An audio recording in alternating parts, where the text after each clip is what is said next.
Rich Dad, Poor Dad. What the rich teach their kids about money that the poor and middle class do not.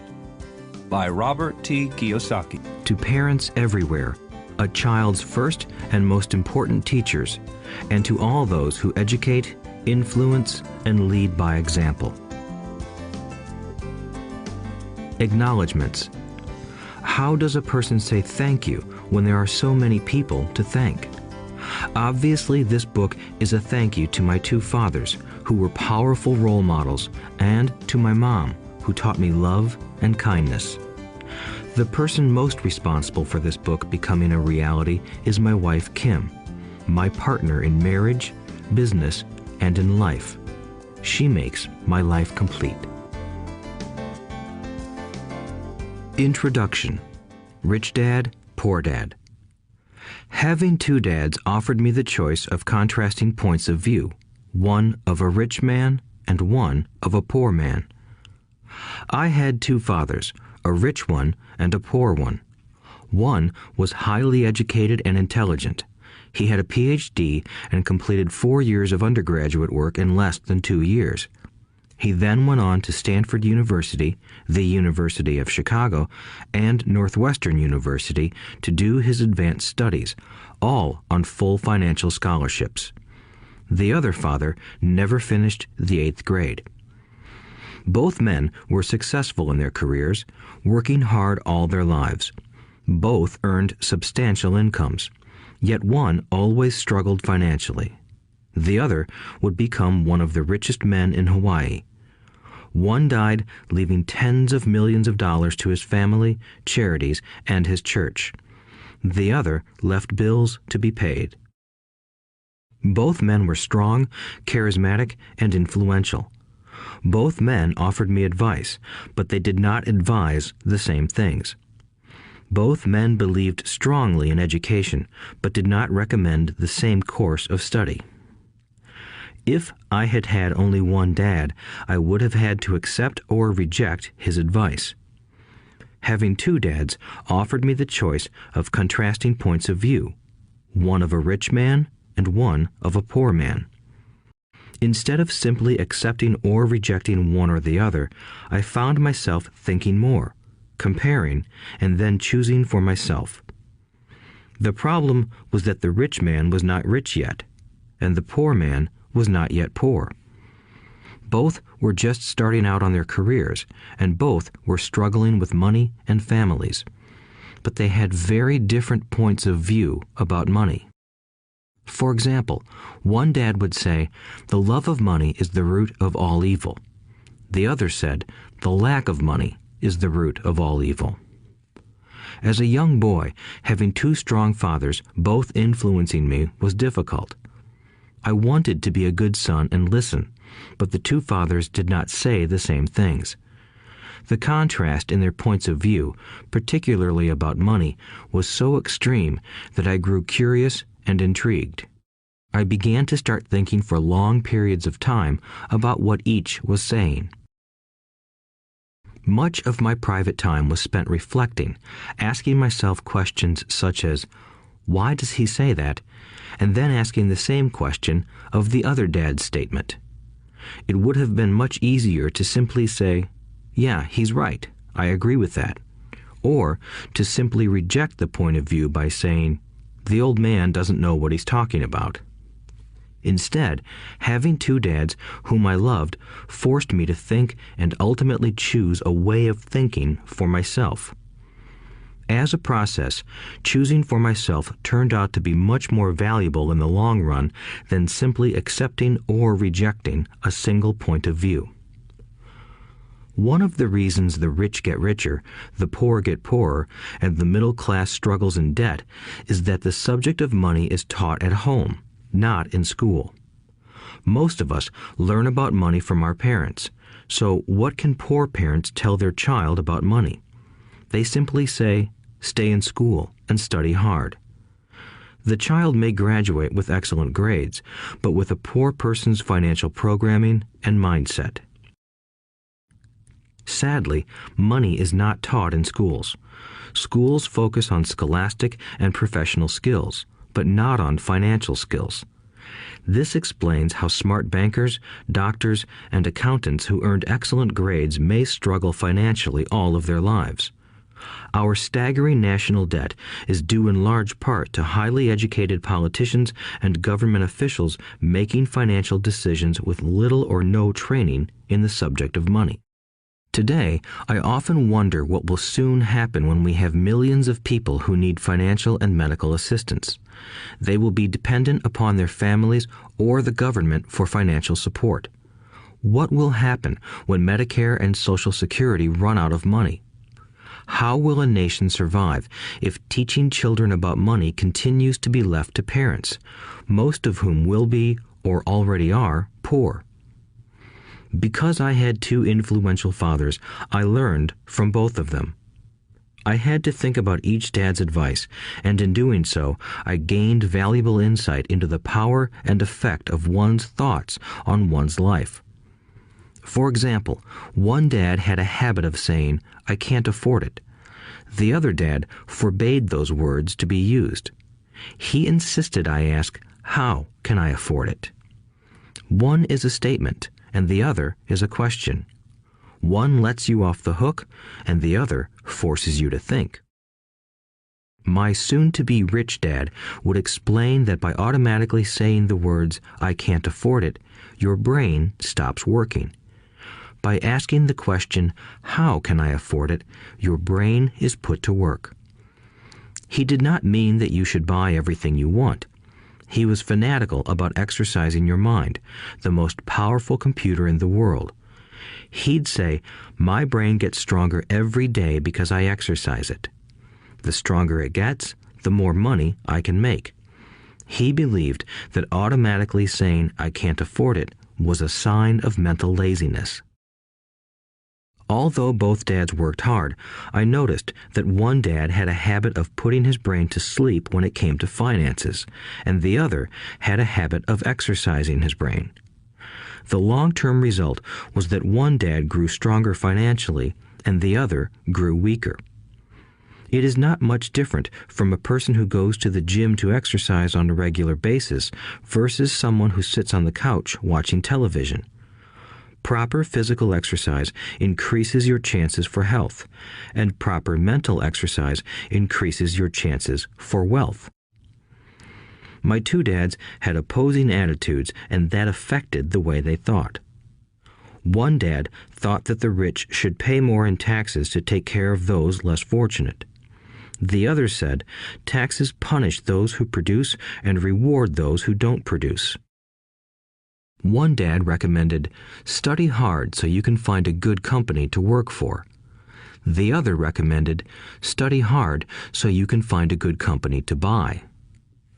One dad said, the reason I'm not rich is because I have you kids. The other said, the reason I must be rich is because I have you kids. One encouraged talking about money and business at the dinner table, while the other forbade the subject of money to be discussed over a meal. One said, when it comes to money, play it safe, don't take risks. The other said, learn to manage risk. One believed, our home is our largest investment and our greatest asset. The other believed, my house is a liability, and if your house is your largest investment, you're in trouble.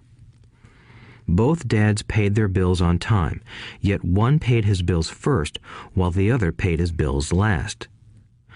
One dad believed in a company or the government taking care of you and your needs. He was always concerned about pay raises, retirement plans, medical benefits, sick leave, vacation days, and other perks.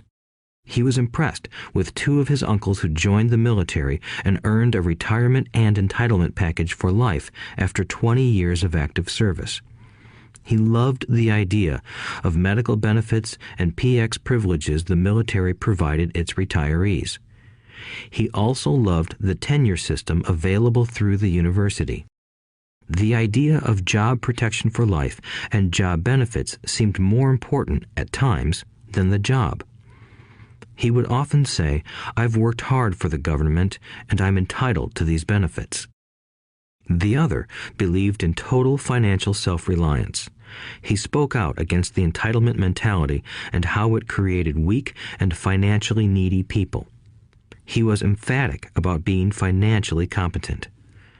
One dad struggled to save a few dollars. The other created investments. One dad taught me how to write an impressive resume so I could find a good job. The other taught me how to write strong business and financial plans so I could create jobs. Being a product of two strong dads allowed me the luxury of observing the effects different thoughts have on one's life. I noticed that people really do shape their lives through their thoughts. For example, my poor dad always said, "I'll never be rich," and that prophecy became reality. My rich dad, on the other hand, always referred to himself as rich. He would say things like, "I'm a rich man and rich people don't do this." Even when he was flat broke after a major financial setback, he continued to refer to himself as a rich man. He would cover himself by saying, "There is a difference between being poor and being broke. Broke is temporary. Poor is eternal."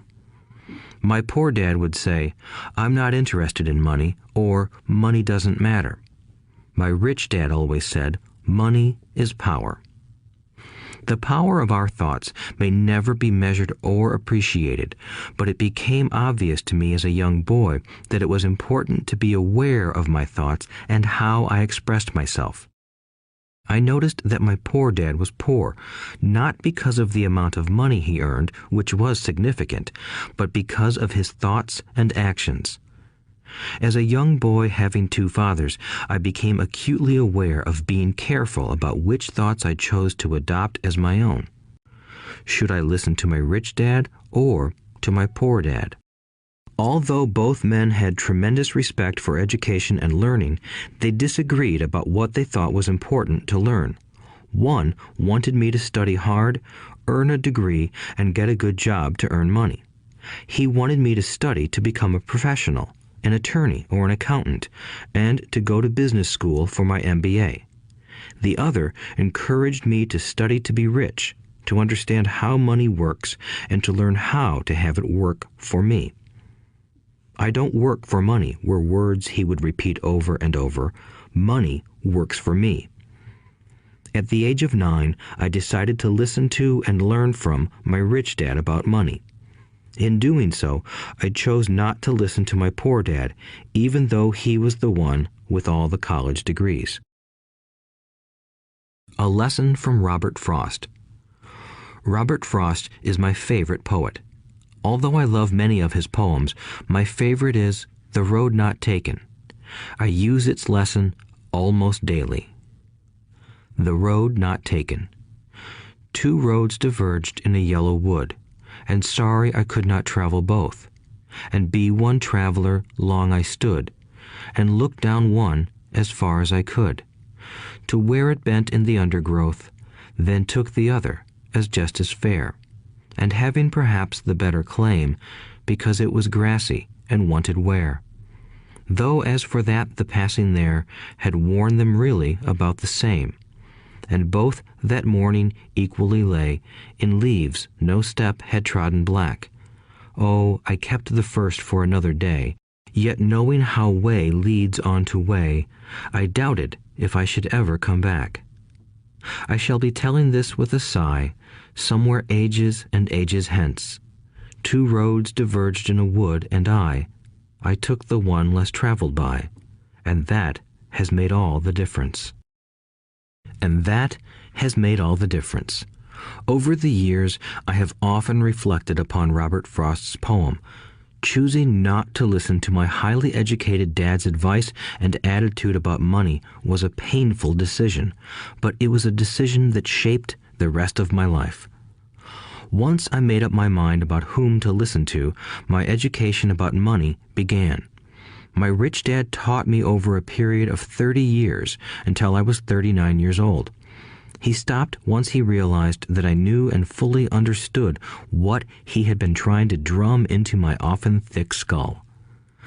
Money is one form of power, but what is more powerful is financial education.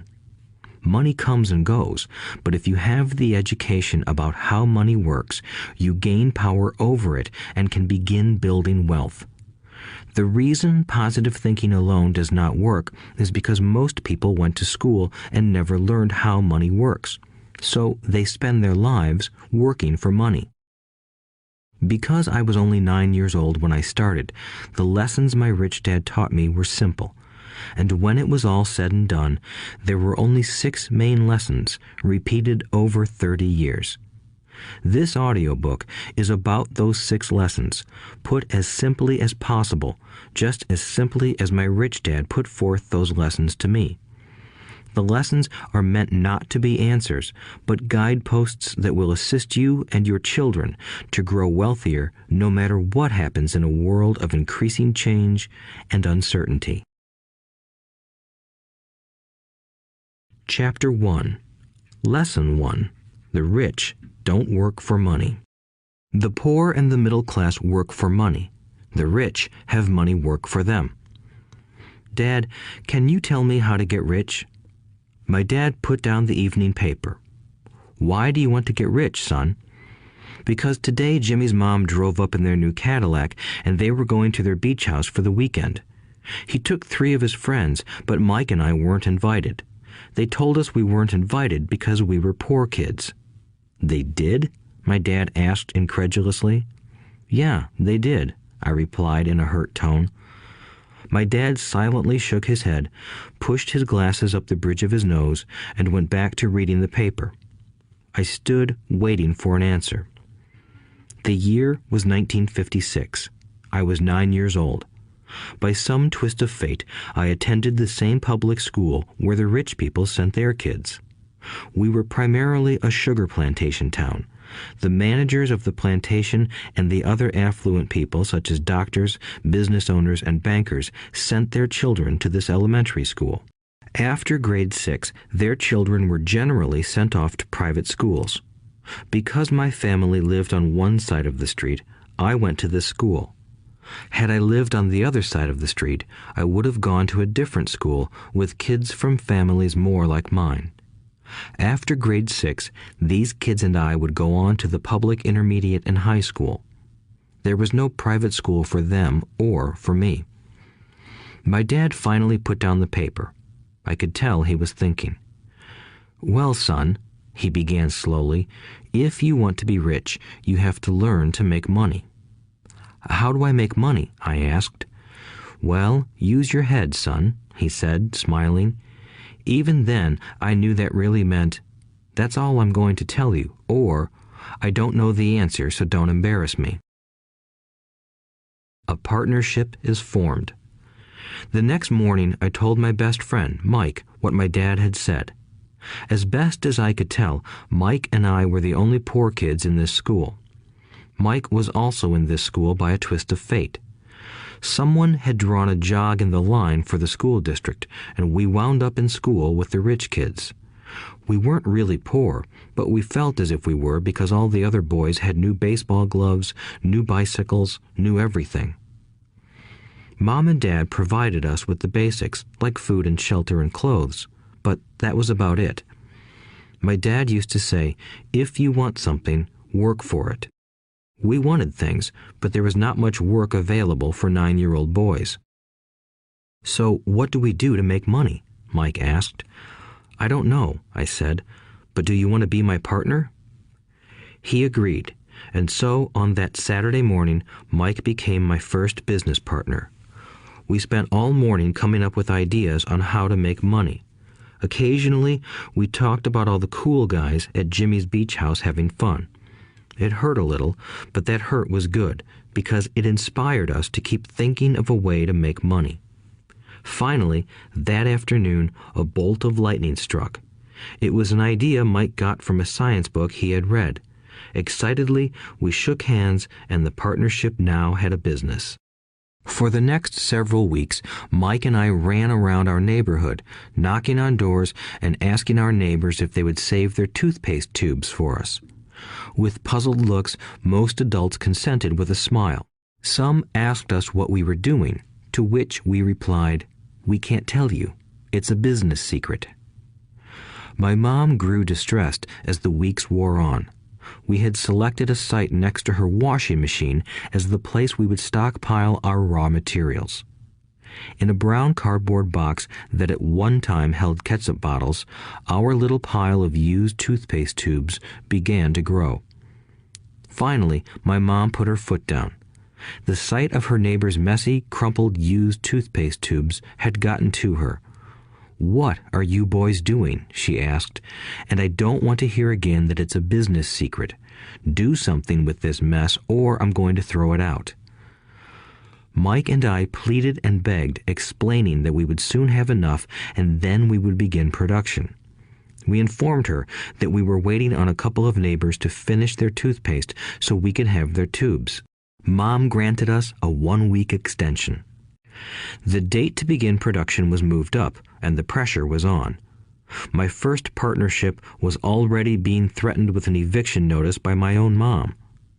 It became Mike's job to tell the neighbors to quickly use up their toothpaste, saying their dentist wanted them to brush more often anyway. I began to put together the production line. One day, my dad drove up with a friend to see 2 9-year-old boys in the driveway with a production line operating at full speed. There was fine white powder everywhere. On a long table were small milk cartons from school, and our family's hibachi grill was glowing with red-hot coals at maximum heat. Dad walked up cautiously, having to park the car at the base of the driveway since the production line blocked the carport. As he and his friend got closer, they saw a steel pot sitting on top of the coals in which the toothpaste tubes were being melted down. In those days, toothpaste did not come in plastic tubes. The tubes were made of lead, so once the paint was burned off, the tubes were dropped in the small steel pot. They melted until they became liquid, and with my mom's pot holders, we poured the lead through a small hole in the top of the milk cartons. The milk cartons were filled with plaster of Paris. White powder was everywhere. In my haste, I had knocked the bag over, and the entire area looked like it had been hit by a snowstorm. The milk cartons were the outer containers for plaster of Paris molds. My dad and his friend watched as we carefully poured the molten lead through a small hole in the top of the plaster of Paris cube. "Careful," my dad said.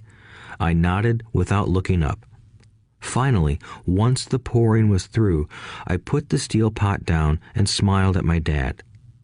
"What are you boys doing?" he asked with a cautious smile. "We're doing what you told me to do. We're going to be rich," I said. "Yup," said Mike, grinning and nodding his head. "We're partners." "And what is in those plaster molds?" my dad asked.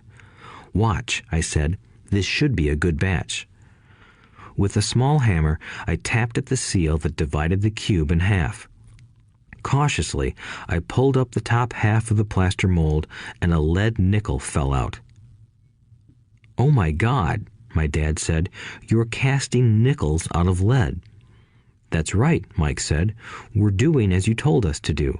We're making money." My dad's friend turned and burst into laughter. My dad smiled and shook his head. Along with a fire and a box of spent toothpaste tubes, in front of him were 2 little boys covered with white dust, smiling from ear to ear.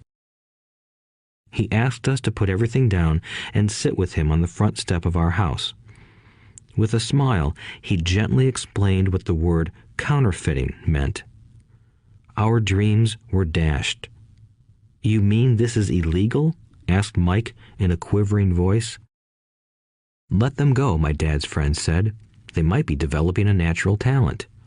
My dad glared at him. "Yes, it is illegal," my dad said gently, "but you boys have shown great creativity and original thought. Keep going. I'm really proud of you." Disappointed, Mike and I sat in silence for about 20 minutes before we began cleaning up our mess. The business was over on opening day. Sweeping the powder up, I looked at Mike and said, "I guess Jimmy and his friends are right. We are poor." My father was just leaving as I said that. "Boys," he said, "you're only poor if you give up.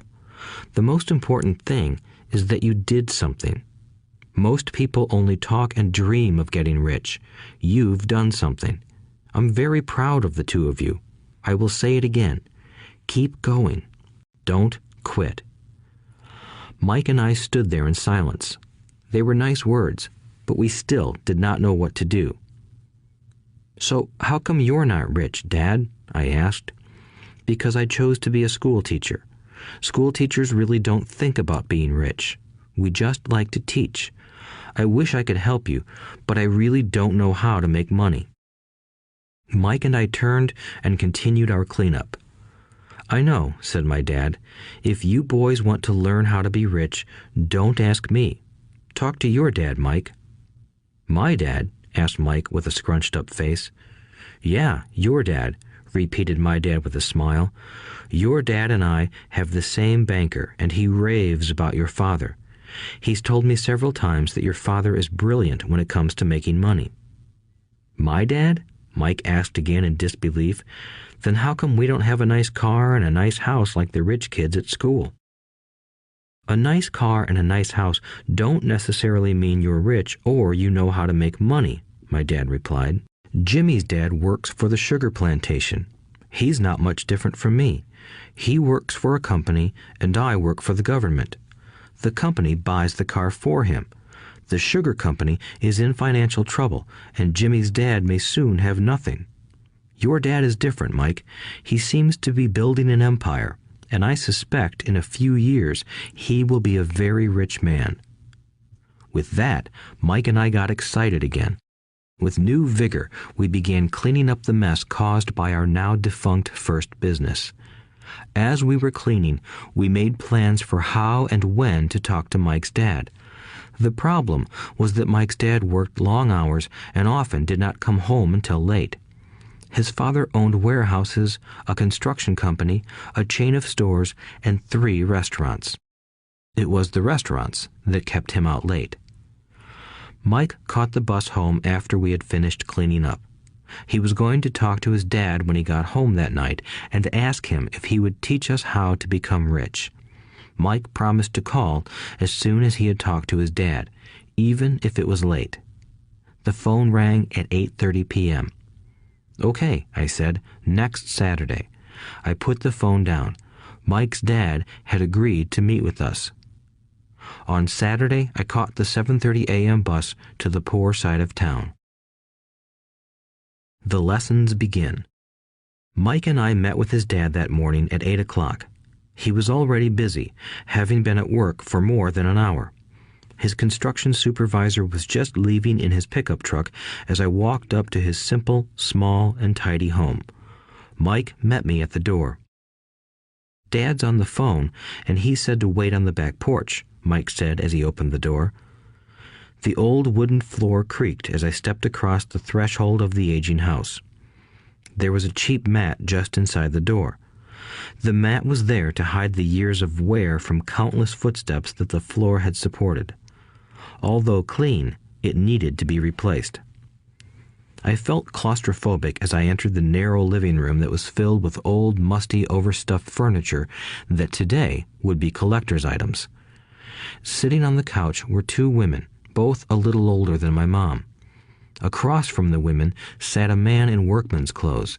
He wore khaki slacks and a khaki shirt, neatly pressed but without starch, and polished work boots. He was about 10 years older than my dad. They smiled as Mike and I walked past them toward the back porch. I smiled back shyly. "Who are those people?" I asked. "Oh, they work for my dad.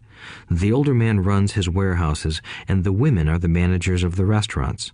And as you arrived, you saw the construction supervisor who was working on a road project about 50 miles from here. His other supervisor, who was building a track of houses, left before you got here." "Does this go on all the time?" I asked. "Not always, but quite often," said Mike, smiling as he pulled up a chair to sit down next to me. "I asked my dad if he would teach us to make money," Mike said. "Oh, and what did he say to that?" I asked with cautious curiosity. "Well, he had a funny look on his face at first, and then he said he would make us an offer." "Oh," I said, rocking my chair back against the wall. I sat there, perched on two rear legs of the chair. Mike did the same thing. "Do you know what the offer is?" I asked. "No, but we'll soon find out." Suddenly, Mike's dad burst through the rickety screen door and onto the porch. Mike and I jumped to our feet, not out of respect, but because we were startled. "Ready, boys?" he asked as he pulled up a chair to sit down with us. We nodded our heads as we pulled our chairs away from the wall to sit in front of him. He was a big man, about 6 feet tall and 200 pounds. My dad was taller, about the same weight, and 5 years older than Mike's dad. They sort of looked alike, though not of the same ethnic makeup. Maybe their energy was similar. "Mike says you want to learn to make money. Is that correct, Robert?"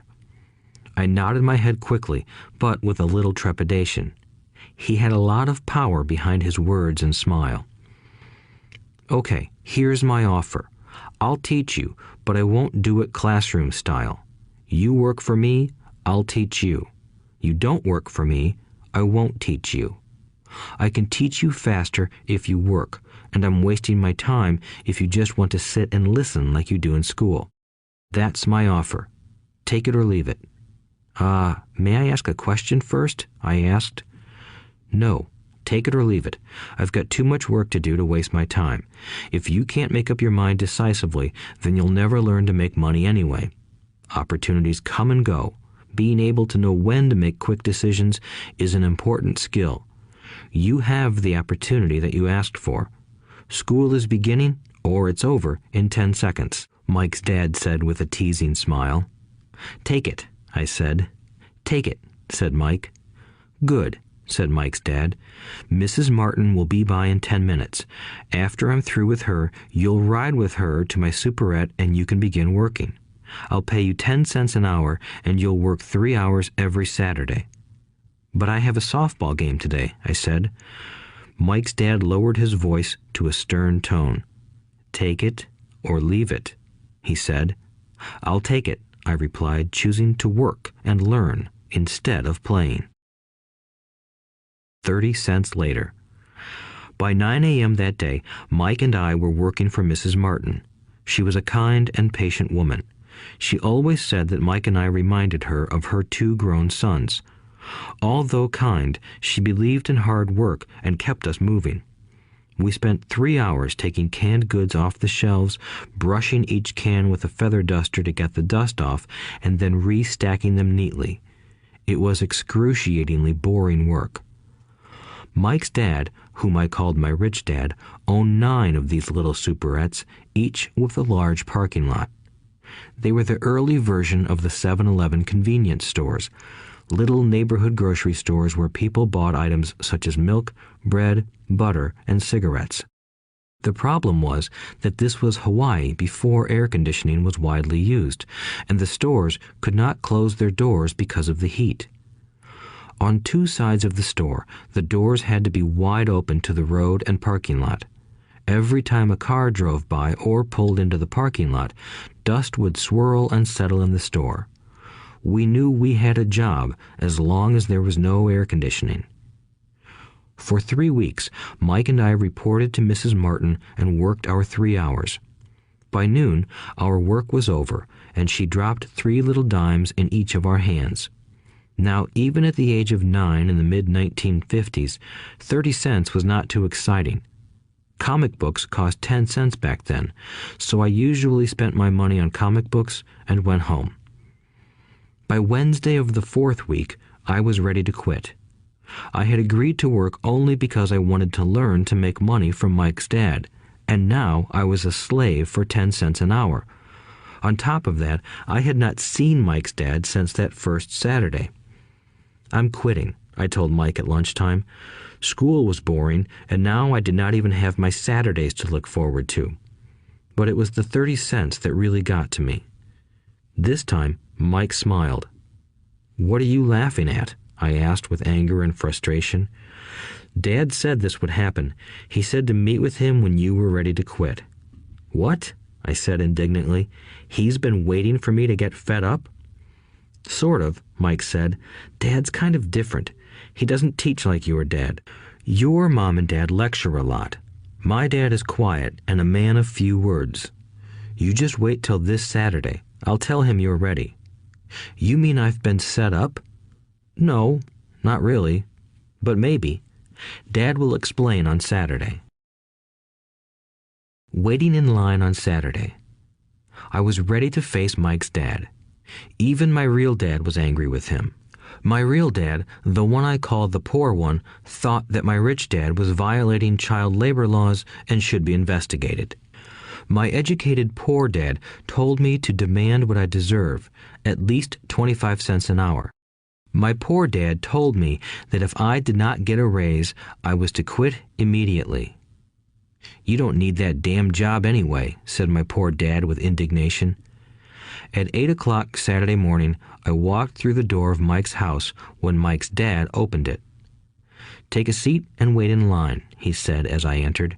He turned and disappeared into his little office next to a bedroom. I looked around the room and didn't see Mike anywhere.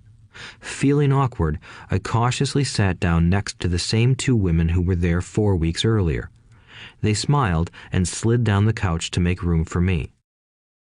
45 minutes went by, and I was steaming. The two women had met with him and left 30 minutes earlier. An older gentleman was in there for 20 minutes and was also gone. The house was empty, and here I sat in a musty, dark living room on a beautiful, sunny Hawaiian day, waiting to talk to a cheapskate who exploited children. I could hear him rustling around the office, talking on the phone, and ignoring me. I was ready to walk out, but for some reason I stayed. Finally, 15 minutes later, at exactly 9 o'clock, Rich Dad walked out of his office, said nothing, and signaled with his hand for me to enter. I understand you want a raise or you're going to quit, Rich Dad said as he swiveled in his office chair. Well, you're not keeping your end of the bargain, I blurted out, nearly in tears. It was really frightening for me to confront a grown-up. You said that you would teach me if I worked for you. Well, I've worked for you. I've worked hard. I've given up my baseball games to work for you, but you haven't kept your word, and you haven't taught me anything. You are a crook like everyone in town thinks you are. You're greedy. You want all the money and don't take care of your employees. You made me wait and don't show me any respect. I'm only a little boy, but I deserve to be treated better. Rich Dad rocked back in his swivel chair, hands up to his chin, and stared at me. Not bad, he said. In less than a month, you sound like most of my employees. What? I asked. Not understanding what he was saying, I continued with my grievance. I thought you were going to keep your end of the bargain and teach me. Instead, you want to torture me? That's cruel. That's really cruel. I am teaching you, Rich Dad said quietly. What have you taught me? Nothing, I said angrily. You haven't even talked to me once since I agreed to work for peanuts. 10 cents an hour. Ha! I should notify the government about you. We have child labor laws, you know. My dad works for the government, you know. Wow, said Rich Dad. Now you sound just like most of the people who used to work for me. People I've either fired or who have quit. So, what do you have to say? I demanded, feeling pretty brave for a little kid. You lied to me. I've worked for you, and you have not kept your word. You haven't taught me anything. How do you know that I've not taught you anything? Asked Rich Dad calmly. Well, you've never talked to me. I've worked for 3 weeks, and you have not taught me anything, I said with a pout. Does teaching mean talking or a lecture? Rich Dad asked. Well, yes, I replied. That's how they teach you in school, he said, smiling. But that is not how life teaches you, and I would say that life is the best teacher of all. Most of the time, life does not talk to you. It just sort of pushes you around. Each push is life saying, wake up, there's something I want you to learn. What is this man talking about? I asked myself silently. Life pushing me around was life talking to me? Now I knew I had to quit my job. I was talking to someone who needed to be locked up. If you learn life's lessons, you will do well. If not, life will just continue to push you around. People do two things. Some just let life push them around. Others get angry and push back. But they push back against their boss, or their job, or their husband or wife. They do not know it's life that's pushing. I had no idea what he was talking about. Life pushes all of us around. Some people give up and others fight. A few learn the lesson and move on. They welcome life pushing them around. To these few people, it means they need and want to learn something. They learn and move on. Most quit, and a few, like you, fight. Rich Dad stood and shut the creaky old wooden window that needed repair. If you learn this lesson, you will grow into a wise, wealthy, and happy young man. If you don't, you will spend your life blaming a job, low pay, or your boss for your problems. You'll live life always hoping for that big break that will solve all your money problems. Rich Dad looked over at me to see if I was still listening. His eyes met mine. We stared at each other, communicating through our eyes. Finally, I looked away once I had absorbed his message. I knew he was right. I was blaming him, and I did ask to learn. I was fighting. Rich Dad continued. Or, if you are the kind of person who has no guts, you just give up every time life pushes you. If you are that kind of person, you'll live all your life playing it safe, doing the right things, saving yourself for some event that never happens. Then you die a boring old man. You'll have lots of friends who really like you because you were such a nice, hard-working guy. But the truth is that you let life push you into submission. Deep down, you were terrified of taking risks. You really wanted to win, but the fear of losing was greater than the excitement of winning. Deep inside, you and only you will know you didn't go for it. You chose to play it safe. Our eyes met again. "You've been pushing me around?" I asked. "Some people might say that," smiled Rich Dad. "I would say that I just gave you a taste of life." "What taste of life?" I asked, still angry, but now curious and ready to learn. "You boys are the first people that have ever asked me to teach them how to make money. I have more than 150 employees, and not one of them has asked me what I know about money. They ask me for a job and a paycheck, but never to teach them about money. So most will spend the best years of their lives working for money, not really understanding what it is they are working for." I sat there listening intently.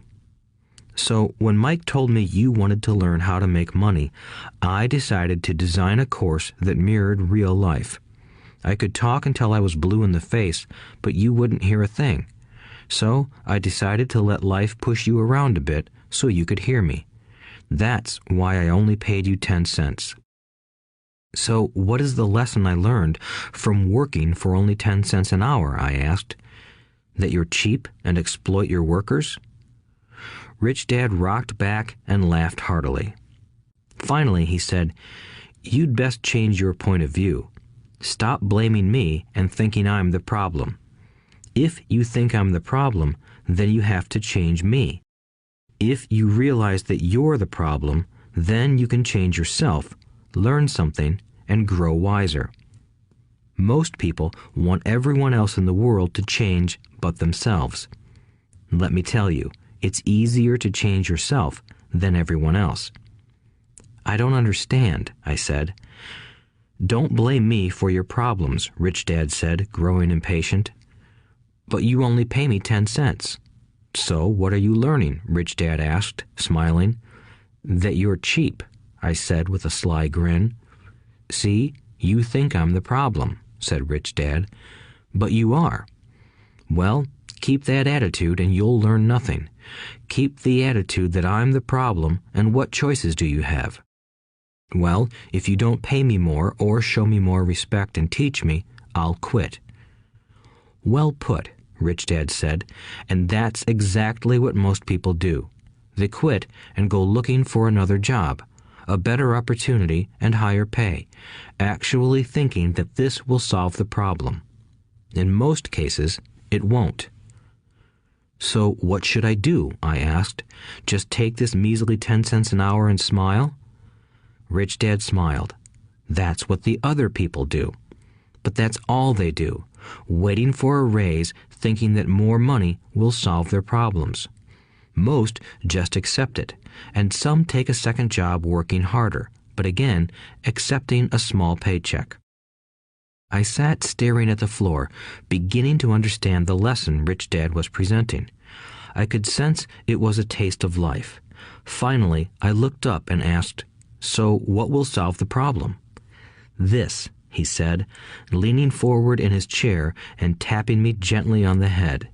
"This stuff between your ears."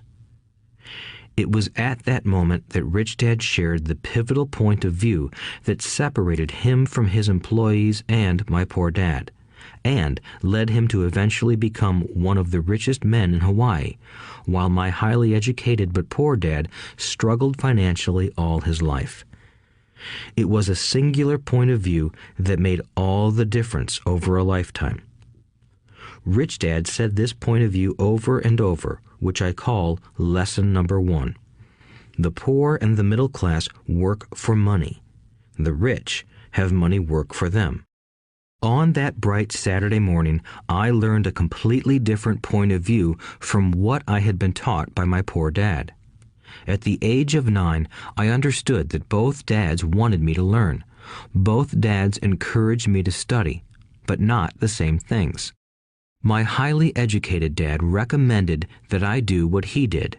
"Son, I want you to study hard, get good grades so you can find a safe, secure job with a big company, and make sure it has excellent benefits." My rich dad wanted me to learn how money works so I could make it work for me. These lessons I would learn through life with his guidance, not because of a classroom. My rich dad continued my first lesson. "I'm glad you got angry about working for 10 cents an hour. If you hadn't got angry and had simply accepted it, I would have to tell you that I could not teach you. You see, true learning takes energy, passion, and a burning desire. Anger is a big part of that formula, for passion is anger and love combined.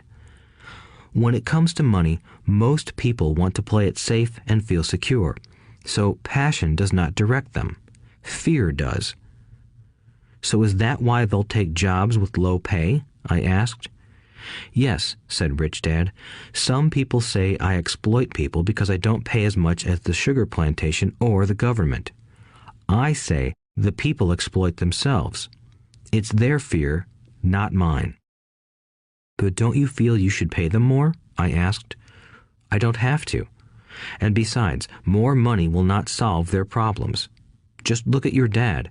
He makes a lot of money, and he still can't pay his bills. Most people, given more money, only get into more debt."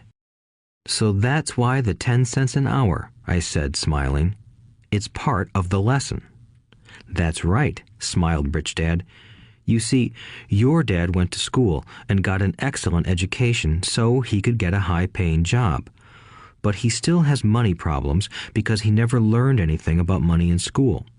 On top of that, he believes in working for money." "And you don't?" I asked. "No, not really," said Rich Dad. "If you want to learn to work for money, then stay in school. That is a great place to learn to do that. But if you want to learn how to have money work for you, then I will teach you that. But only if you want to learn." "Wouldn't everyone want to learn that?" I asked. "No," said Rich Dad, "simply because it's easier to learn to work for money, especially if fear is your primary emotion when the subject of money is discussed." "I don't understand," I said with a frown. "Don't worry about that for now. Just know that it's fear that keeps most people working at a job. The fear of not paying their bills, the fear of being fired, the fear of not having enough money, and the fear of starting over. That's the price of studying to learn a profession or trade and then working for money. Most people become a slave to money and then get angry at their boss. Learning to have money work for you is a completely different course of study? I asked. Absolutely, Rich Dad answered. Absolutely. We sat in the silence on that beautiful Hawaiian Saturday morning. My friends had just started their Little League baseball game, but for some reason I was now thankful I had decided to work for 10 cents an hour. I sensed that I was about to learn something my friends wouldn't learn in school. Ready to learn? Asked Rich Dad. Absolutely, I said with a grin. I have kept my promise. I've been teaching you from afar, my Rich Dad said. At 9 years old, you've gotten a taste of what it feels like to work for money. Just multiply your last month by 50 years, and you will have an idea of what most people spend their life doing. I don't understand, I said. How did you feel waiting in line to see me, once to get hired and once to ask for more money? Terrible, I said. If you choose to work for money, that is what life will be like, said Rich Dad. And how did you feel when Mrs. Martin dropped 3 dimes in your hand for 3 hours of work? I felt like it wasn't enough. It seemed like nothing. I was disappointed, I said. And that is how most employees feel when they look at their paychecks, especially after all the tax and other deductions are taken out. At least you got 100%. You mean most workers don't get paid everything? I asked with amazement. Heavens no, said Rich Dad. The government always takes its share first. How do they do that? I asked. Taxes, said Rich Dad.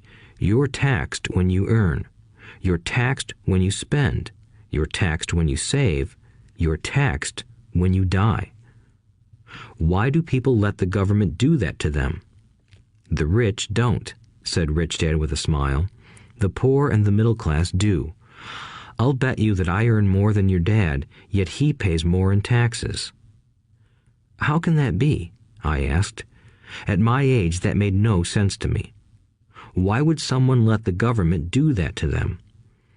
Rich Dad rocked slowly and silently in his chair, just looking at me.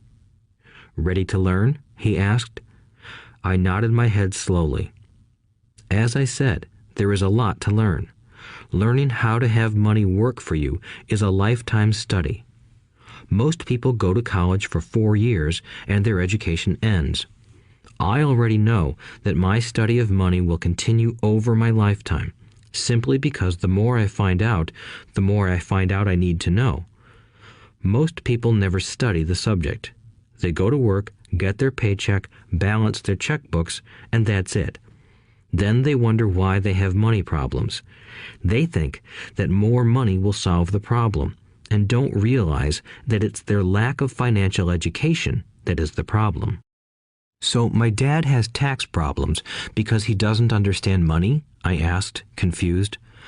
Look, said Rich Dad, taxes are just one small section on learning how to have money work for you. Today, I just wanted to find out if you still have the passion to learn about money. Most people don't. They want to go to school, learn a profession, have fun at their work, and earn lots of money. One day they wake up with big money problems, and then they can't stop working. That's the price of only knowing how to work for money instead of studying how to have money work for you. So, do you still have the passion to learn? Asked Rich Dad. I nodded my head. Good, said Rich Dad. Now get back to work. This time, I will pay you nothing. What? I asked in amazement. You heard me. Nothing. You will work the same 3 hours every Saturday, but this time you will not be paid 10 cents per hour.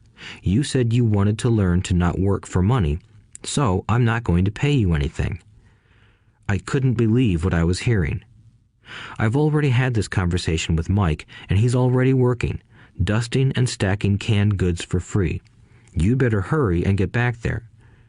That's not fair, I shouted. You've got to pay something. You said you wanted to learn. If you don't learn this now, you'll grow up to be like the two women and the older man sitting in my living room, working for money and hoping I don't fire them. Or, like your dad, earning lots of money only to be in debt up to his eyeballs, hoping more money will solve the problem. If that's what you want, I'll go back to our original deal of 10 cents an hour. Or you can do what most adults do. Complain that there is not enough pay, quit, and go looking for another job. But what do I do? I asked. Rich Dad tapped me on the head. Use this, he said. If you use it well, you will soon thank me for giving you an opportunity, and you will grow into a rich man. I stood there, still not believing what a raw deal I was handed. I came to ask for a raise, and somehow I was instead working for nothing. Rich Dad tapped me on the head again and said, "Use this. Now, get out of here and get back to work." Lesson number 1. The rich don't work for money. I didn't tell my poor dad I wasn't being paid. He wouldn't have understood, and I didn't want to try to explain something I didn't understand myself. For 3 more weeks, Mike and I worked 3 hours every Saturday for nothing. The work didn't bother me, and the routine got easier. But it was the missed baseball games and not being able to afford to buy a few comic books that got to me. Rich Dad stopped by at noon on the 3rd week. We heard his truck pull up in the parking lot and sputter when the engine was turned off. He entered the store and greeted Mrs. Martin with a hug. After finding out how things were going in the store, he reached into the ice cream freezer, pulled out 2 bars, paid for them, and signaled to Mike and me. "Let's go for a walk, boys." We crossed the street, dodging a few cars, and walked across a large grassy field where a few adults were playing softball. Sitting down at a lone picnic table, he handed Mike and me the treats. "How's it going, boys?" "Okay," Mike said. I nodded in agreement. "Learn anything yet?" Rich Dad asked. Mike and I looked at each other, shrugged our shoulders, and shook our heads in unison. Avoiding one of life's biggest traps. Well, you boys had better start thinking. You're staring at one of life's biggest lessons. If you learn it, you'll enjoy a life of great freedom and security. If you don't, you'll wind up like Mrs. Martin and most of the people playing softball in this park. They work very hard for little money, clinging to the illusion of job security and looking forward to a 3-week vacation each year and maybe a skimpy pension after 45 years of service. If that excites you, I'll give you a raise to 25 cents an hour. But these are good, hard-working people. Are you making fun of them? I demanded. A smile came over Rich Dad's face. Mrs. Martin is like a mother to me. I would never be that cruel. I may sound unkind because I'm doing my best to point something out to the two of you. I want to expand your point of view so you can see something most people never have the benefit of seeing because their vision is too narrow. Most people never see the trap they are in. Mike and I sat there, uncertain of his message. He sounded cruel, yet we could sense he was trying to drive home a point. With a smile, Rich Dad said, "Doesn't that 25 cents an hour sound good? Doesn't it make your heart beat a little faster?" I shook my head no, but it really did. 25 cents an hour would be big bucks to me. "Okay, I'll pay you $1 an hour," Rich Dad said, with a sly grin. Now my heart started to race. My brain was screaming, "Take it, take it." I could not believe what I was hearing. Still, I said nothing. "Okay, $2 an hour." My little brain and heart nearly exploded. After all, it was 1956, and being paid $2 an hour would have made me the richest kid in the world. I couldn't imagine earning that kind of money. I wanted to say yes. I wanted the deal. I could picture a new bicycle, new baseball glove, and the adoration of my friends when I flashed some cash. On top of that, Jimmy and his rich friends could never call me poor again. But somehow, my mouth stayed shut. The ice cream had melted and was running down my hand. Rich Dad was looking at two boys staring back at him, eyes wide open and brains empty. He was testing us, and he knew there was a part of our emotions that wanted to take the deal. He understood that every person has a weak and needy part of their soul that can be bought, and he knew that every individual also had a part of their soul that was resilient and could never be bought. It was only a question of which one was stronger. Okay, $5 an hour. Suddenly, I was silent. Something had changed. The offer was too big and ridiculous. Not many grown-ups in 1956 made more than that, but quickly my temptation disappeared and calm set in. Slowly, I turned to my left to look at Mike. He looked back at me. The part of my soul that was weak and needy was silenced. The part of me that had no price took over. I knew Mike had gotten to that point too. "Good," said Rich Dad softly. "Most people have a price, and they have a price because of human emotions named fear and greed. First, the fear of being without money motivates us to work hard, and then, once we get that paycheck, greed or desire starts us thinking about all the wonderful things money can buy. The pattern is then set." "What pattern?" I asked. "The pattern of get up, go to work, pay bills, get up, go to work, pay bills." People's lives are forever controlled by two emotions, fear and greed. Offer them more money, and they continue the cycle by increasing their spending. This is what I call the rat race. "There is another way?" Mike asked. "Yes," said Rich Dad slowly, "but only a few people find it." "And what is that way?" Mike asked. "That's what I hope you boys will learn as you work and study with me. That is why I took away all forms of pay." "Any hints?" Mike asked. "We're kind of tired of working hard, especially for nothing." "Well, the first step is telling the truth," said Rich Dad. "We haven't been lying," I said. "I did not say you were lying. I said to tell the truth," Rich Dad retorted. "The truth about what?" I asked.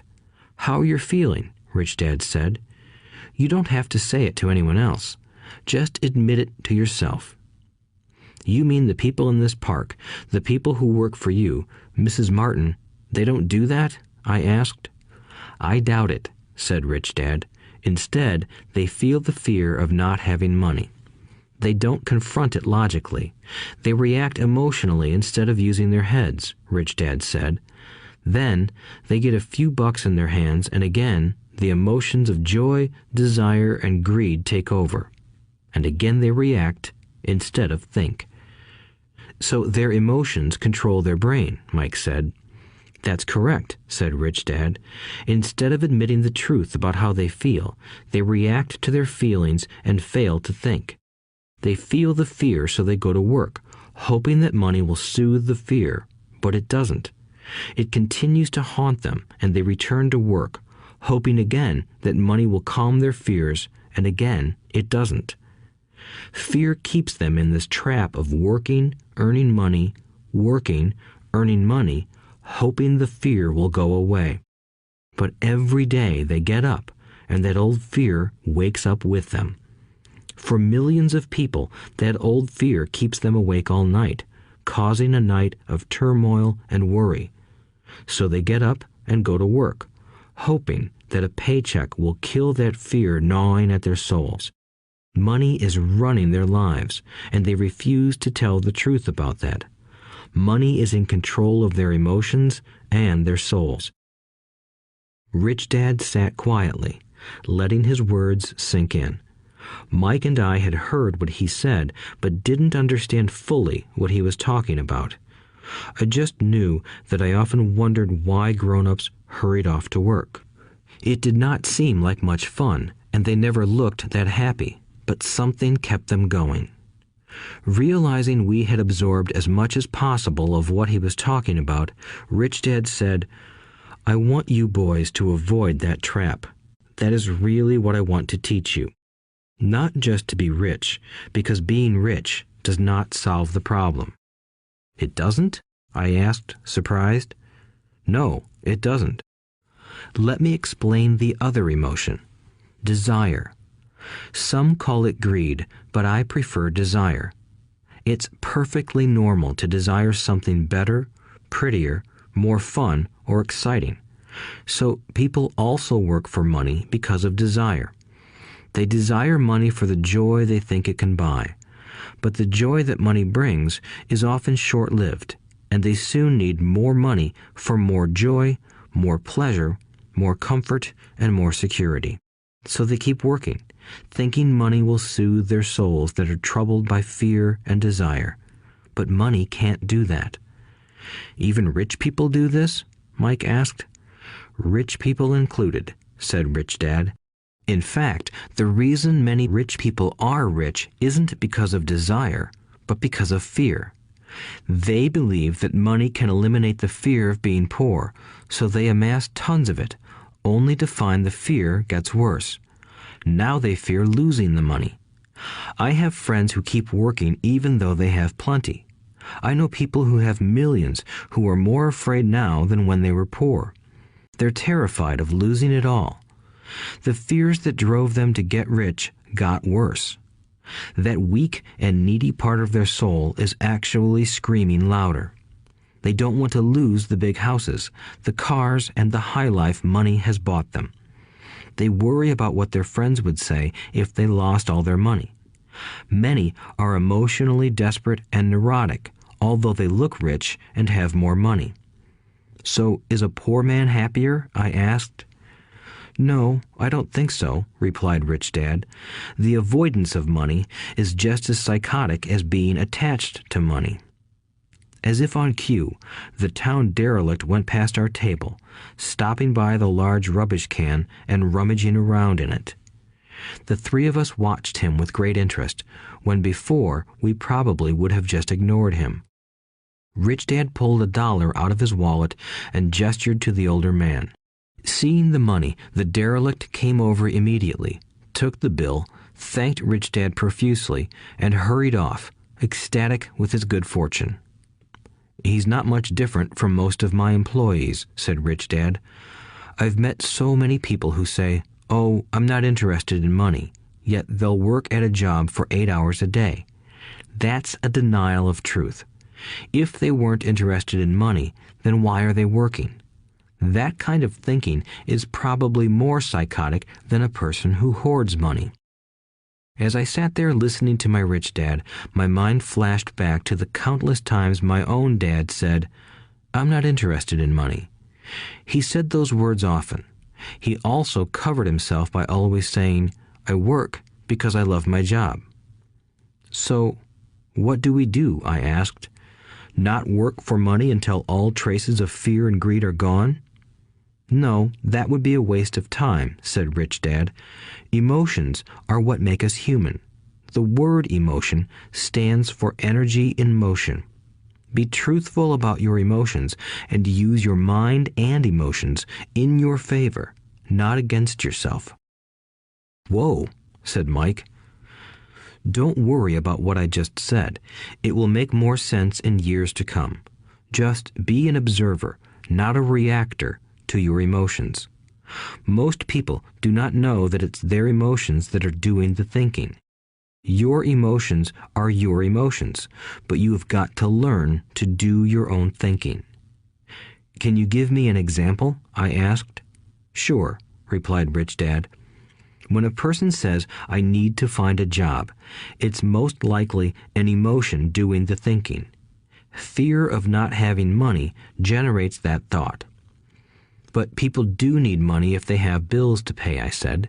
Sure they do, smiled Rich Dad. All I'm saying is that it's fear that is all too often doing the thinking. I don't understand, said Mike. For example, said Rich Dad, if the fear of not having enough money arises, instead of immediately running out to get a job, they instead might ask themselves this question. Will a job be the best solution to this fear over the long run? In my opinion, the answer is no. A job is really a short-term solution to a long-term problem. But my dad is always saying, stay in school and get good grades so you can find a safe, secure job, I interjected, somewhat confused. Yes, I understand he says that, said Rich Dad, smiling. Most people recommend that, and it's a good path for most people. But people make that recommendation primarily out of fear. You mean my dad says that because he's afraid? Yes, said Rich Dad. He's terrified that you won't earn enough money and won't fit into society. Don't get me wrong. He loves you and wants the best for you. I, too, believe an education and a job are important, but it won't handle the fear. You see, that same fear that makes him get up in the morning to earn a few bucks is the fear that is causing him to be so fanatical about your going to school. So what do you recommend? I asked. I want to teach you to master the power of money instead of being afraid of it.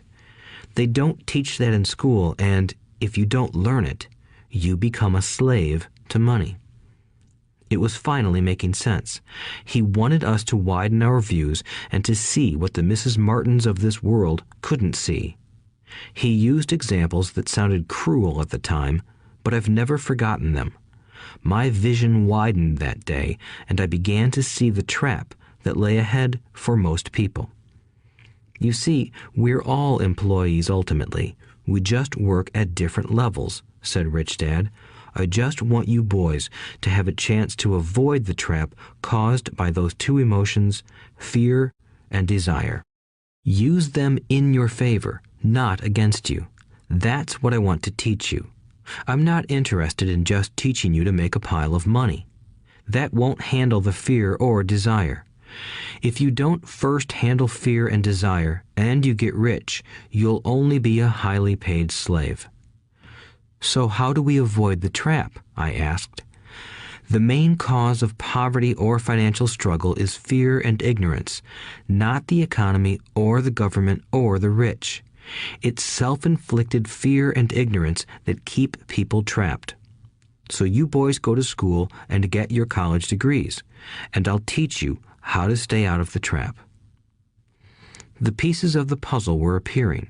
My highly educated dad had a great education and a great career, but school never told him how to handle money or his fear of it. It became clear that I could learn different and important things from two fathers.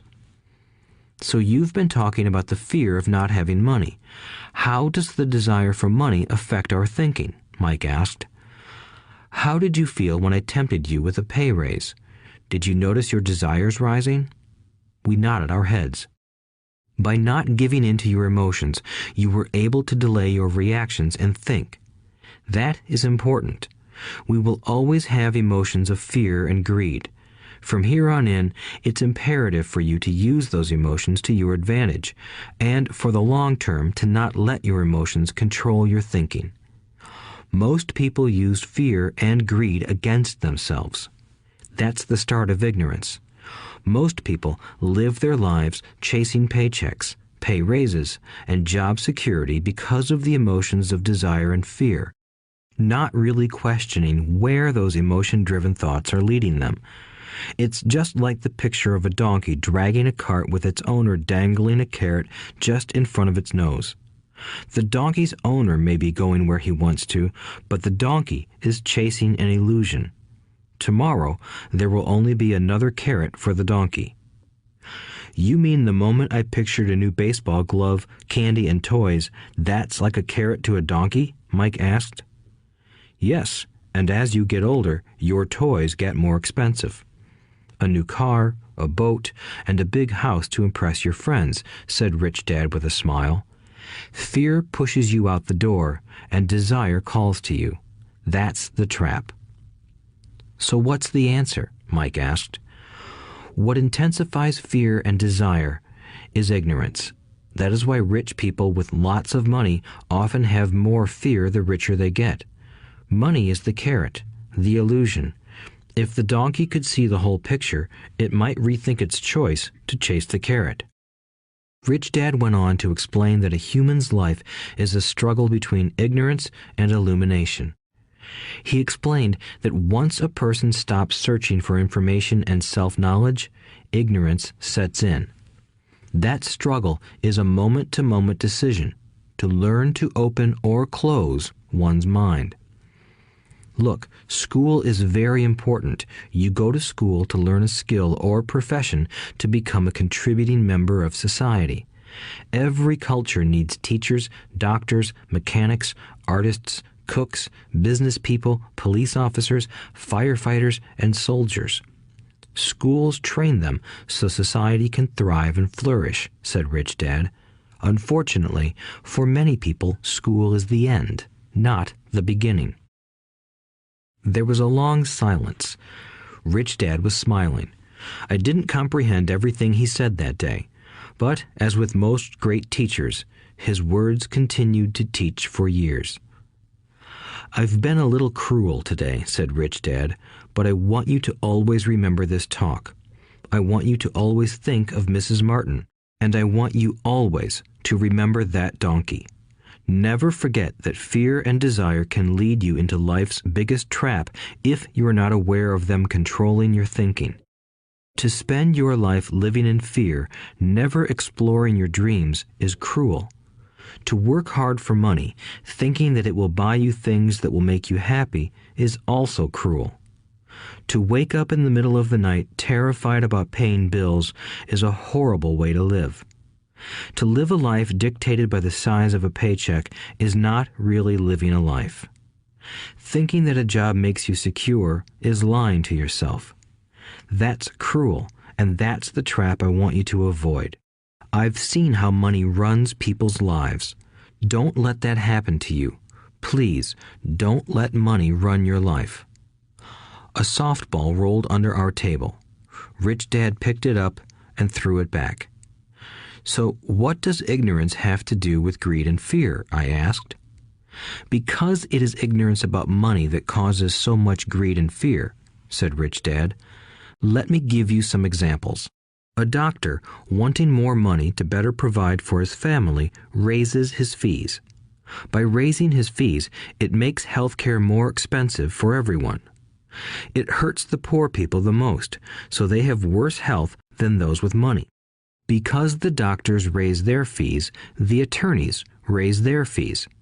Because the attorneys' fees have gone up, school teachers want a raise, which raises our taxes, and on and on and on.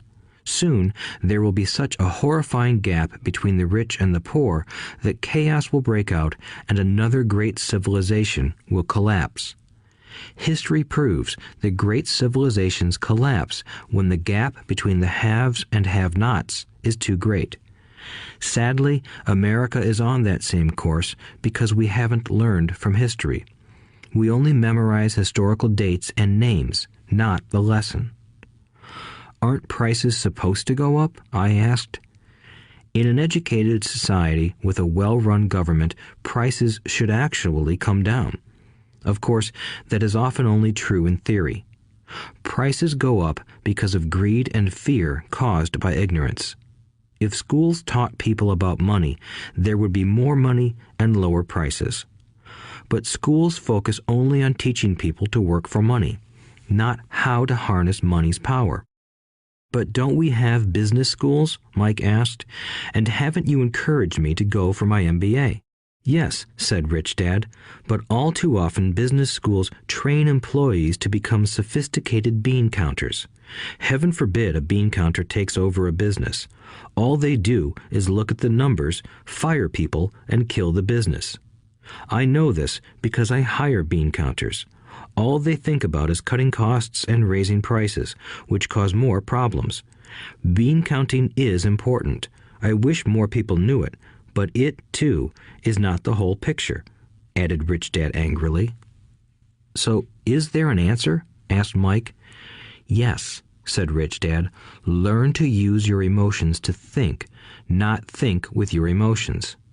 When you boys mastered your emotions by agreeing to work for free, I knew there was hope. When you again resisted your emotions when I tempted you with more money, you were again learning to think in spite of being emotionally charged. That's the first step." Why is that step so important? I asked. Well, that's up to you to find out. If you want to learn, I'll take you boys into the briar patch, a place almost everyone else avoids. If you go with me, you'll let go of the idea of working for money and instead learn to have money work for you. And what will we get if we go with you? What if we agree to learn from you? What will we get? I asked. The same thing Brer Rabbit got, said Rich Dad, referring to the classic children's story. Is there a briar patch? I asked. Yes, said Rich Dad. The briar patch is our fear and greed. Confronting fear, weaknesses, and neediness by choosing our own thoughts is the way out. Choosing our thoughts? Mike asked, puzzled. Yes, choosing what we think rather than reacting to our emotions. Instead of just getting up and going to work because not having the money to pay your bills is scaring you, ask yourself, is working harder at this the best solution to this problem? Most people are too afraid to rationally think things through and instead run out the door to a job they hate. The tar baby is in control. That's what I mean by choosing your thoughts. And how do we do that? Mike asked. That's what I will teach you. I'll teach you to have a choice of thoughts rather than a knee-jerk reaction, like gulping down your morning coffee and running out the door. Remember what I said before. A job is only a short-term solution to a long-term problem. Most people have only one problem in mind, and it's short-term. It's the bills at the end of the month, the tar baby. Money controls their lives, or should I say the fear and ignorance about money controls it. So they do as their parents did. They get up every day and go work for money, not taking the time to ask the question, is there another way? Their emotions now control their thinking, not their heads. Can you tell the difference between emotions thinking and the head thinking? Mike asked. Oh yes, I hear it all the time, said Rich Dad. I hear things like, well, everyone has to work, or the rich are crooks, or I'll get another job, I deserve this raise, you can't push me around, or I like this job because it's secure. No one asks, is there something I'm missing here? Which would break through the emotional thought and give you time to think clearly. As we headed back to the store, Rich Dad explained that the rich really did make money. They did not work for it. He went on to explain that when Mike and I were casting 5-cent pieces out of lead, thinking we were making money, we were very close to thinking the way the rich think. The problem was that creating money is legal for the government and banks to do, but illegal for us to do. There are legal ways to create money from nothing, he told us. Rich Dad went on to explain that the rich know that money is an illusion, truly like the carrot for the donkey. It's only out of fear and greed that the illusion of money is held together by billions of people who believe that money is real. It's not. Money is really made up. It is only because of the illusion of confidence and the ignorance of the masses that this house of cards stands. He talked about the gold standard that America was on, and that each dollar bill was actually a silver certificate. What concerned him was the rumor that we would someday go off the gold standard and our dollars would no longer be backed by something tangible. If that happens, boys, all hell will break loose. The poor, the middle class, and the ignorant will have their lives ruined simply because they will continue to believe that money is real and that the company they work for, or the government, will look after them. We really did not understand what he was saying that day, but over the years, it made more and more sense. Seeing what others miss. As he climbed into his pickup truck outside his convenience store, Rich Dad said, "Keep working, boys, but the sooner you forget about needing a paycheck, the easier your adult life will be. Keep using your brain, work for free, and soon your mind will show you ways of making money far beyond what I could ever pay you. You will see things that other people never see. Most people never see these opportunities because they're looking for money and security, so that's all they get. The moment you see one opportunity, you'll see them for the rest of your life. The moment you do that, I'll teach you something else. Learn this, and you'll avoid one of life's biggest traps. Mike and I picked up our things from the store and waved goodbye to Mrs. Martin. We went back to the park, to the same picnic bench, and spent several more hours thinking and talking. We spent the next week at school thinking and talking too. For 2 more weeks, we kept thinking, talking, and working for free. At the end of the second Saturday, I was again saying goodbye to Mrs. Martin and looking at the comic book stand with a longing gaze. The hard thing about not even getting 30 cents every Saturday was that I didn't have any money to buy comic books. Suddenly, as Mrs. Martin said goodbye to Mike and me, I saw her do something I'd never seen her do before. Mrs. Martin was cutting the front page of the comic book in half. She kept the top half of the comic book cover and threw the rest of the book into a large cardboard box. When I asked her what she did with the comic books, she said, "I throw them away. I give the top half of the cover back to the comic book distributor for credit when he brings in the new comics. He's coming in an hour." Mike and I waited for an hour. Soon the distributor arrived, and I asked him if we could have the comic books. To my delight, he said, "You can have them if you work for this store and do not resell them." Remember our old business partnership? Well, Mike and I revived it. Using a spare room in Mike's basement, we began piling hundreds of comic books in that room.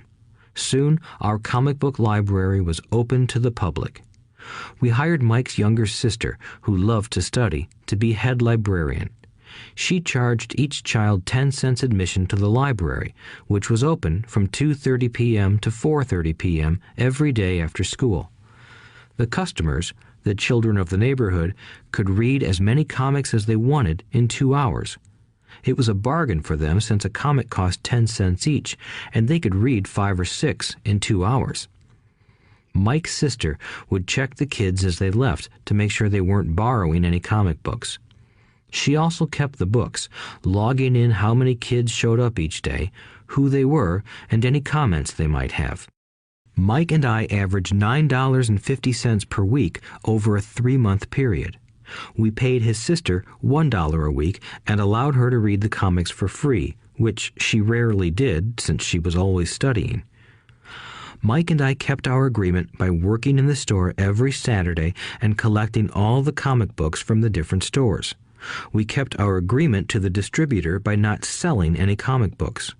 We burned them once they got too tattered. We tried opening a branch office, but we could never quite find someone as trustworthy and dedicated as Mike's sister. At an early age, we found out how hard it was to find good staff. 3 months after the library first opened, a fight broke out in the room. Some bullies from another neighborhood pushed their way in, and Mike's dad suggested we shut down the business. So our comic book business shut down, and we stopped working on Saturdays at the convenience store. But Rich Dad was excited because he had new things he wanted to teach us. He was happy because we had learned our first lessons so well. We learned to make money work for us. By not getting paid for our work at the store, we were forced to use our imaginations to identify an opportunity to make money. By starting our own business, the comic book library, we were in control of our own finances, not dependent on an employer. The best part was that our business generated money for us even when we weren't physically there. Our money worked for us. Instead of paying us money, Rich Dad had given us so much more. Chapter 2. Lesson 2. Why teach financial literacy? It's not how much money you make, it's how much money you keep. In 1990, Mike took over his father's empire and is, in fact, doing a better job than his dad did. We see each other once or twice a year on the golf course. He and his wife are wealthier than you can imagine. Rich Dad's empire is in great hands, and Mike is now grooming his son to take his place, as his dad had groomed us. In 1994, I retired at the age of 47, and my wife Kim was 37. Retirement does not mean not working. For us, it means that, barring unforeseen cataclysmic changes, we can work or not work, and our wealth grows automatically, staying ahead of inflation. Our assets are large enough to grow by themselves. It's like planting a tree. You water it for years, and then one day it doesn't need you anymore. Its roots are implanted deep enough. Then the tree provides shade for your enjoyment. Mike chose to run the empire, and I chose to retire. Whenever I speak to groups of people, they often ask what I would recommend that they do. How do I get started? Is there a book you would recommend? What should I do to prepare my children? What is your secret to success? How do I make millions? Whenever I hear one of these questions, I'm reminded of the following story. The Richest Businessmen. In 1923, a group of our greatest leaders and richest businessmen held a meeting at the Edgewater Beach Hotel in Chicago. Among them were Charles Schwab, head of the largest independent steel company; Samuel Insull, president of the world's largest utility; Howard Hobson, head of the largest gas company; Ivar Kruger, president of International Match Company, one of the world's largest companies at that time; Leon Fraser, president of the Bank of International Settlements; Richard Whitney, president of the New York Stock Exchange; Arthur Cotton and Jesse Livermore, two of the biggest stock speculators; and Albert Fall, a member of President Harding's cabinet. 25 years later, 9 of these titans ended their lives as follows. Schwab died penniless after living for 5 years on borrowed money. Insull died broke in a foreign land, and Kruger and Cotton also died broke. Hobson went insane. Whitney and Albert Fall were released from prison, and Fraser and Livermore committed suicide. I doubt if anyone can say what really happened to these men. If you look at the date, 1923, it was just before the 1929 market crash and the Great Depression, which I suspect had a great impact on these men and their lives. The point is this. Today, we live in times of greater and faster change than these men did. I suspect there will be many booms and busts in the coming years that will parallel the ups and downs these men faced. I am concerned that too many people are too focused on money and not on their greatest wealth, their education. If people are prepared to be flexible, keep an open mind, and learn, they will grow richer and richer despite tough changes. If they think money will solve problems, they will have a rough ride. Intelligence solves problems and produces money. Money without financial intelligence is money soon gone. Most people fail to realize that in life, it's not how much money you make, it's how much money you keep. We've all heard stories of lottery winners who are poor, then suddenly rich, and then poor again. They win millions, yet are soon back where they started. Or stories of professional athletes who at the age of 24 are earning millions, but are sleeping under a bridge 10 years later. I remember a story of a young basketball player who a year ago had millions. Today, at just 29, he claims his friends, attorney, and accountant took his money, and he was forced to work at a car wash for minimum wage. He was fired from the car wash because he refused to take off his championship ring as he was wiping off the cars. His story made national news, and he is appealing his termination, claiming hardship and discrimination. He claims that the ring is all he has left, and if it was stripped away, he'll crumble. I know so many people who became instant millionaires, and while I am glad some people have become richer and richer, I caution them that in the long run, it's not how much money you make, it's how much you keep and how many generations you keep it. So when people ask, "Where do I get started?" or tell me how to get rich quick, they often are greatly disappointed with my answer. I simply say to them what my rich dad said to me when I was a little kid. If you want to be rich, you need to be financially literate. That idea was drummed into my head every time we were together.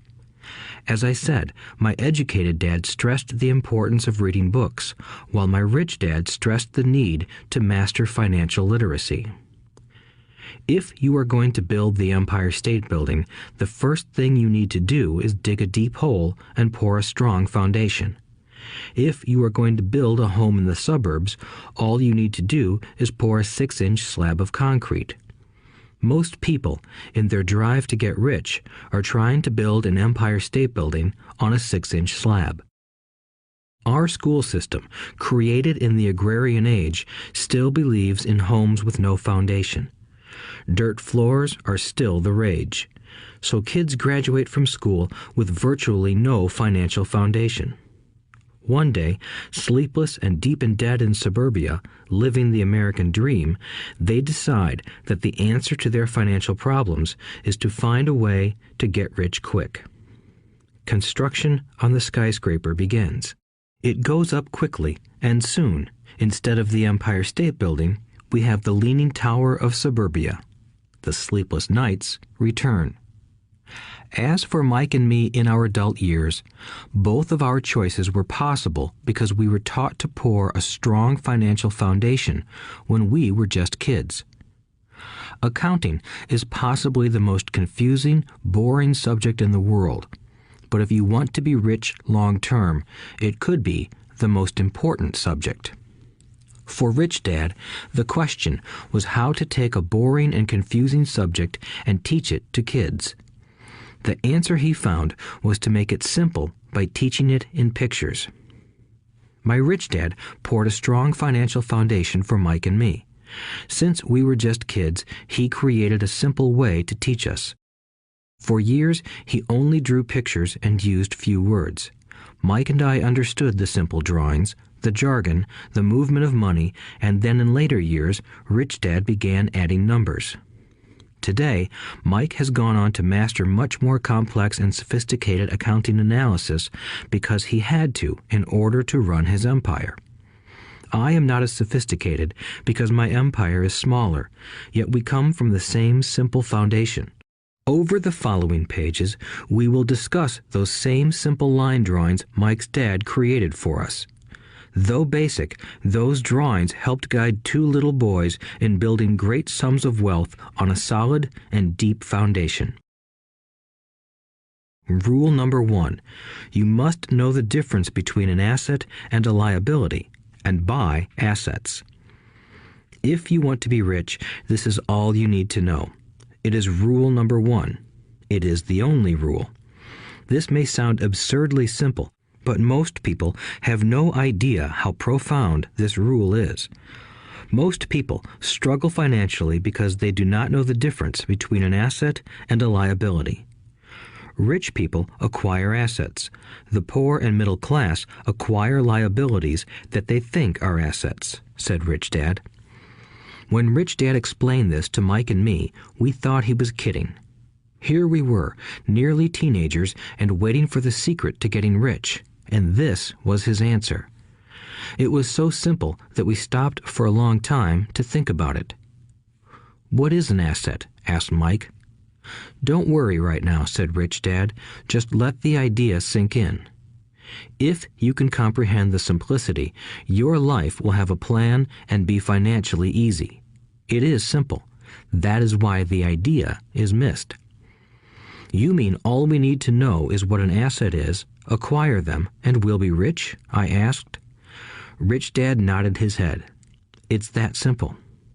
"If it's that simple, how come everyone is not rich?" I asked. Rich Dad smiled. "Because people do not know the difference between an asset and a liability."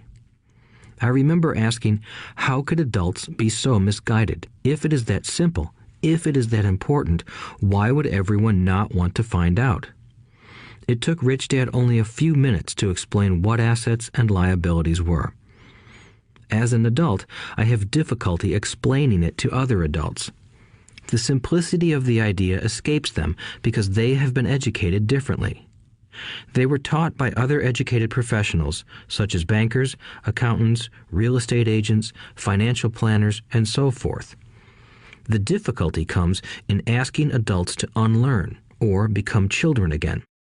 An intelligent adult often feels it is demeaning to pay attention to simplistic definitions. Rich Dad believed in the KISS principle: keep it simple, stupid, or keep it super simple. So he kept it simple for us, and that made our financial foundation strong. So what causes the confusion? How could something so simple be so screwed up? Why would someone buy an asset that was really a liability? The answer is found in basic education. We focus on the word literacy and not financial literacy. What defines something to be an asset or a liability are not words. In fact, if you really want to be confused, look up the words asset and liability in the dictionary. I know the definition may sound good to a trained accountant, but for the average person, it makes no sense. But we adults are often too proud to admit that something does not make sense. To us young boys, Rich Dad said, "What defines an asset are not words, but numbers. And if you can't read the numbers, you can't tell an asset from a hole in the ground." In accounting, Rich Dad would say, it's not the numbers, but what the numbers are telling you. It's just like words. It's not the words, but the story the words are telling you. If you want to be rich, you've got to read and understand numbers. If I heard that once, I heard it 1,000 times from my rich dad. And I also heard the rich acquire assets and the poor and middle class acquire liabilities. Here is how to tell the difference between an asset and a liability.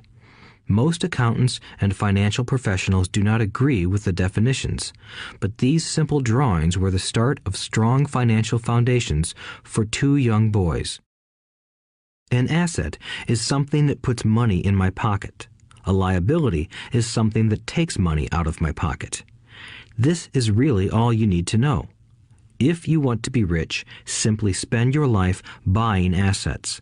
If you want to be poor or middle class, spend your life buying liabilities. Illiteracy, both in words and numbers, is the foundation of financial struggle. If people are having difficulties financially, there is something that they don't understand, either in words or numbers. The rich are rich because they are more literate in different areas than people who struggle financially. So if you want to be rich and maintain your wealth, it's important to be financially literate in words as well as numbers. Numbers alone mean little, just as words out of context mean little. It's the story that counts. In financial reporting, reading numbers is looking for the plot, the story of where the cash is flowing. In 80% of most families, the financial story paints a picture of hard work to get ahead. However, this effort is for naught because they spend their lives buying liabilities instead of assets. Everyone has living expenses, the need for food, shelter, and clothing. It is the cash flow that tells the story of how a person handles their money. The reason I started with the story of the richest men in America is to illustrate the flaw in believing that money will solve all problems. That is why I cringe whenever I hear people ask me how to get rich quicker or where they should start.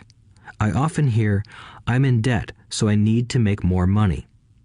But more money will often not solve the problem. In fact, it may compound the problem. Money often makes obvious our tragic human flaws, putting a spotlight on what we don't know. That is why, all too often, a person who comes into a sudden windfall of cash, let's say an inheritance, a pay raise, or lottery winnings, soon returns to the same financial mess, if not worse than the mess they were in before. Money only accentuates the cash flow pattern running in your head. If your pattern is to spend everything you get, most likely an increase in cash will just result in an increase in spending. Thus the saying, "A fool and his money is one big party."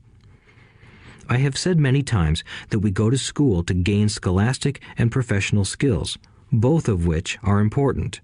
We learn to make money with our professional skills.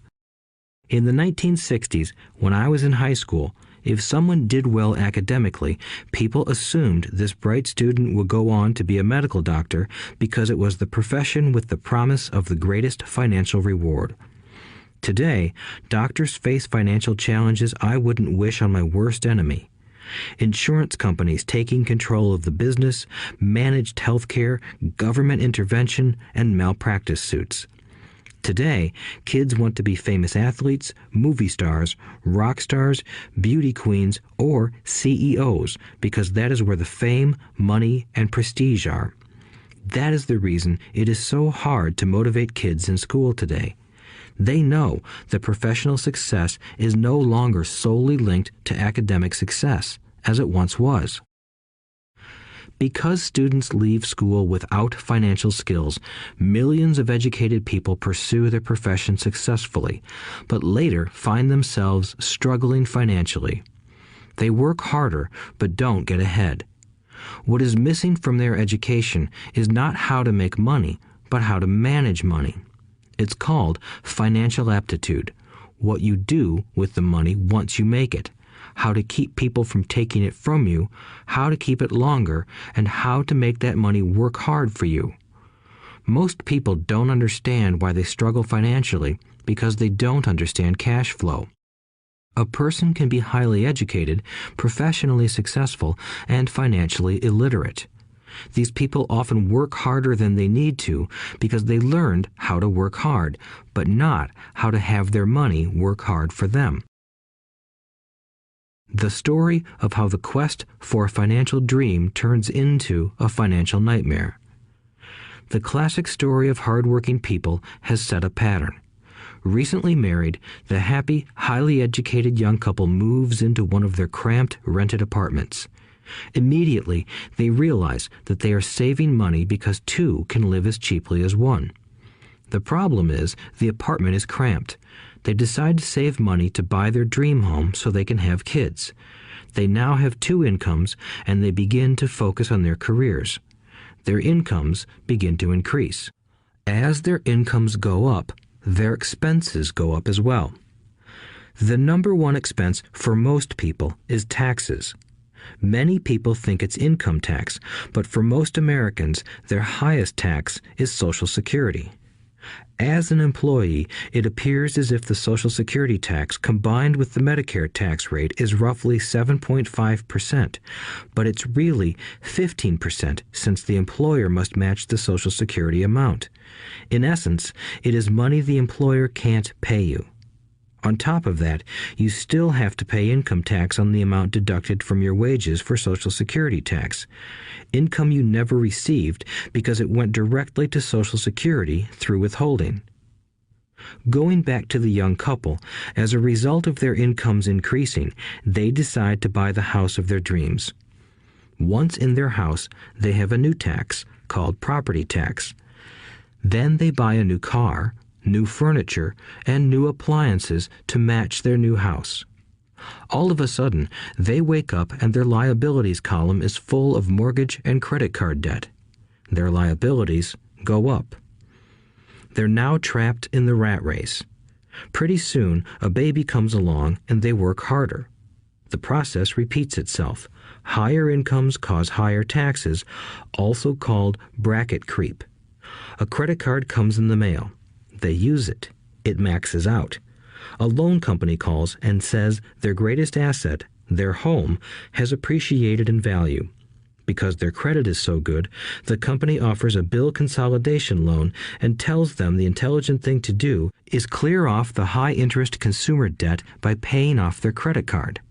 And besides, interest on their home is a tax deduction. They go for it and pay off those high-interest credit cards. They breathe a sigh of relief. Their credit cards are paid off. They've now folded their consumer debt into their home mortgage. Their payments go down because they extend their debt over 30 years. It is the smart thing to do. Their neighbor calls to invite them to go shopping. The Memorial Day sale is on. They promise themselves they'll just window shop, but they take a credit card, just in case. I run into this young couple all the time.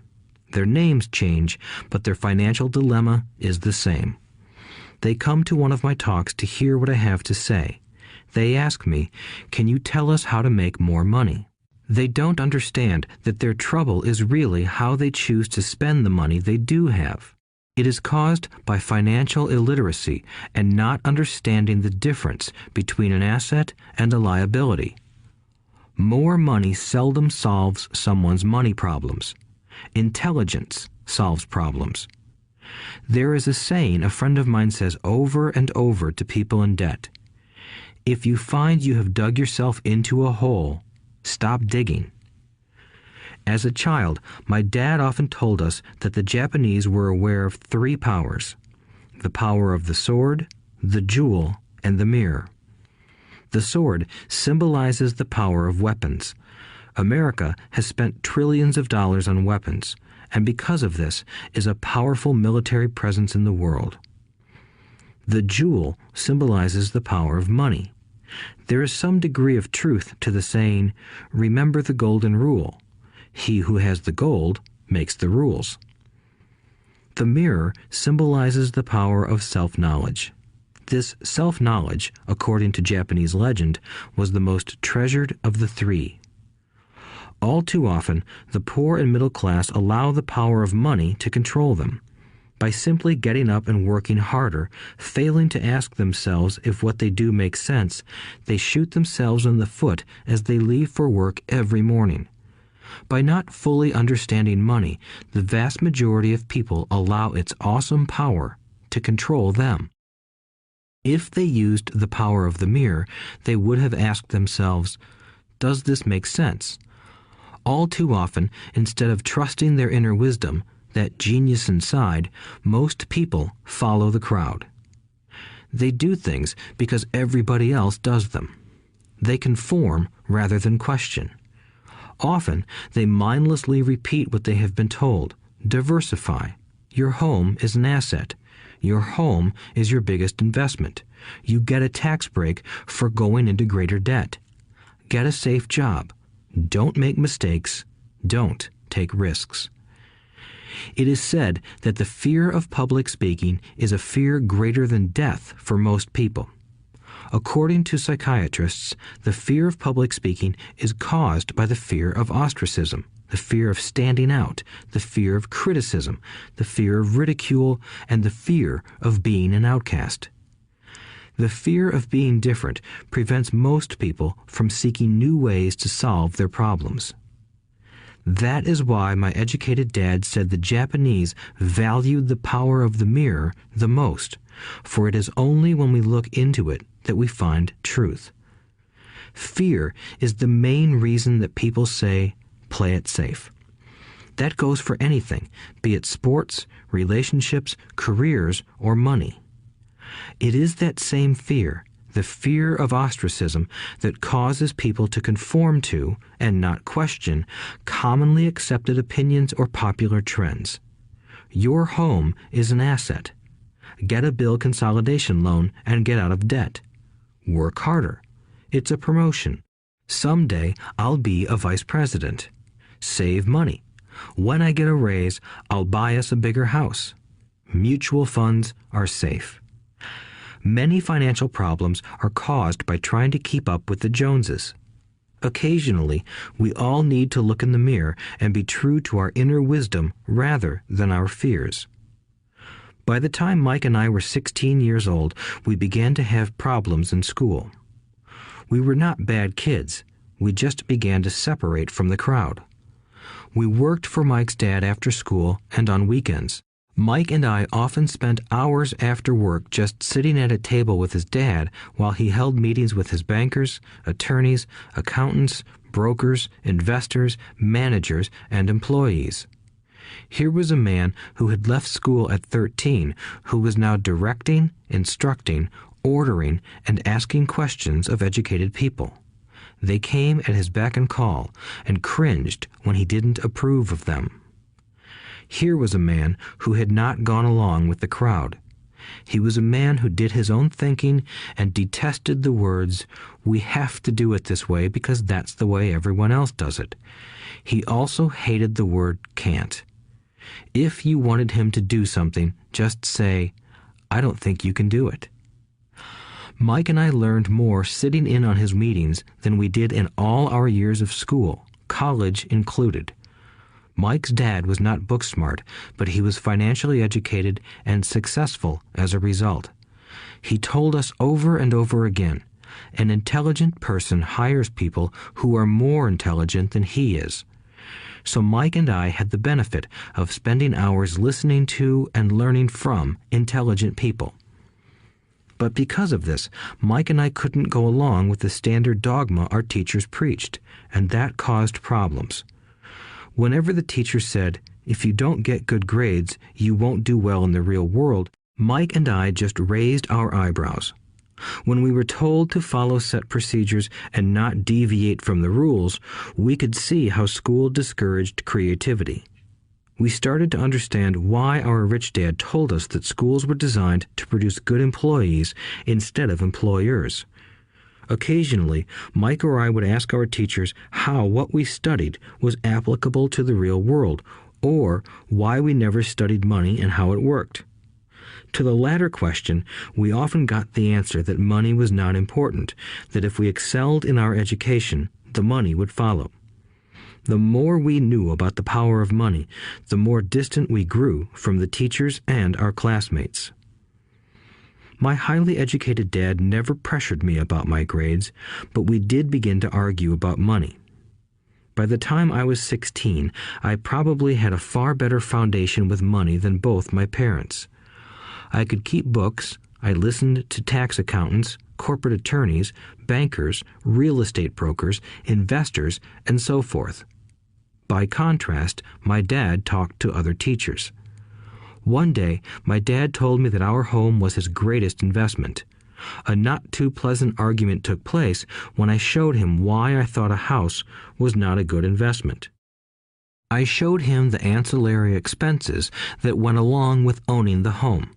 A bigger home meant bigger expenses, and the cash flow kept going out through the expense column. Today, people still challenge me on the idea of a house not being an asset. I know that for many people, it is their dream as well as their largest investment. And owning your own home is better than nothing.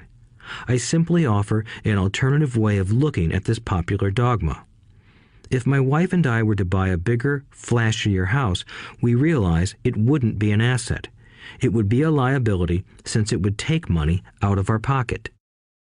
So here is the argument I put forth. I really don't expect most people to agree with it because your home is an emotional thing, and when it comes to money, high emotions tend to lower financial intelligence. I know from personal experience that money has a way of making every decision emotional. 1.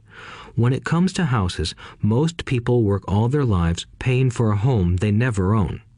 In other words, most people buy a new house every few years, each time incurring a new 30-year loan to pay off the previous one.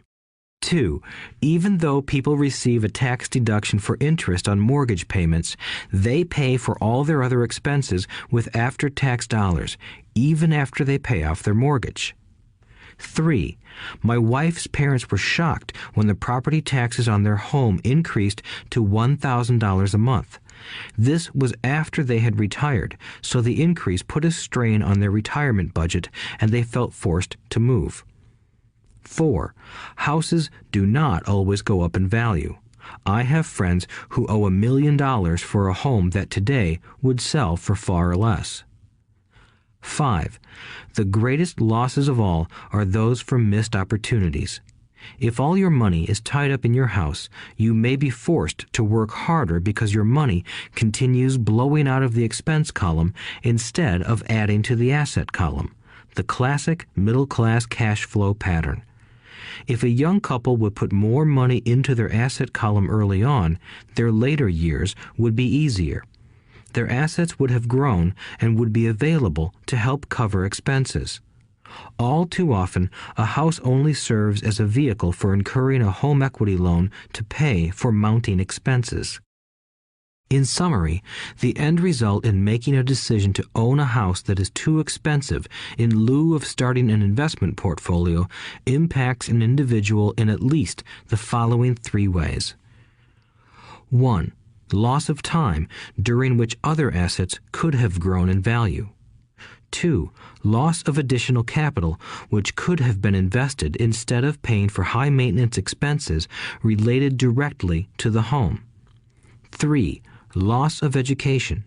Too often, people count their house and savings and retirement plans as all they have in their asset column. Because they have no money to invest, they simply don't invest. This costs them investment experience. Most never become what the investment world calls a sophisticated investor. And the best investments are usually first sold to sophisticated investors, who then turn around and sell them to the people playing it safe. I am not saying don't buy a house. What I'm saying is that you should understand the difference between an asset and a liability. When I want a bigger house, I first buy assets that will generate the cash flow to pay for the house. My educated dad's personal financial statement best demonstrates the life of someone caught in the rat race. His expenses match his income, never allowing him enough left over to invest in assets. As a result, his liabilities are larger than his assets. Why the rich get richer. A review of my rich dad's financial statement shows why the rich get richer. The asset column generates more than enough income to cover expenses, with the balance reinvested into the asset column. The asset column continues to grow, and therefore the income it produces grows with it. The result is that the rich get richer. Why the middle class struggle. The middle class finds itself in a constant state of financial struggle. Their primary income is through their salary. As their wages increase, so do their taxes. Their expenses tend to increase in proportion to their salary increase, hence the phrase, the rat race. They treat their home as their primary asset instead of investing in income-producing assets. This pattern of treating your home as an investment and the philosophy that a pay raise means you can buy a larger home or spend more is the foundation of today's debt-ridden society. Increased spending throws families into greater debt and into more financial uncertainty, even though they may be advancing in their jobs and receiving raises on a regular basis. This is high-risk living caused by weak financial education. The massive loss of jobs in recent times proves how shaky the middle class really is financially. Company pension plans are being replaced by 401k plans. Social Security is obviously in trouble and can't be relied upon as a source for retirement. Panic has set in for the middle class. Today, mutual funds are popular because they supposedly represent safety. Average mutual fund buyers are too busy working to pay taxes and mortgages, save for their children's college, and pay off credit cards. They do not have time to study investing, so they rely on the expertise of the manager of a mutual fund. Also, because the mutual fund includes many different types of investments, they feel their money is safer because it is diversified. This educated middle class subscribes to the dogma put out by mutual fund brokers and financial planners. Play it safe, avoid risk. The real tragedy is that the lack of early financial education is what creates the risk faced by average middle class people. The reason they have to play it safe is because their financial positions are tenuous at best. Their balance sheets are not balanced. Instead, they are loaded with liabilities and have no real assets that generate income. Typically, their only source of income is their paycheck. Their livelihood becomes entirely dependent on their employer. So when genuine deals of a lifetime come along, these people can't take advantage of them because they are working so hard, are taxed to the max, and are loaded with debt. As I said at the start of this section, the most important rule is to know the difference between an asset and a liability. Once you understand the difference, concentrate your efforts on buying income-generating assets. That's the best way to get started on a path to becoming rich. Keep doing that and your asset column will grow. Keep liabilities and expenses down so more money is available to continue pouring into the asset column. Soon, the asset base will be so deep that you can afford to look at more speculative investments. Investments that may have returns of 100% to infinity. $5,000 investments that are soon turned into $1 million or more. Investments that the middle class calls too risky. The investment is not risky for the financially literate. As an employee who is also a homeowner, your working efforts are generally as follows. 1. You work for the company. Employees make their business owner or the shareholders rich, not themselves. Your efforts and success will help provide for the owner's success and retirement. 2. You work for the government. The government takes its share from your paycheck before you even see it. By working harder, you simply increase the amount of taxes taken by the government. Most people work from January to May just for the government. 3. You work for the bank. After taxes, your next largest expense is usually your mortgage and credit card debt. The problem with simply working harder is that each of these 3 levels takes a greater share of your increased efforts. You need to learn how to have your increased efforts benefit you and your family directly. Once you have decided to concentrate on minding your own business, focusing your efforts on acquiring assets instead of a bigger paycheck, how do you set your goals? Most people must keep their job and rely on their wages to fund their acquisition of assets. As their assets grow, how do they measure the extent of their success? When does someone know that they are rich, that they have wealth? As well as having my own definitions for assets and liabilities, I also have my own definition for wealth. Actually, I borrowed it from a man named R. Buckminster Fuller. Some call him a quack, and others call him a genius. Years ago, he got architects buzzing because he applied for a patent for something he called a geodesic dome. But in the application, Fuller also said something about wealth. It was pretty confusing at first, but after reading it, it began to make some sense. Wealth is a person's ability to survive so many number of days forward, or, if I stopped working today, how long could I survive? Unlike net worth, the difference between your assets and liabilities, which is often filled with a person's expensive junk and opinions of what things are worth, this definition creates the possibility for developing a truly accurate measurement. I could now measure and know where I was in terms of my goal to become financially independent. Although net worth often includes non-cash producing assets, like stuff you bought that now sits in your garage, wealth measures how much money your money is making and, therefore, your financial survivability. Wealth is the measure of the cash flow from the asset column compared with the expense column. Let's use an example. Let's say I have cash flow from my asset column of $1,000 a month, and I have monthly expenses of $2,000 a month. What is my wealth? Let's go back to Buckminster Fuller's definition. Using his definition, how many days forward can I survive?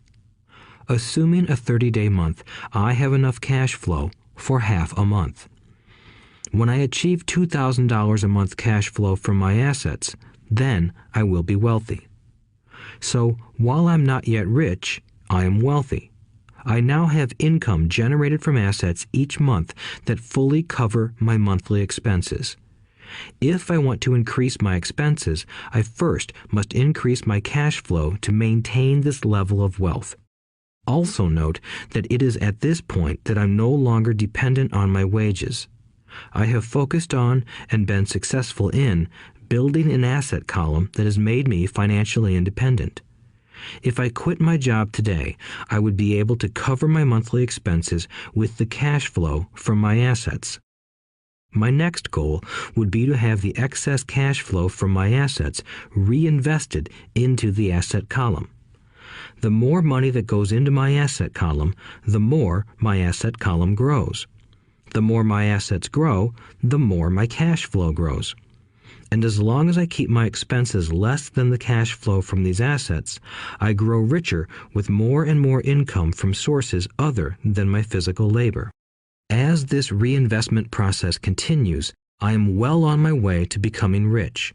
Just remember this simple observation. The rich buy assets. The poor only have expenses. The middle class buy liabilities they think are assets. So how do I start minding my own business? What is the answer? Listen to the founder of McDonald's in the next chapter. Chapter 3. Lesson 3. Mind your own business. The rich focus on their asset columns while everyone else focuses on their income statements. In 1974, Ray Kroc, the founder of McDonald's, was asked to speak to the MBA class at the University of Texas at Austin. A friend of mine was a student in that MBA class. After a powerful and inspiring talk, the class adjourned and the students asked Ray if he would join them at their favorite hangout to have a few beers. Ray graciously accepted. "What business am I in?" Ray asked once the group had all their beers in hand. Everyone laughed, my friend said. Most of the MBA students thought Ray was just fooling around. No one answered, so Ray asked again. "What business do you think I'm in?" The students laughed again, and finally one brave soul yelled out, "Ray, who in the world doesn't know that you're in the hamburger business?" Ray chuckled. "That's what I thought you would say." He paused and then quickly added, "Ladies and gentlemen, I'm not in the hamburger business. My business is real estate." As my friend tells the story, Ray spent a good amount of time explaining his viewpoint. In his business plan, Ray knew that the primary business focus was to sell hamburger franchises, but what he never lost sight of was the location of each franchise. He knew that the land and its location were the most significant factors in the success of each franchise. Basically, the person who bought the franchise was also buying the real estate under the franchise for Ray Kroc's organization. Today, McDonald's is the largest single owner of real estate in the world, owning even more than the Catholic Church. McDonald's owns some of the most valuable intersections and street corners in America and around the globe. My friend considers this as one of the most important lessons in his life. Today, he owns car washes, but his business is the real estate under those car washes. The previous chapter presented that most people work for everyone but themselves. They work first for the owners of the company, then for the government through taxes, and finally for the bank that owns their mortgage. When I was a young boy, we did not have a McDonald's nearby. Yet my rich dad was responsible for teaching Mike and me the same lesson that Ray Kroc talked about at the University of Texas. It is secret number 3 of the rich. The secret is mind your own business. Financial struggle is often directly the result of people working all their lives for someone else. Many people will simply have nothing at the end of their working days to show for their efforts. Our current educational system focuses on preparing today's youth to get good jobs by developing scholastic skills. Their lives will revolve around their wages or, as described earlier, their income column.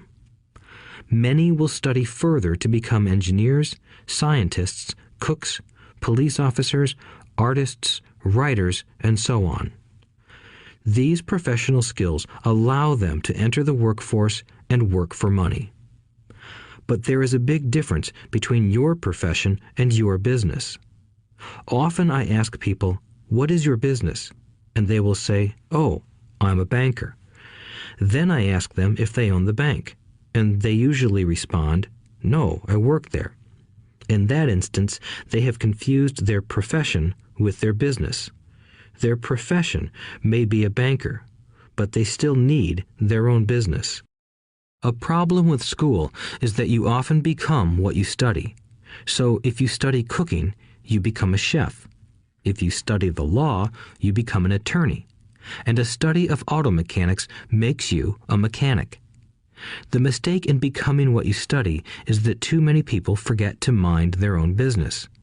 They spend their lives minding someone else's business and making that person rich.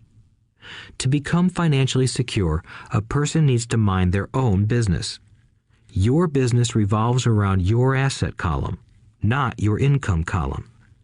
As stated earlier, the number one rule is to know the difference between an asset and a liability and to buy assets.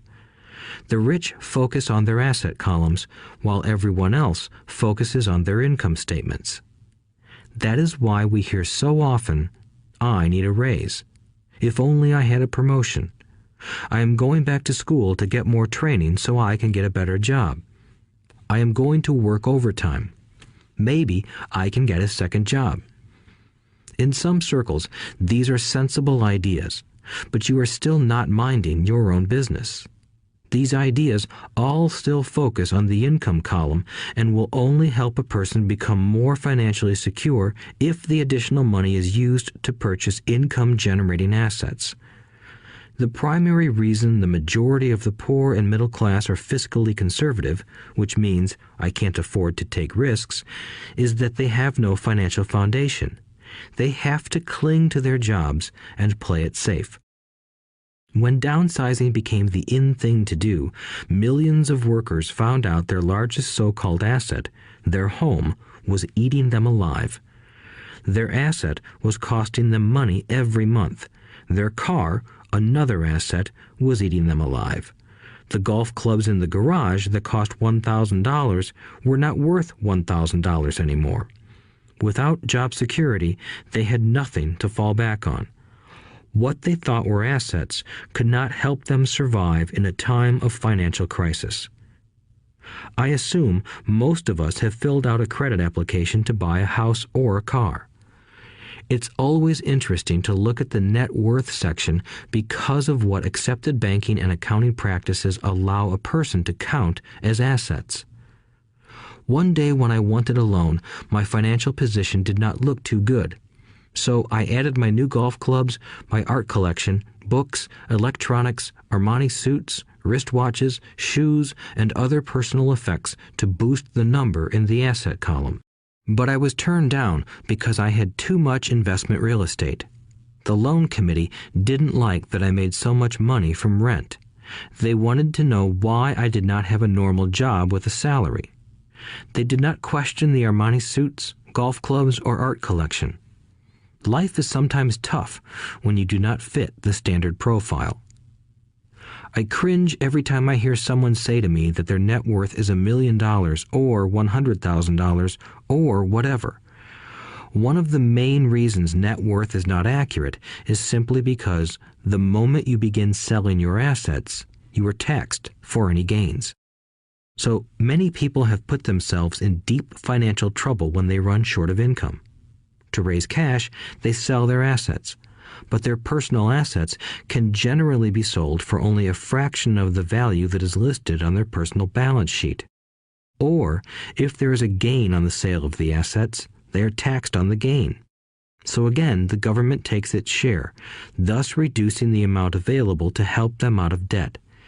That is why I say someone's net worth is often worth less than they think. Start minding your own business. Keep your daytime job, but start buying real assets, not liabilities or personal effects that have no real value once you get them home. A new car loses nearly 25% of the price you pay for it the moment you drive it off the lot. It is not a true asset even if your banker lets you list it as one. My $400 new titanium driver was worth $150 the moment I teed off. Keep expenses low, reduce liabilities, and diligently build a base of solid assets. For young people who have not yet left home, it is important for parents to teach them the difference between an asset and a liability. Get them to start building a solid asset column before they leave home, get married, buy a house, have kids, and get stuck in a risky financial position, clinging to a job and buying everything on credit. I see so many young couples who get married and trap themselves into a lifestyle that will not let them get out of debt for most of their working years.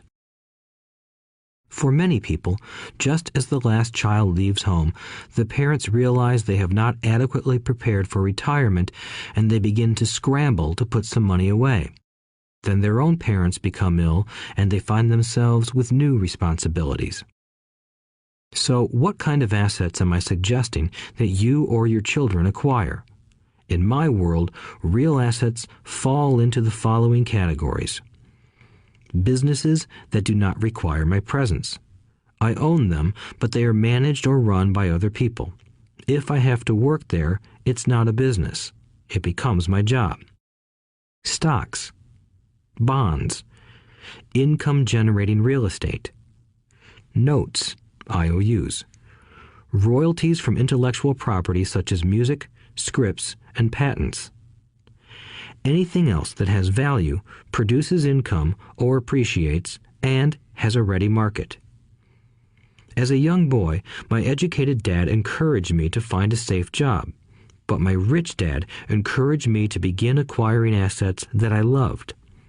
If you don't love it, you won't take care of it.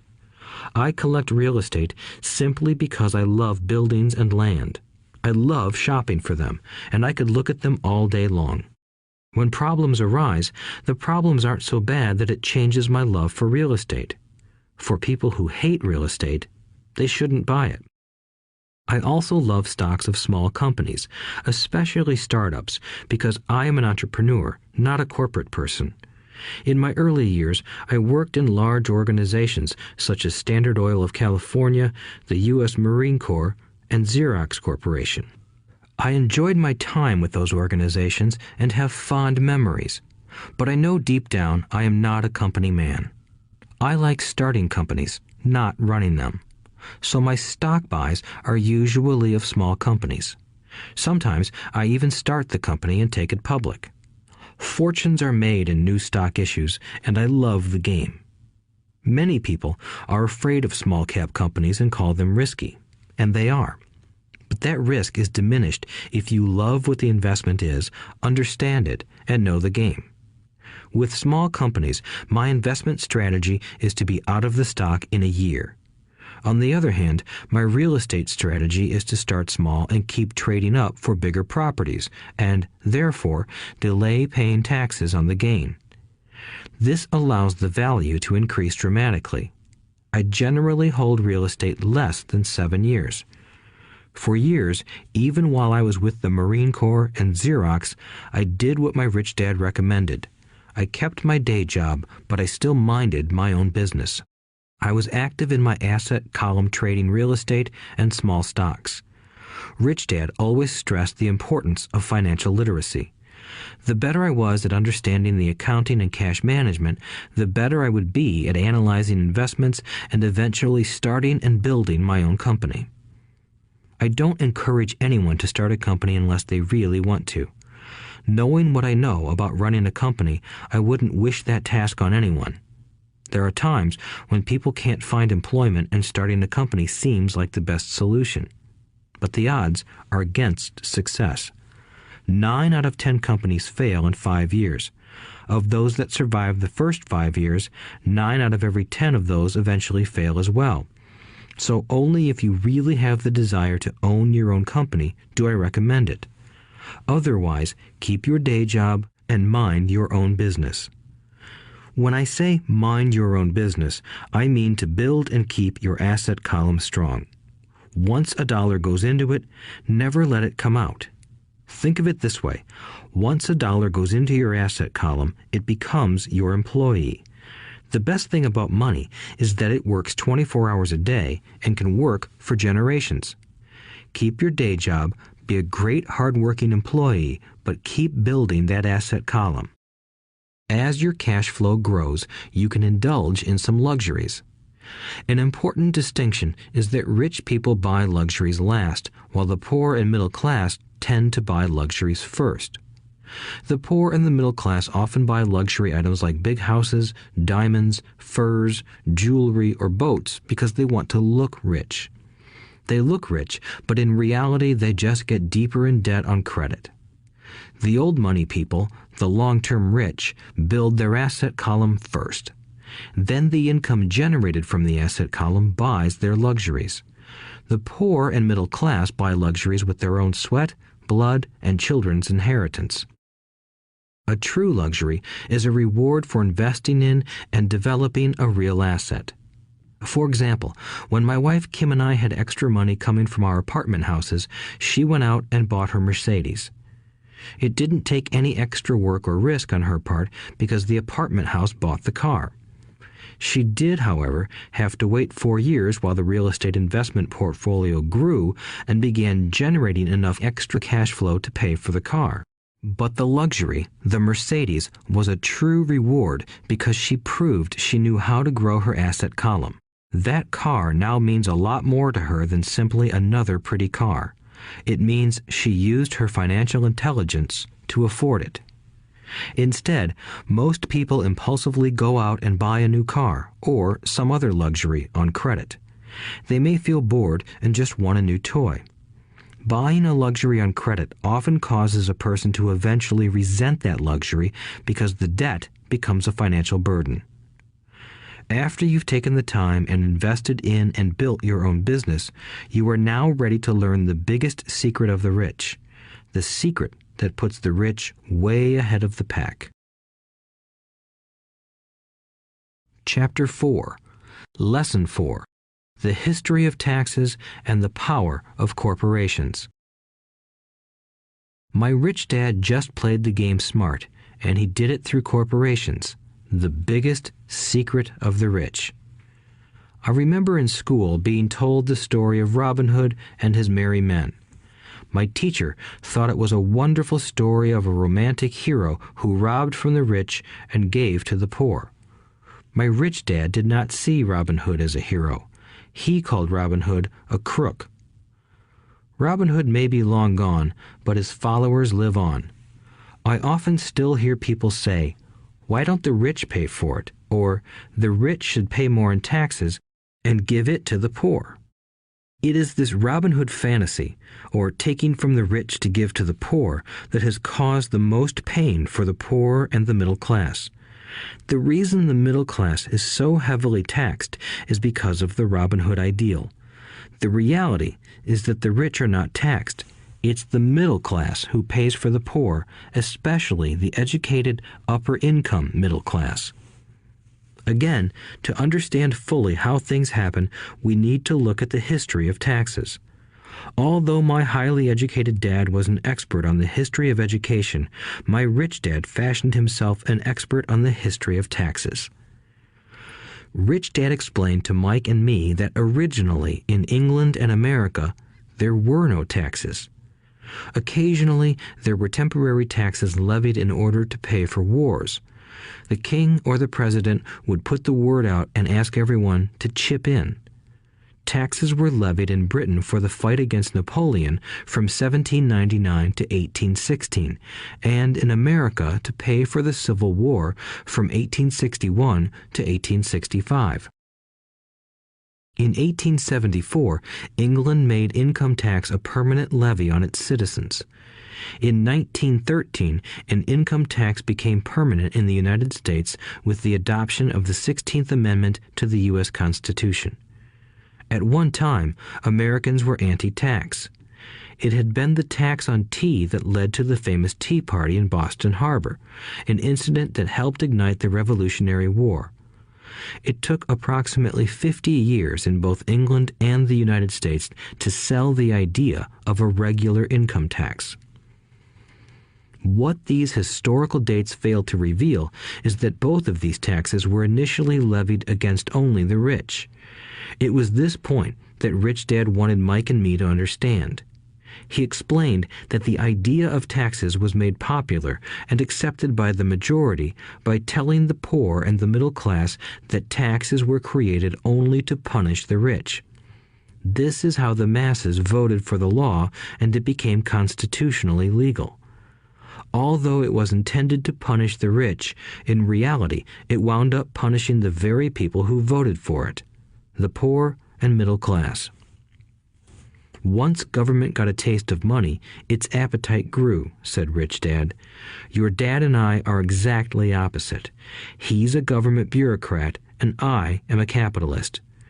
We get paid, and our success is measured on opposite behaviors. He gets paid to spend money and hire people. The more he spends and the more people he hires, the larger his organization becomes. In the government, a large organization is a respected organization. On the other hand, within my organization, the fewer people I hire and the less money I spend, the more I am respected by my investors. That's why I don't like government people. They have different objectives than most business people. As the government grows, more and more tax dollars are needed to support it. My educated dad sincerely believed that government should help people. He loved John F. Kennedy and especially the idea of the Peace Corps.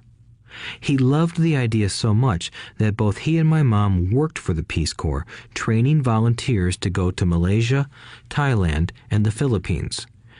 He always strived for additional grants and budget increases so he could hire more people, both in his job with the Education Department and in the Peace Corps. From the time I was about 10 years old, I would hear from my rich dad that government workers were a pack of lazy thieves, and from my poor dad I would hear how the rich were greedy crooks who should be made to pay more taxes. Both sides had valid points. It was difficult to go to work for one of the biggest capitalists in town and come home to a father who was a prominent government leader. It was not easy to know which dad to believe. Yet, when you study the history of taxes, an interesting perspective emerges. As I said, the passage of taxes was only possible because the masses believed in the Robin Hood theory of economics. Take from the rich and give to everyone else. The problem was that the government's appetite for money was so great that taxes soon needed to be levied on the middle class, and from there it kept trickling down. However, the rich saw an opportunity because they don't play by the same set of rules. The rich knew about corporations, which became popular in the days of sailing ships. The rich created the corporation as a vehicle to limit their risk to the assets of each voyage. The rich put their money into a corporation to finance the voyage. The corporation would then hire a crew to sail to the New World to look for treasure. If the ship was lost, the crew lost their lives, but the loss to the rich would be limited only to the money they invested for that particular voyage.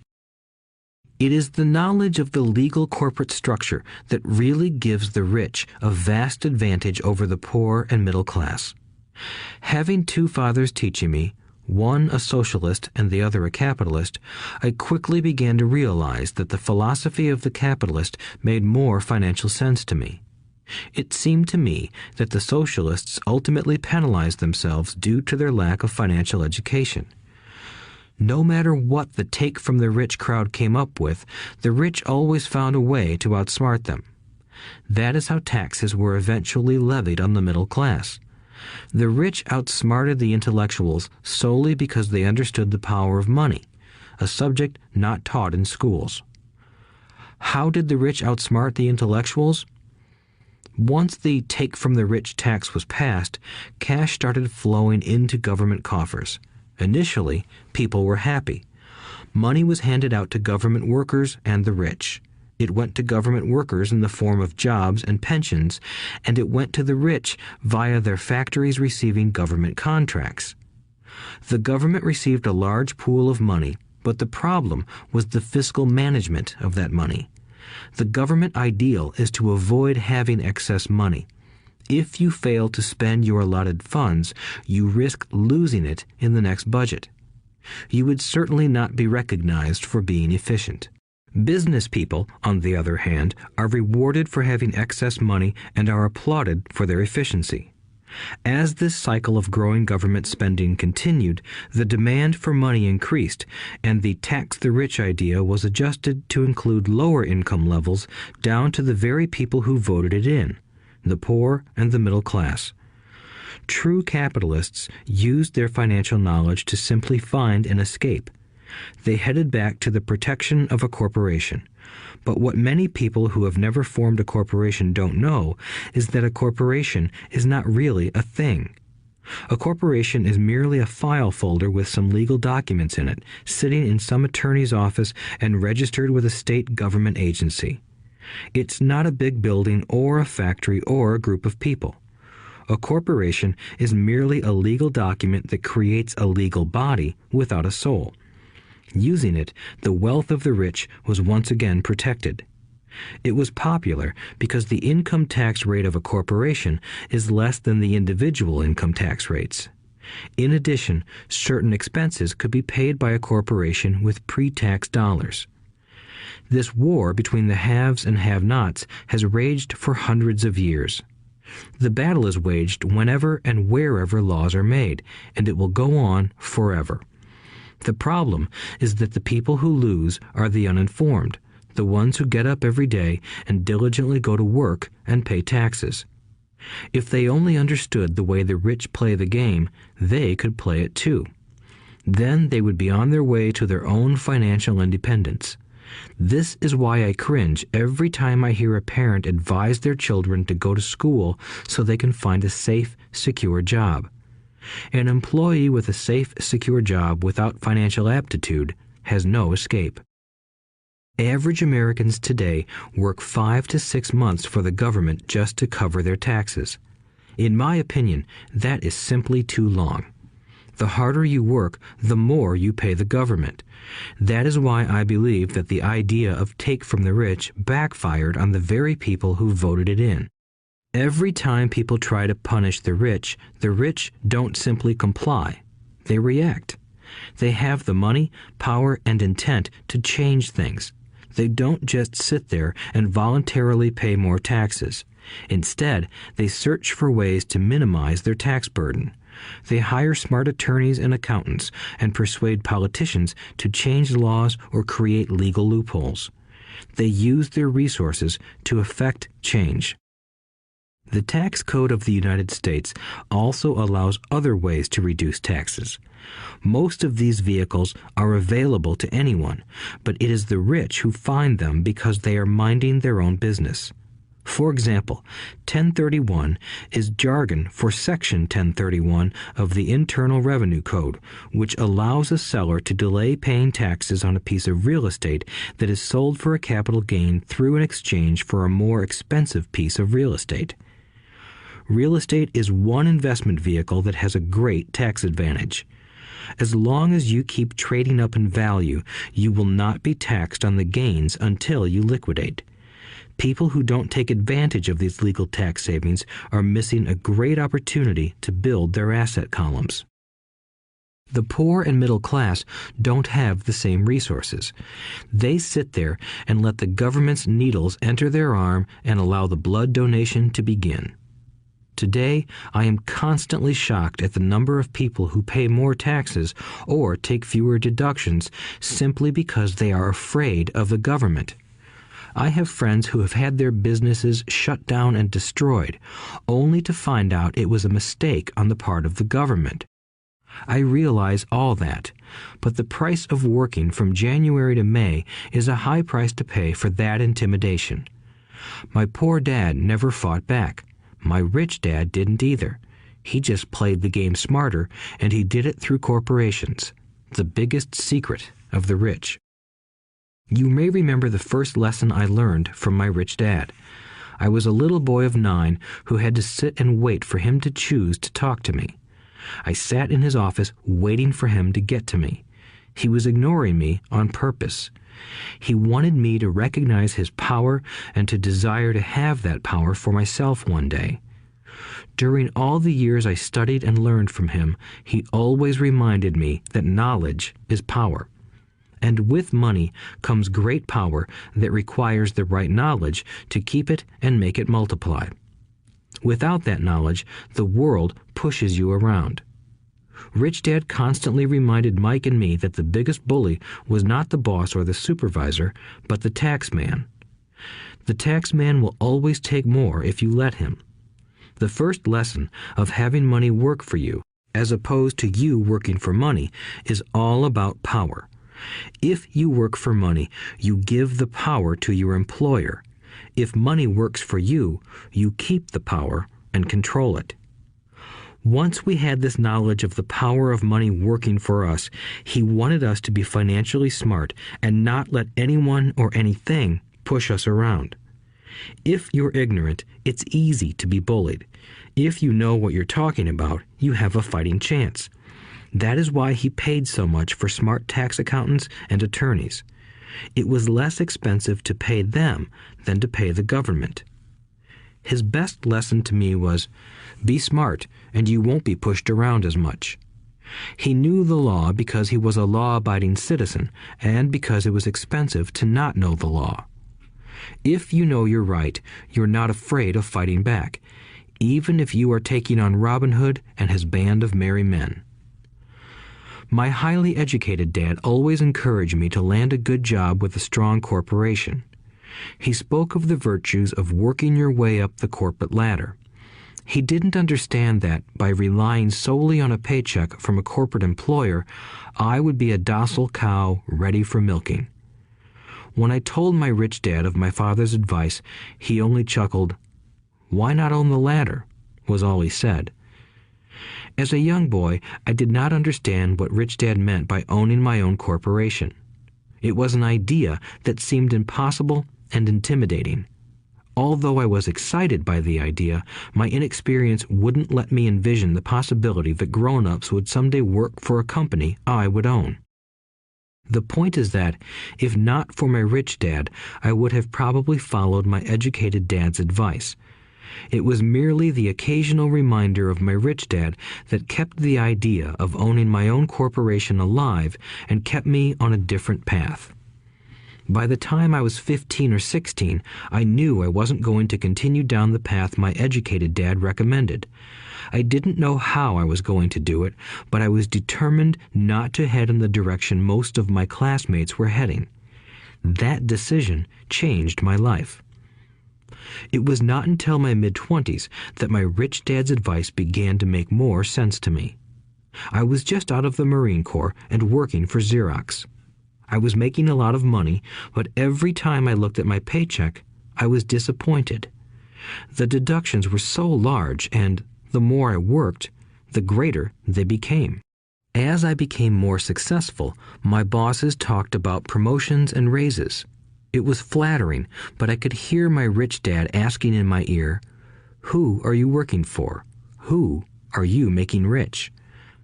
In 1974, while still an employee for Xerox, I formed my first corporation and began minding my own business. There were already a few assets in my asset column, but now I was determined to focus on making it bigger.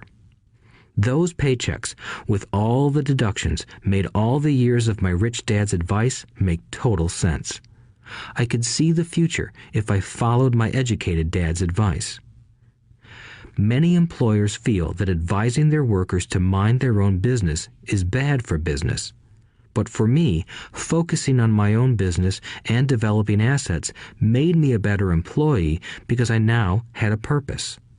I came in early and worked diligently, amassing as much money as possible so I could invest in real estate. Hawaii was just set to boom, and there were fortunes to be made.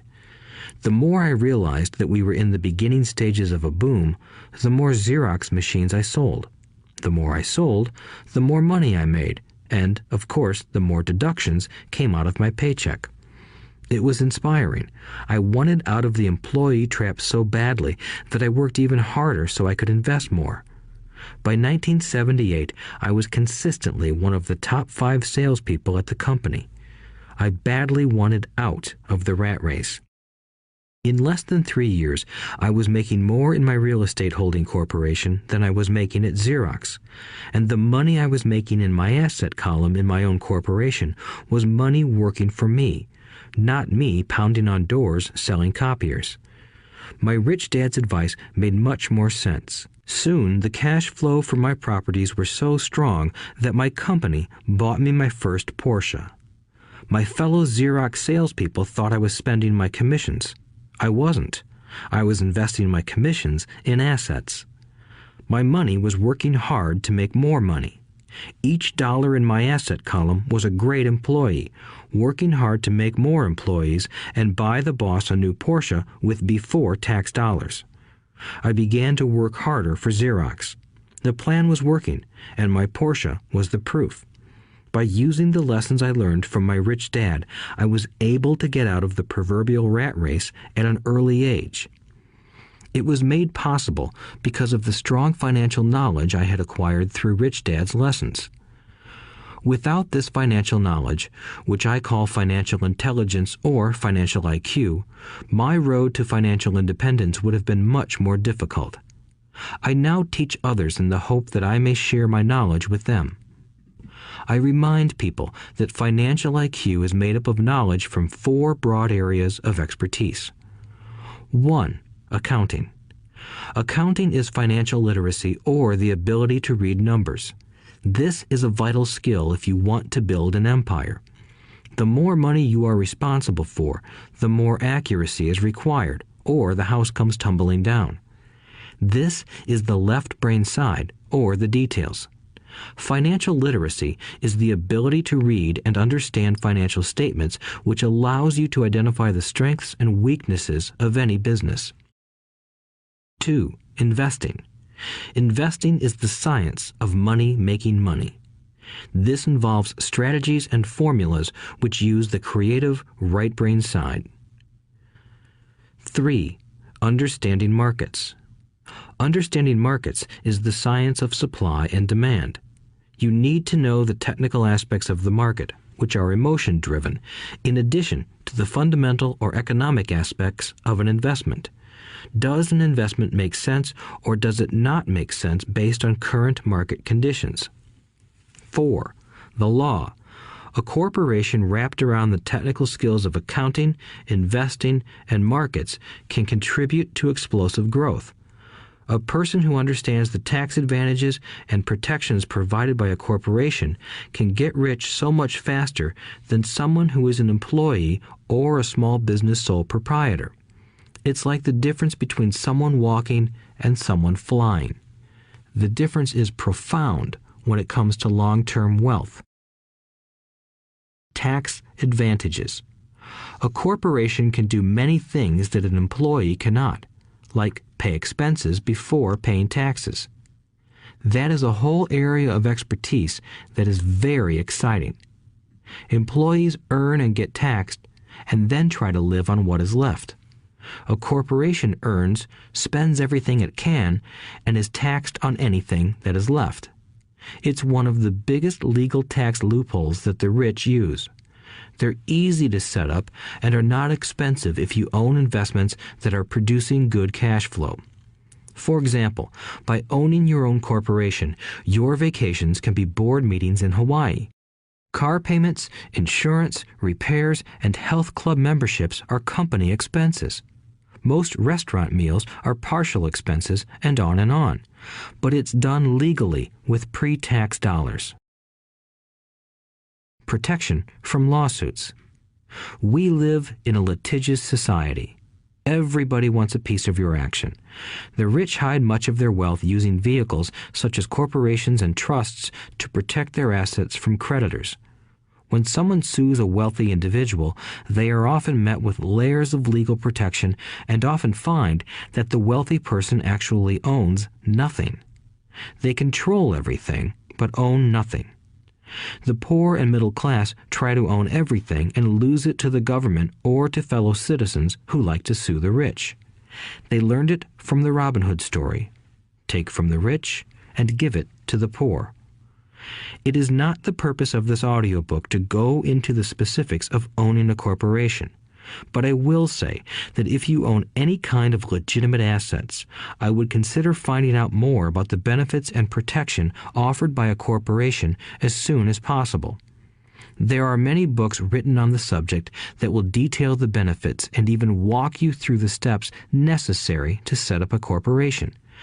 Garrett Sutton's books on corporations provide wonderful insight into the power of personal corporations. Financial IQ is actually the synergy of many skills and talents.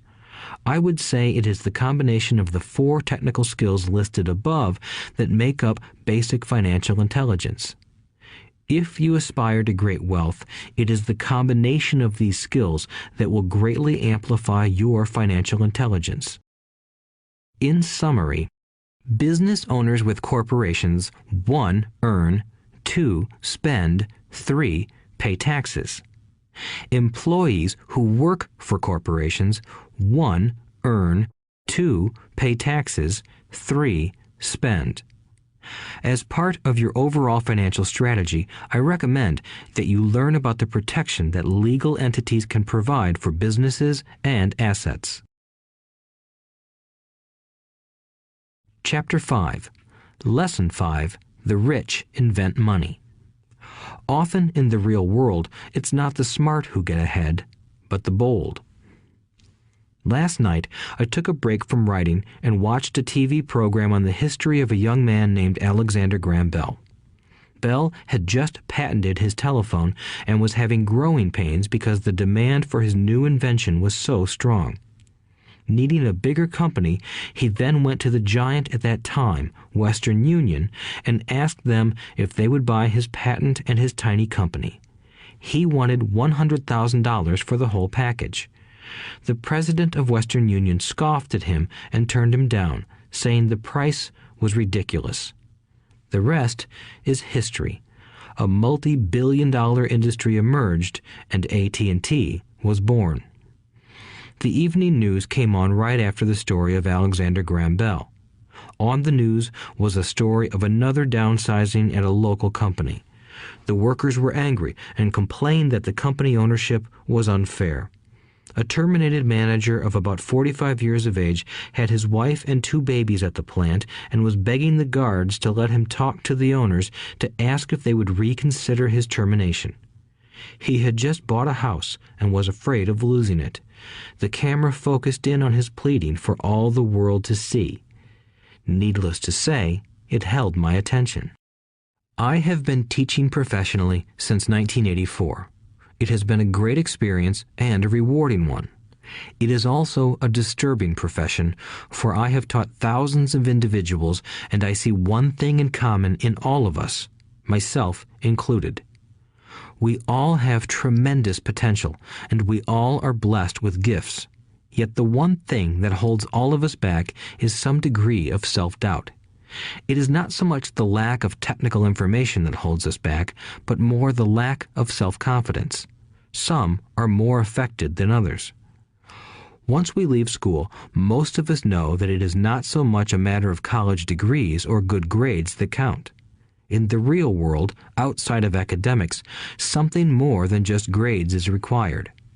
I have heard it called many things: guts, chutzpah, balls, audacity, bravado, cunning, daring, tenacity, and brilliance.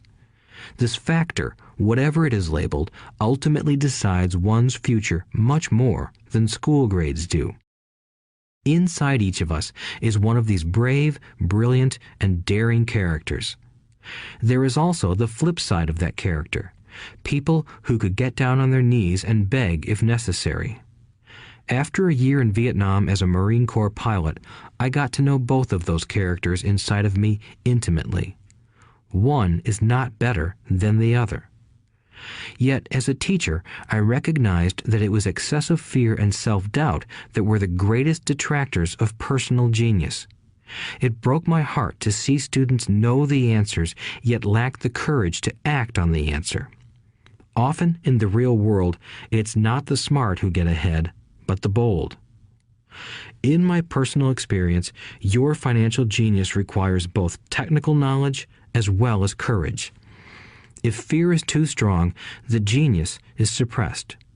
In my classes, I strongly urge students to learn to take risks, to be bold, and to let their genius convert that fear into power and brilliance. It works for some and just terrifies others. I have come to realize that for most people, when it comes to the subject of money, they would rather play it safe. I have had to field questions such as, why take risks? Why should I bother developing my financial IQ? Why should I become financially literate? And I answer, just to have more options. There are huge changes up ahead. In the coming years, there will be more people just like the young inventor Alexander Graham Bell. There will be 100 people like Bill Gates and hugely successful companies like Microsoft created every year all over the world. And there will also be many more bankruptcies, layoffs, and downsizings. So why bother developing your financial IQ? No one can answer that but you. Yet I can tell you why I myself do it. I do it because it is the most exciting time to be alive. I'd rather be welcoming change than dreading change. I'd rather be excited about making millions than worrying about not getting a raise. This period we are in now is a most exciting time, unprecedented in our world's history. Generations from now, people will look back at this period of time and remark at what an exciting era it must have been. It was the death of the old and birth of the new. It was full of turmoil, and it was exciting. So why bother developing your financial IQ? Because if you do, you will prosper greatly. And if you don't, this period of time will be a frightening one. It will be a time of watching some people move boldly forward while others cling to worn-out life preservers. Land was wealth 300 years ago, so the person who owned the land owned the wealth. Later, wealth was in factories and production, and America rose to dominance. The industrialist owned the wealth. Today, wealth is in information, and the person who has the most timely information owns the wealth. The problem is that information flies around the world at the speed of light. The new wealth cannot be contained by boundaries and borders as land and factories were. The changes will be faster and more dramatic. There will be a dramatic increase in the number of new multimillionaires. There also will be those who are left behind. I find so many people struggling today, often working harder, simply because they cling to old ideas. They want things to be the way they were, and they resist change. I know people who are losing their jobs or their houses, and they blame technology or the economy or their boss. Sadly, they fail to realize that they might be the problem. Old ideas are their biggest liability. It is a liability simply because they fail to realize that while that idea or way of doing something was an asset yesterday, yesterday is gone. One afternoon, I was teaching how to invest using a board game I had invented, Cash Flow, as a teaching tool. A friend had brought someone along to attend the class. This friend of a friend was recently divorced, had been badly burned in the divorce settlement, and was now searching for some answers. Her friend thought the class might help. The game was designed to help people learn how money works. In playing the game, they learn about the interaction of the income statement with the balance sheet. They learn how cash flows between the two and how the road to wealth is through striving to increase your monthly cash flow from the asset column to the point that it exceeds your monthly expenses. Once you accomplish this, you are able to get out of the rat race and out onto the fast track. As I have said, some people hate the game, some love it, and others miss the point. This woman missed a valuable opportunity to learn something. In the opening round, she drew a doodad card with the boat on it. At first, she was happy. "Oh, I've got a boat." Then, as her friend tried to explain how the numbers worked on her income statement and balance sheet, she got frustrated because she had never liked math. The rest of her table waited while her friend continued explaining the relationship between the income statement, balance sheet, and monthly cash flow. Suddenly, when she realized how the numbers worked, it dawned on her that her boat was eating her alive. Later on in the game, she was also downsized and had a child. It was a horrible game for her. After the class, her friend came by and told me that she was upset. She had come to the class to learn about investing and did not like the idea that it took so long to play a silly game. Her friend attempted to tell her to look within herself to see if the game reflected her in any way. With that suggestion, the woman demanded her money back. She said that the very idea that a game could be a reflection of her was ridiculous. Her money was promptly refunded, and she left.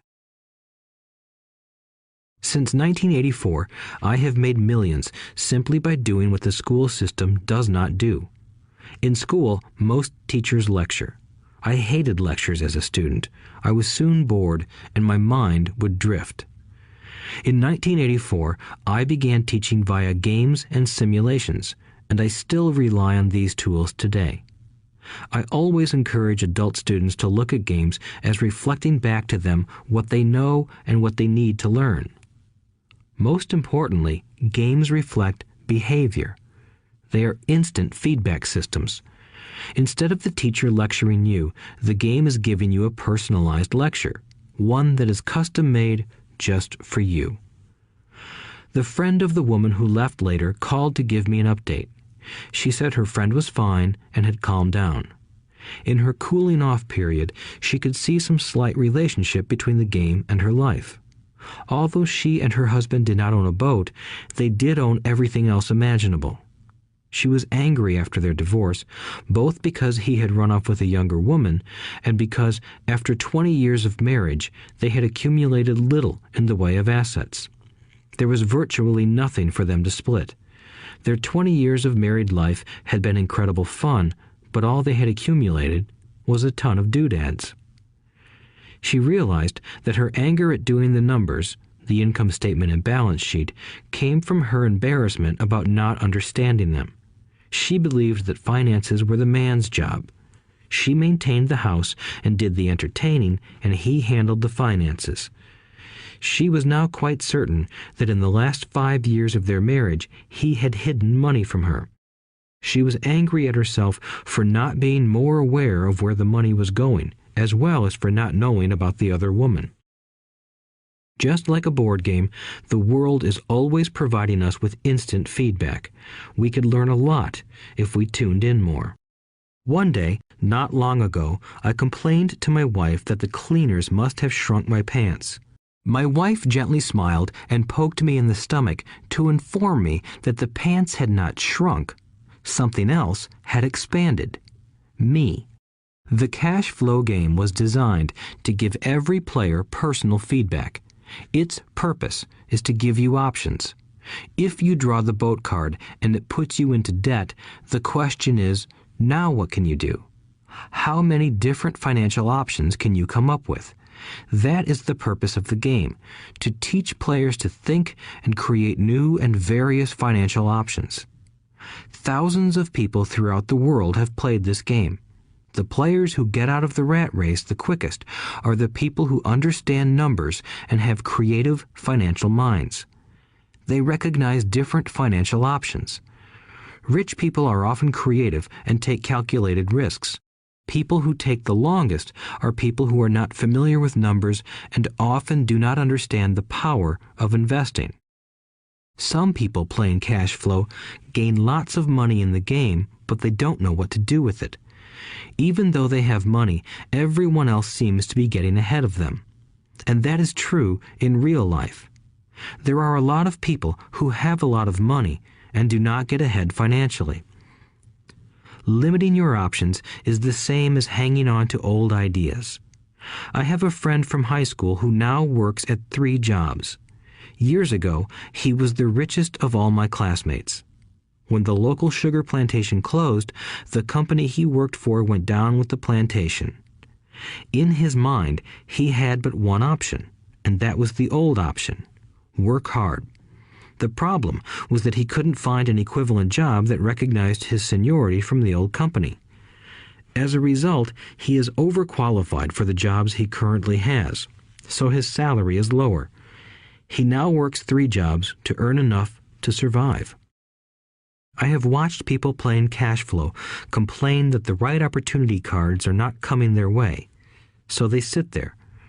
I know people who do that in real life. They wait for the right opportunity. I have watched people get the right opportunity card and then not have enough money. Then they complain that they would have gotten out of the rat race if they had had more money. So they sit there. I know people in real life who do that also. They see all the great deals, but they have no money. And I have seen people pull a great opportunity card, read it out loud, and have no idea that it is a great opportunity. They have the money, the time is right, they have the card, but they can't see the opportunity staring them in the face. They fail to see how it fits into their financial plan for escaping the rat race. And I know more people like that than all the others combined. Most people have an opportunity of a lifetime flash right in front of them, and they fail to see it. A year later, they find out about it, after everyone else got rich. Financial intelligence is simply having more options. If the opportunities aren't coming your way, what else can you do to improve your financial position? If an opportunity lands in your lap and you have no money and the bank won't talk to you, what else can you do to get the opportunity to work in your favor? If your hunch is wrong and what you've been counting on doesn't happen, how can you turn a lemon into millions? That is financial intelligence. It is not so much what happens, but how many different financial solutions you can think of to turn a lemon into millions. It is how creative you are in solving financial problems. Most people only know one solution: work hard, save, and borrow. So why would you want to increase your financial intelligence? Because you want to be the kind of person who creates your own luck. You take whatever happens and make it better. Few people realize that luck is created, just as money is. And if you want to be luckier and create money instead of working hard, then your financial intelligence is important. If you are the kind of person who is waiting for the right thing to happen, you might wait for a long time. It's like waiting for all the traffic lights to be green for 5 miles before you'll start your trip. As young boys, Mike and I were constantly told by my rich dad that money is not real. Rich Dad occasionally reminded us of how close we came to the secret of money on that first day we got together and began making money out of plaster of Paris. The poor and middle class work for money, he would say. The rich make money. The more real you think money is, the harder you will work for it. If you can grasp the idea that money is not real, you will grow richer faster. What is it? Was a question Mike and I often came back with. What is money if it is not real? What we agree it is, was all Rich Dad would say. The single most powerful asset we all have is our mind. If it is trained well, it can create enormous wealth seemingly instantaneously. An untrained mind can also create extreme poverty that can crush a family for generations. In the information age, money is increasing exponentially. A few individuals are getting ridiculously rich from nothing, just ideas and agreements. If you ask many people who trade stocks or other investments for a living, they see it done all the time. Often, millions can be made instantaneously from nothing. And by nothing, I mean no money was exchanged. It is done via agreement, a hand signal in a trading pit, a blip on a trader's screen in Lisbon from a trader's screen in Toronto and back to Lisbon, a call to my broker to buy and a moment later to sell. Money did not change hands. Agreements did. So why develop your financial genius? Only you can answer that. I can tell you why I have been developing this area of my intelligence. I do it because I want to make money fast. Not because I need to, but because I want to. It is a fascinating learning process. I develop my financial IQ because I want to participate in the fastest game and biggest game in the world. And, in my own small way, I would like to be part of this unprecedented evolution of humanity, the era where humans work purely with their minds and not with their bodies. Besides, it is where the action is. It is what is happening. It's hip, it's scary, and it's fun. That is why I invest in my financial intelligence, developing the most powerful asset I have. I want to be with people moving boldly forward. I do not want to be with those left behind. I will give you a simple example of creating money. In the early 1990s, the economy of Phoenix, Arizona was horrible. I was watching a TV show when a financial planner came on and began forecasting doom and gloom. His advice was to save money. Put $100 away every month, he said. In 40 years, you will be a multimillionaire. Well, putting money away every month is a sound idea. It is one option, the option most people subscribe to. The problem is this. It blinds the person to what is really going on. It causes them to miss major opportunities for much more significant growth of their money. The world is passing them by. As I said, the economy was terrible at that time. For investors, this is the perfect market condition. A chunk of my money was in the stock market and in apartment houses. I was short of cash. Because people were giving properties away, I was buying. I was not saving money. I was investing. Kim and I had more than $1 million in cash working in a market that was rising fast. It was the best opportunity to invest. The economy was terrible. I just could not pass up these small deals. Houses that were once $100,000 were now $75,000. But instead of shopping with local real estate agents, I began shopping at the bankruptcy attorney's office or the courthouse steps. In these shopping places, a $75,000 house could sometimes be bought for $20,000 or less. For $2,000, which was loaned to me from a friend for 90 days for $200, I gave an attorney a cashier's check as a down payment. While the acquisition was being processed, I ran an ad advertising a $75,000 house for only $60,000 and no money down. The phone rang hard and heavy. Prospective buyers were screened, and once the property was legally mine, all the prospective buyers were allowed to look at the house. It was a feeding frenzy. The house sold in a few minutes. I asked for a $2,500 processing fee, which they gladly handed over, and the escrow and title company took over from there. I returned the $2,000 to my friend with an additional $200. He was happy, the home buyer was happy, the attorney was happy, and I was happy. I had sold a house for $60,000 that cost me $20,000. The $40,000 was created from money in my asset column in the form of a promissory note from the buyer. Total working time, 5 hours. So, now that you are on your way to becoming more financially literate and skilled at reading numbers, I will tell you why this is an example of money being invented. During this depressed market, Kim and I were able to do 6 of these simple transactions in our spare time. While the bulk of our money was in larger properties and the stock market, we were able to create more than $190,000 in assets, notes at 10% interest, in those 6 buy, create, and sell transactions. That comes to approximately $19,000 a year income, much of it sheltered through our private corporation. Much of that $19,000 a year goes to pay for our company cars, gas, trips, insurance, dinners with clients, and other things. By the time the government gets a chance to tax that income, it's been spent on legally allowed pre-tax expenses. This was a simple example of how money is invented, created, and protected using financial intelligence. Ask yourself, how long would it take to save $190,000? Would the bank pay you 10% interest on your money? And the promissory note is good for 30 years. I hope they never pay me the $190,000. I have to pay a tax if they pay me the principal, and besides, $19,000 paid over 30 years is a little over $500,000 in income.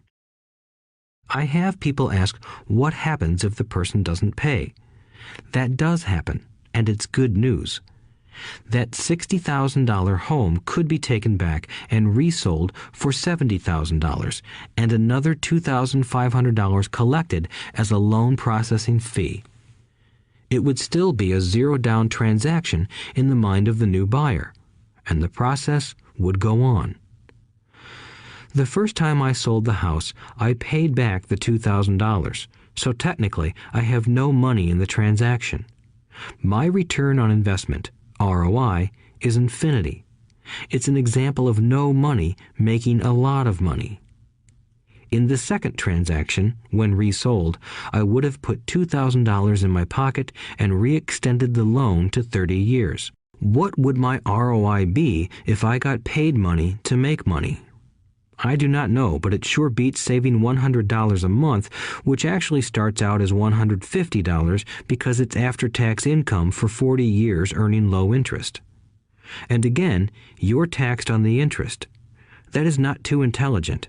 It may be safe, but it's not smart. A few years later, as the Phoenix real estate market strengthened, those houses we sold for $60,000 became worth $110,000.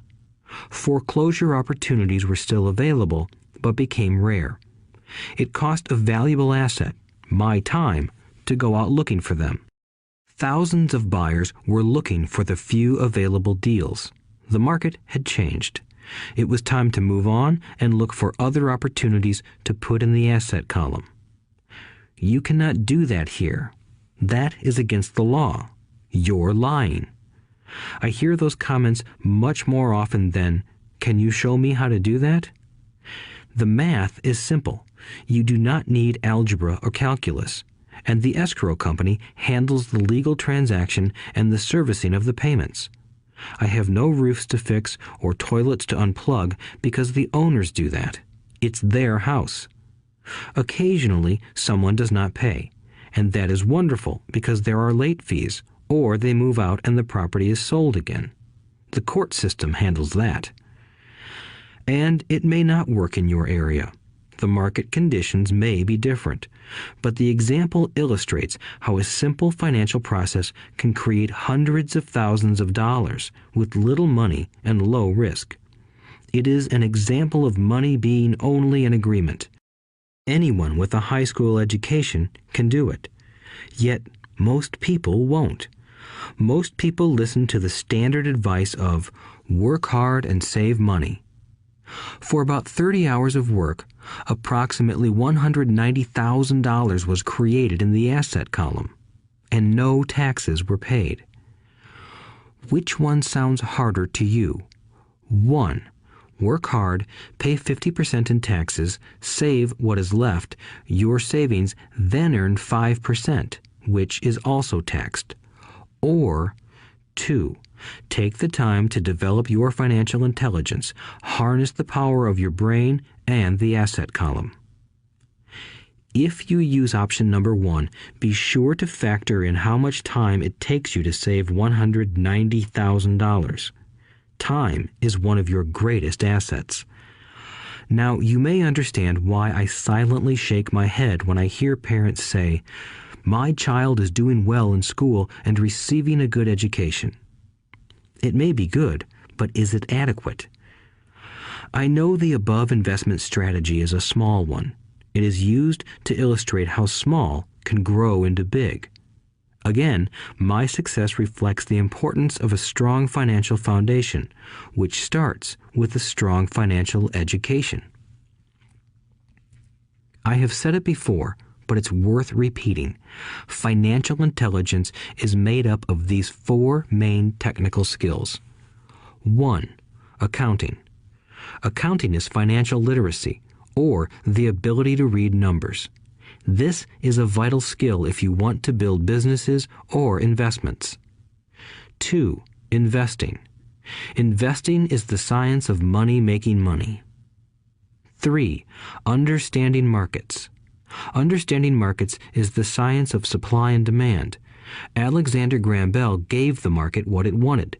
So did Bill Gates. A $75,000 house offered for $60,000 that cost $20,000 was also the result of seizing an opportunity created by the market. Somebody was buying, and someone was selling. 4. The law. The law is the awareness of accounting, corporate, state, and federal regulations. I recommend playing by the rules. It is this basic foundation, or the combination of these skills, that is needed to be successful in the pursuit of wealth, whether it be through the buying of small homes, apartment buildings, companies, stocks, bonds, precious metals, baseball cards, or the like. A few years later, the real estate market rebounded and everyone else was getting in.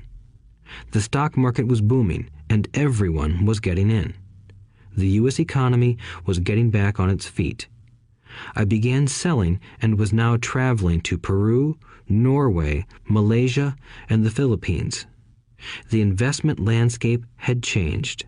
We were no longer buying real estate. Now I just watch the values climb inside the asset column and will probably begin selling. I suspect that some of those 6 little house deals will sell and the $40,000 note will be converted to cash. I need to call my accountant to be prepared for cash and seek ways to shelter it. The point I would like to make is that investments come and go. The market goes up and comes down. Economies improve and crash. The world is always handing you opportunities of a lifetime, every day of your life, but all too often we fail to see them. But they are there. And the more the world changes and the more technology changes, the more opportunities there will be to allow you and your family to be financially secure for generations to come. So why bother developing your financial intelligence? Again, only you can answer that. I know why I continue to learn and develop. I do it because I know there are changes coming. I'd rather welcome change than cling to the past. I know there will be market booms and market crashes. I want to continually develop my financial intelligence because at each market change, some people will be on their knees begging for their jobs. Others, meanwhile, will take the lemons that life hands them, and we are all handed lemons occasionally, and turn them into millions. That's financial intelligence. I am often asked about the lemons I have turned into millions. I hesitate using many more examples of personal investments because I am afraid it comes across as bragging or tooting my own horn. That is not my intention. I use the examples only as numerical and chronological illustrations of actual and simple cases. I use the examples because I want you to know that it is easy. And the more familiar you become with the 4 pillars of financial intelligence, the easier it becomes. Personally, I use 2 main vehicles to achieve financial growth: real estate and small cap stocks. I use real estate as my foundation.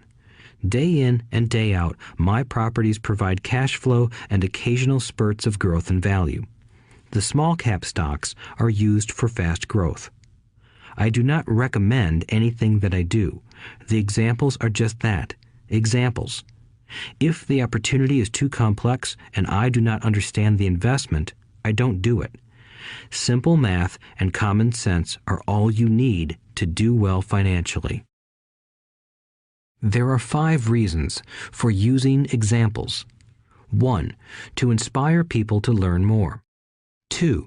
To let people know it is easy if the foundation is strong. 3.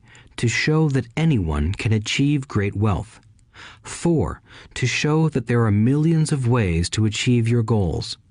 5. To show that it's not rocket science. In 1989, I used to jog through a lovely neighborhood in Portland, Oregon. It was a suburb that had little gingerbread houses. They were small and cute. I almost expected to see Little Red Riding Hood skipping down the sidewalk on her way to Granny's. There were for sale signs everywhere. The timber market was terrible. The stock market had just crashed, and the economy was depressed. On one street, I noticed a for sale sign that was up longer than most. It looked old. Jogging past it one day, I ran into the owner, who looked troubled. "What are you asking for your house?" I asked.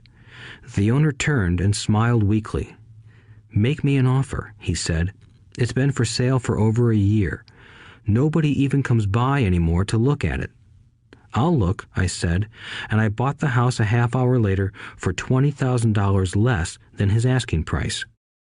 It was a cute little 2-bedroom home with gingerbread trim on all the windows. It was light blue with gray accents and had been built in 1930. Inside, there was a beautiful rock fireplace, as well as 2 tiny bedrooms. It was a perfect rental house. I gave the owner $5,000 down for a $45,000 house that was really worth $65,000, except that no one wanted to buy it. The owner moved out in a week, happy to be free, and my first tenant moved in, a local college professor. After the mortgage, expenses, and management fees were paid, I put a little less than $40 in my pocket at the end of each month. Hardly exciting. A year later, the depressed Oregon real estate market had begun to pick up. California investors, flush with money from their still booming real estate market, were moving north and buying up Oregon and Washington.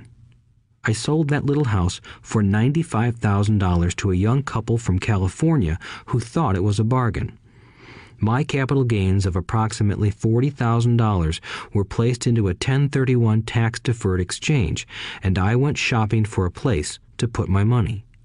In about a month, I found a 12-unit apartment house right next to the Intel plant in Beaverton, Oregon. The owners lived in Germany, had no idea what the place was worth, and again, just wanted to get out of it.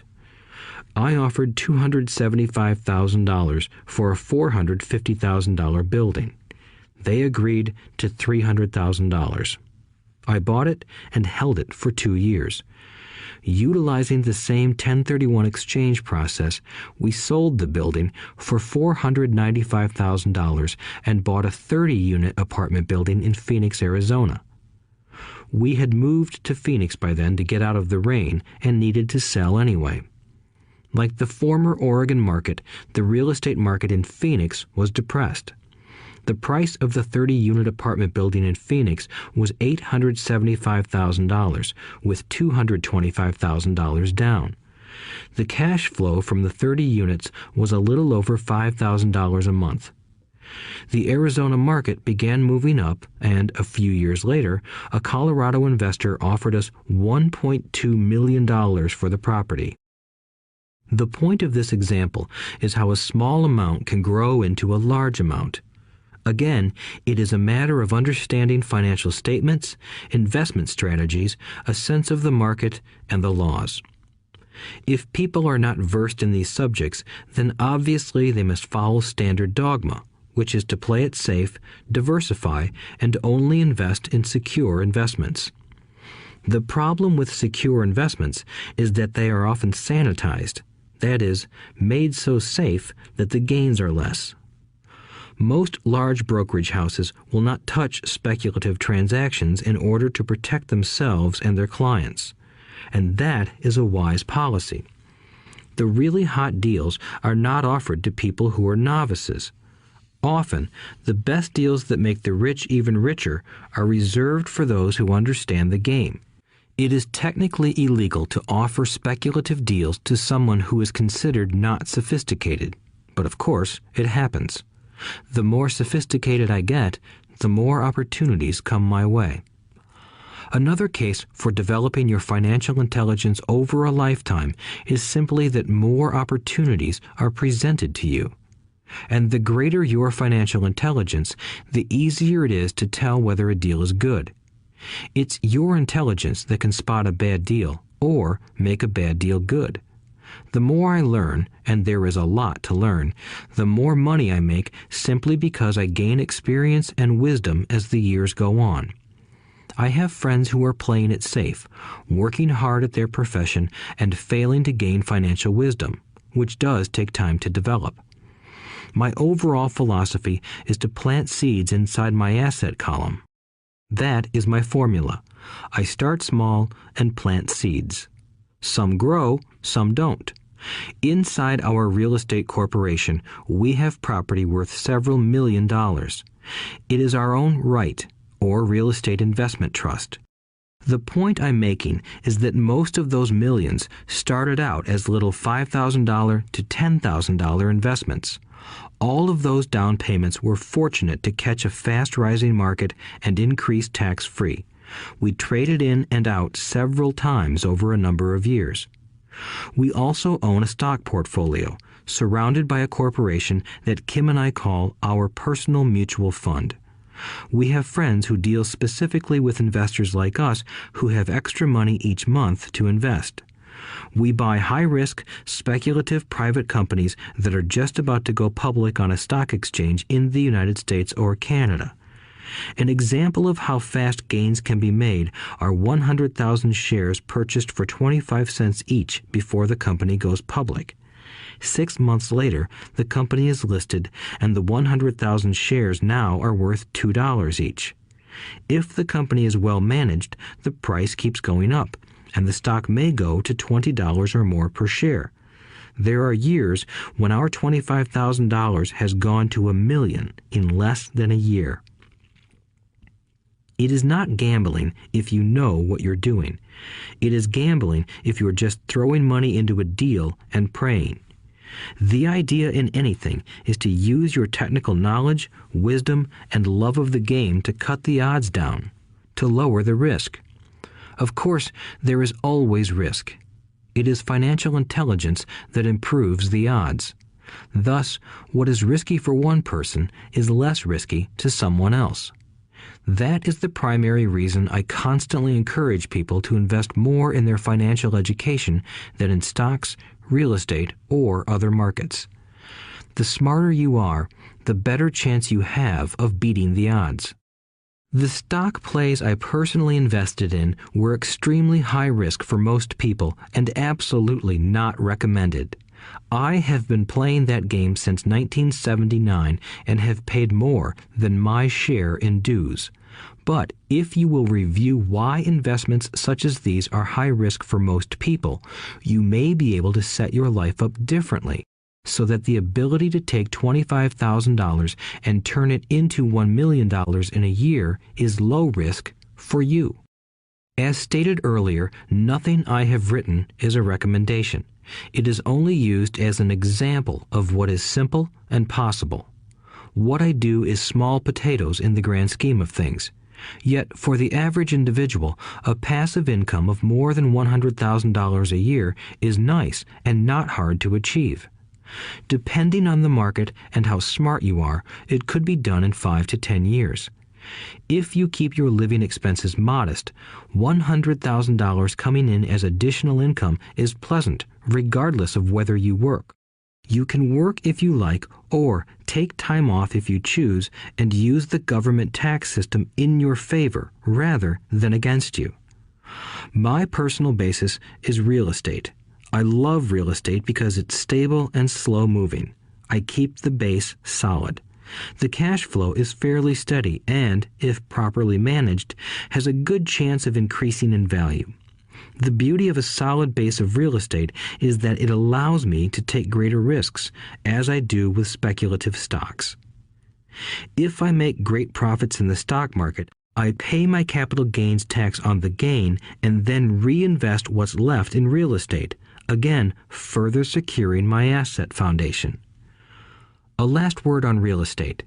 I have traveled all over the world and taught investing. In every city, I hear people say you cannot buy real estate cheap. That is not my experience.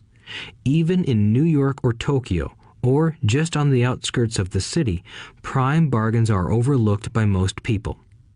In Singapore, with their high real estate prices, there are still bargains to be found within a short driving distance. So whenever I hear someone say, "You can't do that here," pointing at me, I remind them that maybe the real statement is, "I don't know how to do that here. Yet." Great opportunities are not seen with your eyes. They are seen with your mind. Most people never get wealthy simply because they are not trained financially to recognize opportunities right in front of them. I am often asked, how do I start? In the final chapter of this audiobook, I offer 10 steps that I followed on the road to my financial freedom. But always remember to have fun. When you learn the rules and the vocabulary of investing and begin to build your asset column, I think you'll find that it's as fun a game as you've ever played. Sometimes you win, and sometimes you learn. But have fun. Most people never win because they're more afraid of losing. That is why I found school so silly. In school, we learn that mistakes are bad, and we are punished for making them. Yet if you look at the way humans are designed to learn, we learn by making mistakes.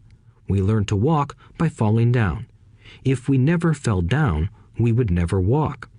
The same is true for learning to ride a bike. I still have scars on my knees, but today I can ride a bike without thinking. The same is true for getting rich. Unfortunately, the main reason most people are not rich is because they are terrified of losing. Winners are not afraid of losing, but losers are.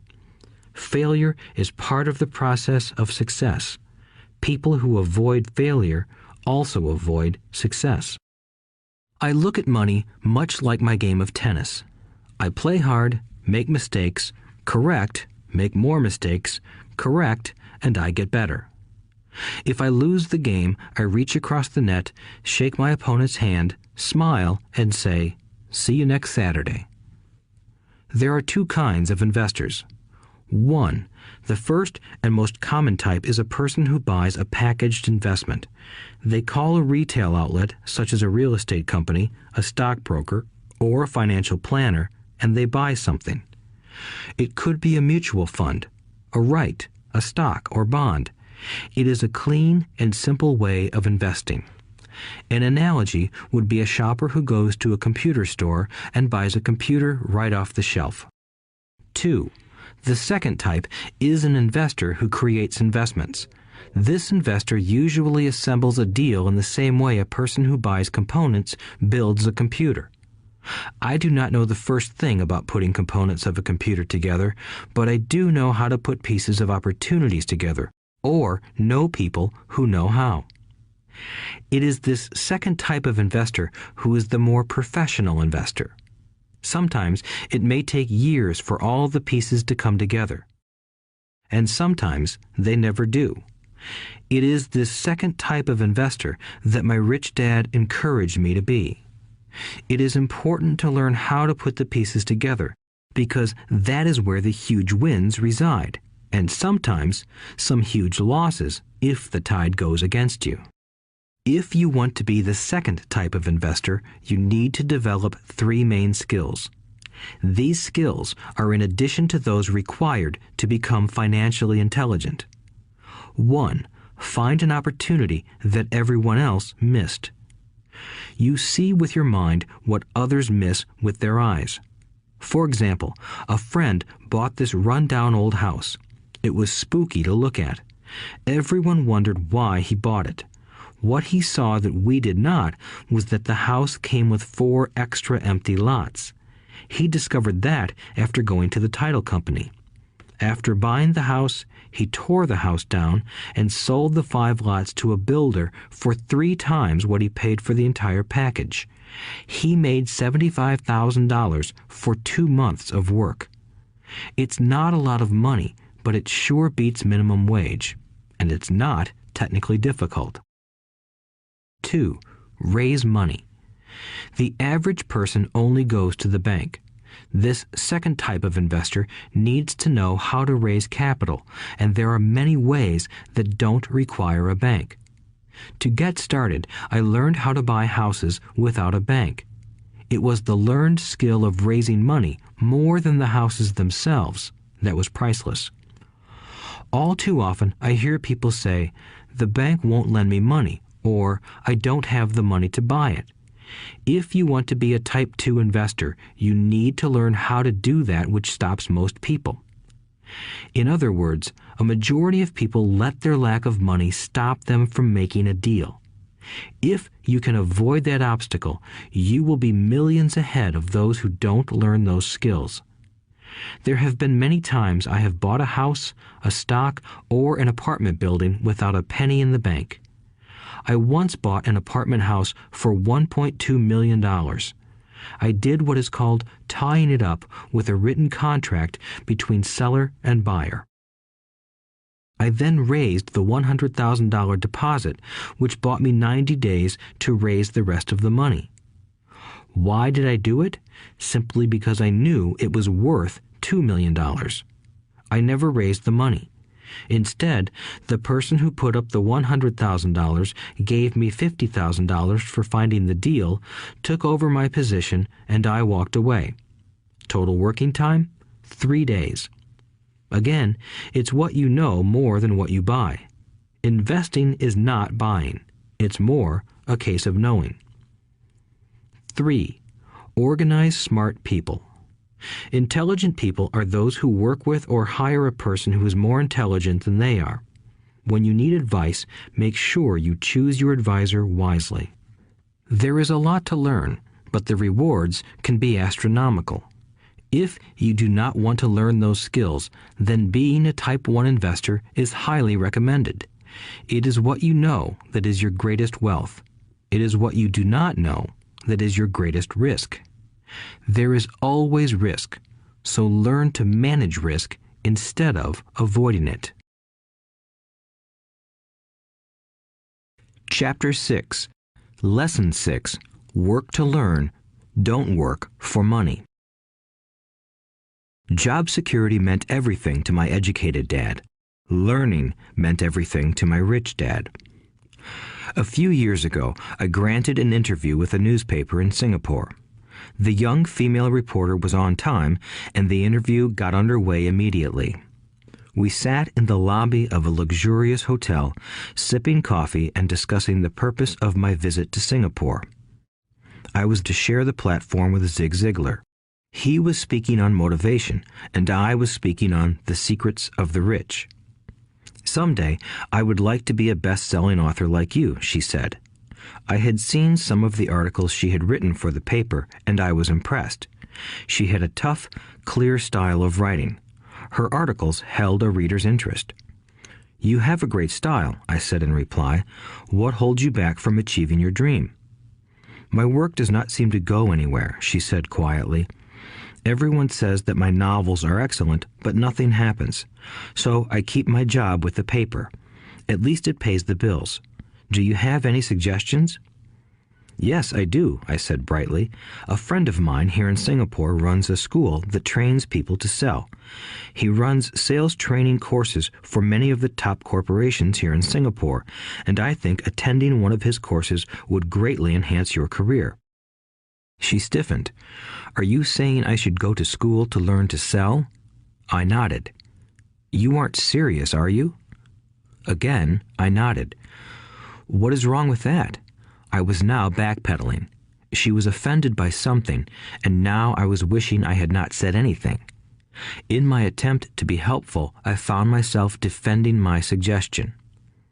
I have a master's degree in English literature. Why would I go to school to learn to be a salesperson? I am a professional. I went to school to be trained in a profession so I would not have to be a salesperson. I hate salespeople. All they want is money. So tell me why I should study sales. She was packing her briefcase. The interview was over. On the coffee table sat a copy of an earlier best-selling book I wrote. I picked it up as well as the notes she had jotted down on her legal pad. Do you see this? I said, pointing to her notes. She looked down at her notes. What? She said, confused. Again, I pointed deliberately to her notes. On her pad she had written, Robert Kiyosaki, best-selling author. It says best-selling author, not best writing author, I said quietly. Her eyes widened. I am a terrible writer, I said. You are a great writer. I went to sales school. You have a master's degree. Put them together, and you get a best-selling author and a best-writing author. Anger flared from her eyes. I'll never stoop so low as to learn how to sell. People like you have no business writing. I'm a professionally trained writer, and you are a salesman. It is not fair, she fumed. She put the rest of her notes away and hurried out through the large glass doors into the humid Singapore morning. At least she gave me a fair and favorable write-up the next morning. The world is filled with smart, talented, educated, and gifted people. We meet them every day. They are all around us. A few days ago, my car was not running well. I pulled into a garage, and the young mechanic had it fixed in just a few minutes. He knew what was wrong by simply listening to the engine. I was amazed. I am constantly shocked at how little talented people earn. I have met brilliant, highly educated people who earn less than $20,000 a year. A business consultant who specializes in the medical trade was telling me how many doctors, dentists, and chiropractors struggle financially. All this time, I thought that when they graduated, the dollars would pour in. It was this business consultant who gave me the phrase, "They are one skill away from great wealth." What this phrase means is that most people need only to learn and master one more skill, and their income would jump exponentially. I have mentioned before that financial intelligence is a synergy of accounting, investing, marketing, and law. Combine those 4 technical skills, and making money with money is easier than most people would believe. When it comes to money, the only skill most people know is to work hard. The classic example of a synergy of skills was that young writer for the newspaper. If she diligently learned the skills of sales and marketing, her income would jump dramatically. If I were her, I would take some courses in advertising copywriting as well as sales. Then, instead of working at the newspaper, I would seek a job at an advertising agency. Even if it were a cut in pay, she would learn how to communicate in shortcuts that are used in successful advertising. She also would spend time learning public relations, an important skill. She would learn how to get millions in free publicity. Then, at night and on weekends, she could be writing her great novel. When it was finished, she would be better able to sell her book. Then, in a short while, she could be a best-selling author. When I came out with my first book, If You Want to Be Rich and Happy, Don't Go to School, a publisher suggested I change the title to The Economics of Education. I told the publisher that, with a title like that, I would sell 2 books, one to my family and one to my best friend. The problem is that they would expect it for free. The obnoxious title, If You Want to Be Rich and Happy, Don't Go to School, was chosen because we knew it would get tons of publicity. I am pro-education and believe in education reform. If I were not pro-education, why would I continue to press for changing our antiquated educational system? So I chose a title that would get me on more TV and radio shows simply because I was willing to be controversial. Many people thought I was a fruitcake, but the book sold and sold. When I graduated from the U.S. Merchant Marine Academy in 1969, my educated dad was happy. Standard Oil of California had hired me for its oil tanker fleet as a third mate. The pay was low compared with my classmates, but it was okay for a first real job after college. My starting pay was about $42,000 a year, including overtime, and I only had to work for 7 months. I had 5 months of vacation. If I had wanted to, I could have taken the run to Vietnam with a subsidiary shipping company and easily doubled my pay instead of taking 5 months of vacation. I had a great career ahead of me, yet I resigned after 6 months with the company and joined the Marine Corps to learn how to fly. My educated dad was devastated. Rich Dad congratulated me. In school and in the workplace, the popular opinion is the idea of specialization. That is, in order to make more money or get promoted, you need to specialize. That is why medical doctors immediately begin to seek a specialty such as orthopedics or pediatrics. The same is true for accountants, architects, lawyers, pilots, and others.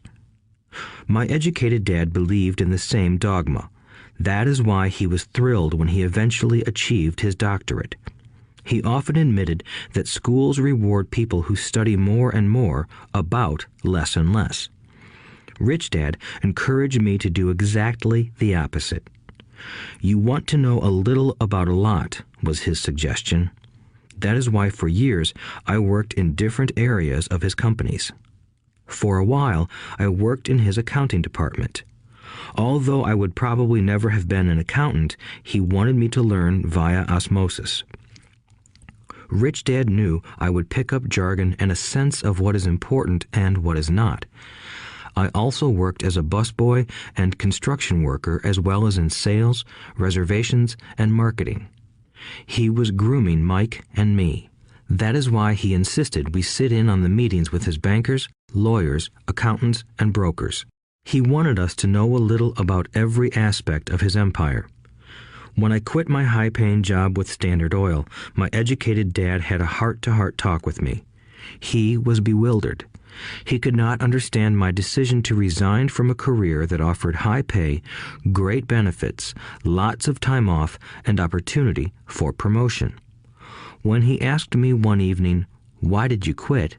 I could not explain it to him, though I tried hard to. My logic did not fit his logic. The big problem was that my logic was my rich dad's logic. Job security meant everything to my educated dad. Learning meant everything to my rich dad. Educated dad thought I went to school to learn to be a ship's officer. Rich dad knew that I went to school to study international trade. So as a student, I made cargo runs, navigating large freighters, oil tankers, and passenger ships to the Far East and the South Pacific.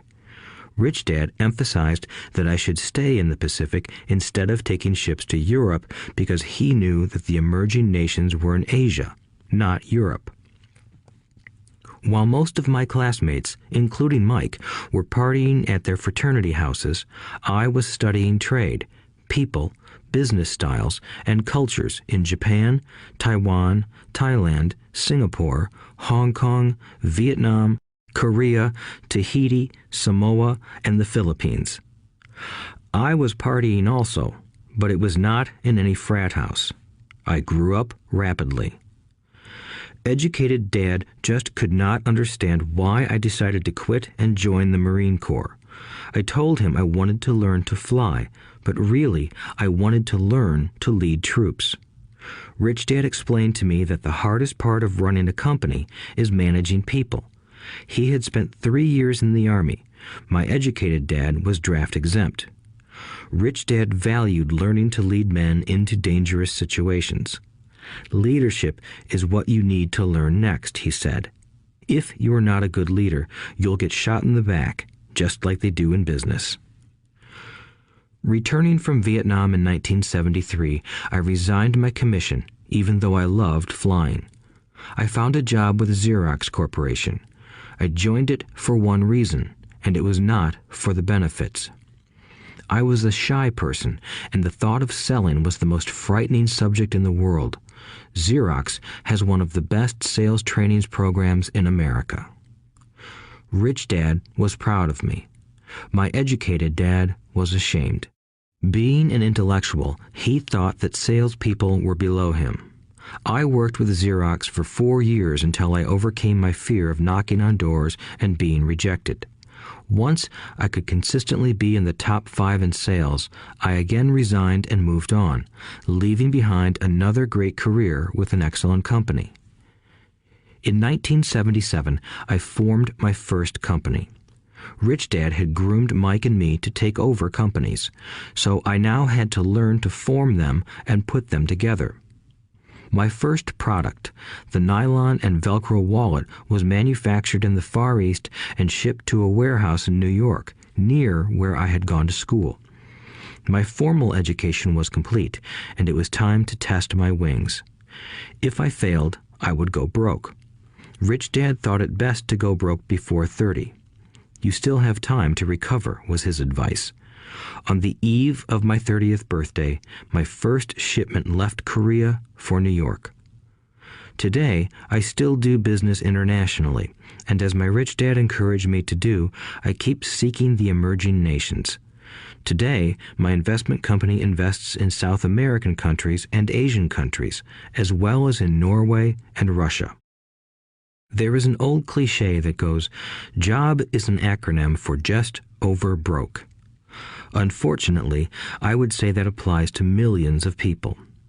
Because school does not think financial intelligence is an intelligence, most workers live within their means. They work and they pay bills. There is another horrible management theory that goes, workers work hard enough to not be fired, and owners pay just enough so that workers won't quit. And if you look at the pay scales of most companies, again, I would say there is a degree of truth to that statement. The net result is that most workers never get ahead. They do what they've been taught to do, get a secure job. Most workers focus on working for pay and benefits that reward them in the short term, but are often disastrous in the long run. Instead, I recommend to young people to seek work for what they will learn more than what they will earn. Look down the road at what skills they want to acquire before choosing a specific profession and before getting trapped in the rat race. Once people are trapped in the lifelong process of bill paying, they become like those little hamsters running around in those metal wheels. Their little furry legs are spinning furiously, the wheel is turning furiously, but come tomorrow morning, they'll still be in the same cage. Great job. In the movie Jerry Maguire, starring Tom Cruise, there are many great one-liners. Probably the most memorable is, "Show me the money." But there is one line I thought most truthful. It comes from the scene where Tom Cruise is leaving the firm. He has just been fired, and he is asking the entire company, "Who wants to come with me?" And the whole place is silent and frozen. Only one woman speaks up and says, "I'd like to, but I'm due for a promotion in 3 months." That statement is probably the most truthful statement in the whole movie. It is the type of statement that people use to keep themselves busy, working away to pay bills. I know my educated dad looked forward to his pay raise every year, and every year he was disappointed. So he would go back to school to earn more qualifications so he could get another raise. Then, once again, there would be another disappointment. The question I often ask people is, where is this daily activity taking you? Just like the little hamster, I wonder if people look at where their hard work is taking them. What does the future hold? In his book, The Retirement Myth, Craig S. Carpel writes, "I visited the headquarters of a major national pension consulting firm and met with a managing director who specializes in designing lush retirement plans for top management. When I asked her what people who don't have corner offices will be able to expect in the way of pension income, she said with a confident smile, 'The silver bullet.'" "What," I asked, "is the silver bullet?" She shrugged and said, "If baby boomers discover they don't have enough money to live on when they're older, they can always blow their brains out." Carpel goes on to explain the difference between the old defined benefit retirement plans and the new 401k plans that are riskier. It is not a pretty picture for most people working today, and that is just for retirement. Add medical fees and long-term nursing home care, and the picture is frightening. Already, many hospitals in countries with socialized medicine need to make tough decisions such as who will live and who will die. They make those decisions purely on how much money they have and how old the patients are. If the patient is old, they often will give the medical care to someone younger. The older, poor patient gets put to the back of the line. Just as the rich can afford better education, the rich will be able to keep themselves alive, while those who have little wealth will die. So I wonder, are workers looking into the future or just until their next paycheck, never questioning where they are headed? When I speak to adults who want to earn more money, I always recommend the same thing. I suggest taking a long view of their life. Instead of simply working for the money and security, which I admit are important, I suggest they take a second job that will teach them a second skill.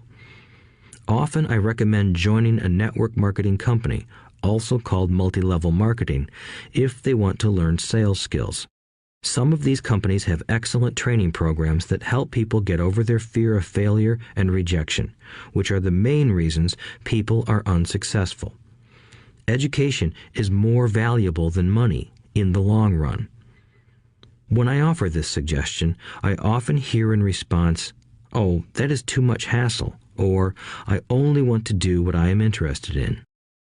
If they say it's too much of a hassle, I ask, so you would rather work all your life giving 50% of what you earn to the government? If they tell me, I only do what I am interested in, I say, I'm not interested in going to the gym, but I go because I want to feel better and live longer. Unfortunately, there is some truth to the old statement, you can't teach an old dog new tricks. Unless a person is used to changing, it's hard to change. But for those of you who might be on the fence when it comes to the idea of working to learn something new, I offer this word of encouragement. Life is much like going to the gym. The most painful part is deciding to go. Once you get past that, it's easy. There have been many days I have dreaded going to the gym, but once I am there and in motion, it is a pleasure. After the workout is over, I am always glad I talked myself into going. If you are unwilling to work to learn something new and instead insist on becoming highly specialized within your field, make sure the company you work for is unionized. Labor unions are designed to protect specialists. My educated dad, after falling from grace with the governor, became the head of the teachers' union in Hawaii. He told me that it was the hardest job he ever held. My rich dad, on the other hand, spent his life doing his best to keep his companies from becoming unionized. He was successful. Although the unions came close, Rich Dad was always able to fight them off. Personally, I take no sides because I can see the need for and the benefits of both sides. If you do as school recommends, become highly specialized, then seek union protection. For example, had I continued with my flying career, I would have sought a company that had a strong pilots union. Why? Because my life would be dedicated to learning a skill that was valuable in only one industry. If I were pushed out of that industry, my life's skills would not be as valuable to another industry. A displaced senior pilot with 100,000 hours of heavy airline transport time, earning $150,000 a year, would have a hard time finding an equivalent high-paying job teaching in school. Skills do not necessarily transfer from industry to industry. Skills the pilots are paid for in the airline industry are not as important in, say, the school system. The same is true even for doctors today. With all the changes in medicine, many medical specialists are needing to conform to medical organizations such as HMOs. School teachers definitely need to be union members. Today in America, the teachers' union is the largest and the richest labor union of all. The NEA, the National Education Association, has tremendous political clout. Teachers need the protection of their union because their skills are also of limited value to an industry outside of education. So the rule of thumb is highly specialized, then unionize. It's the smart thing to do. When I ask the classes I teach, how many of you can cook a better hamburger than McDonald's, almost all the students raise their hands. I then ask, so if most of you can cook a better hamburger, how come McDonald's makes more money than you? The answer is obvious. McDonald's is excellent at business systems.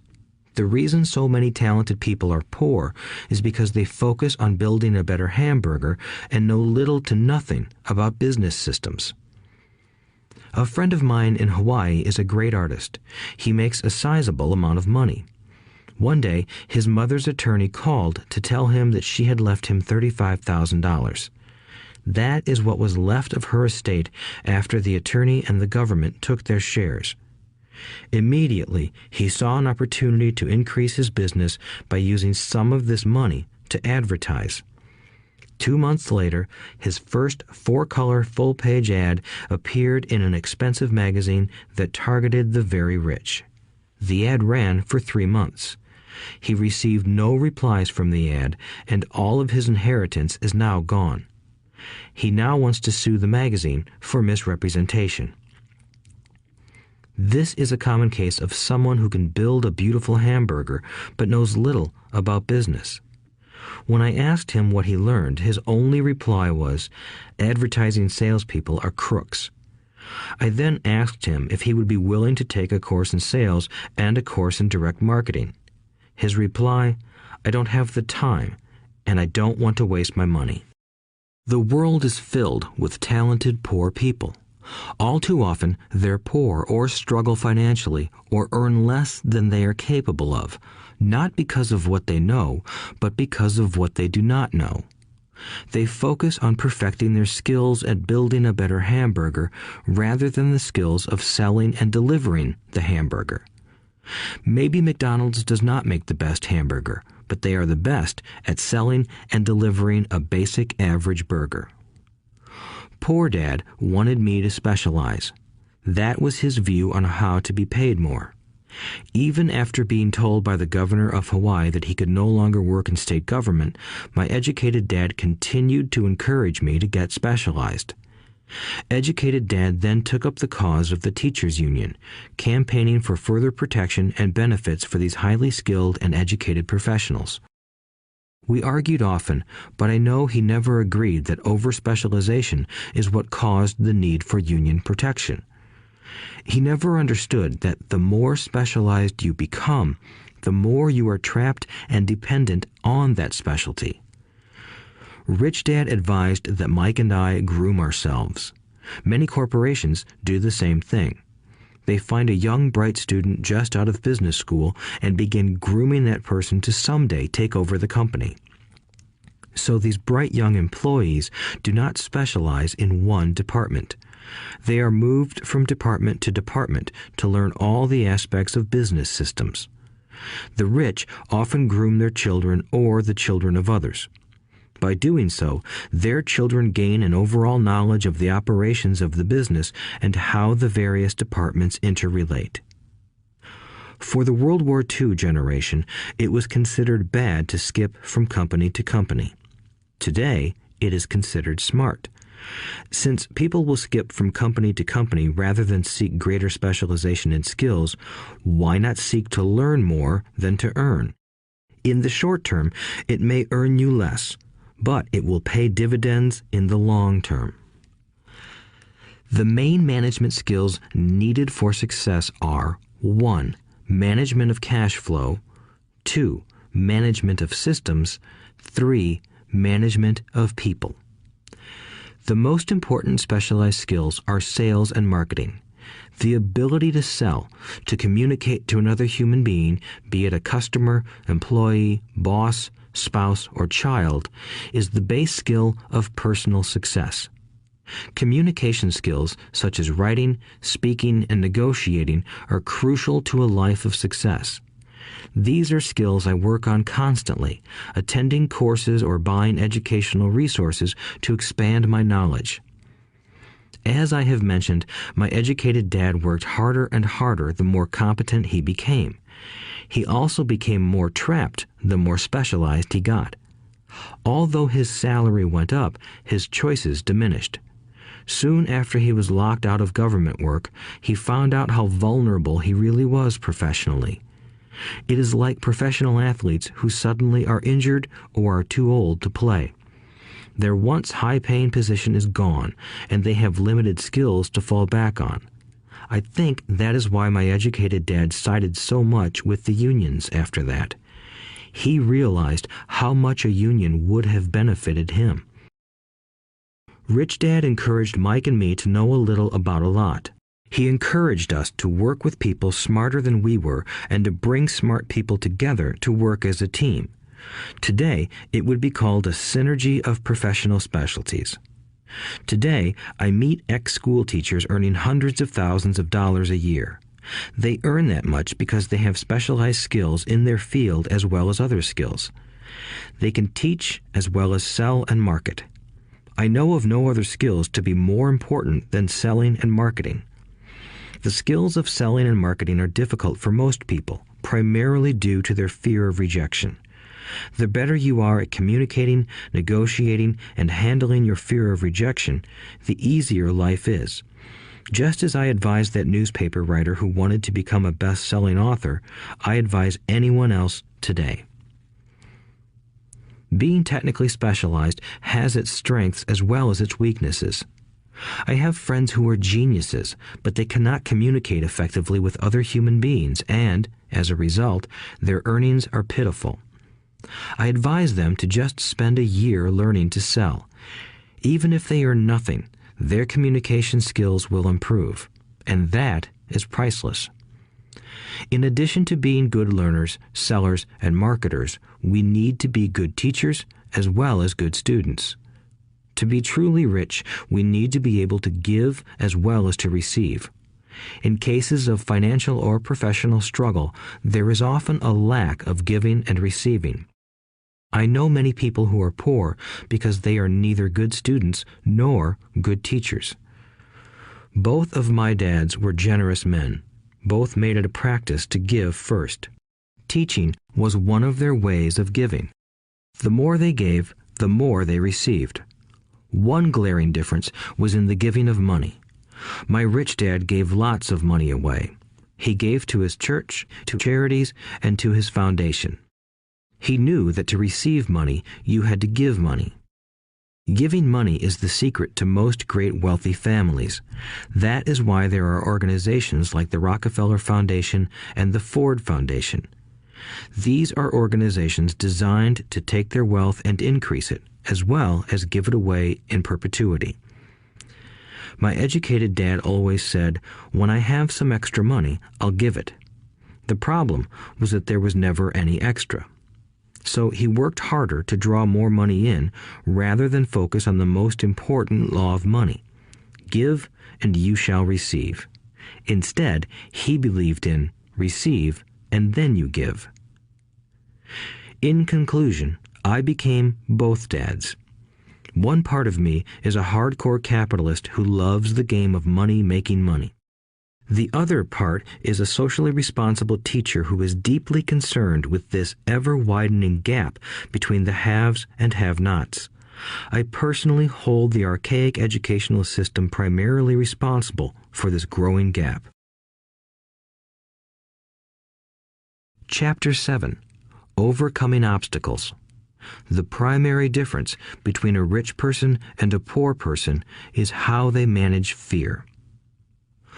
Once people have studied and become financially literate, they may still face roadblocks to becoming financially independent.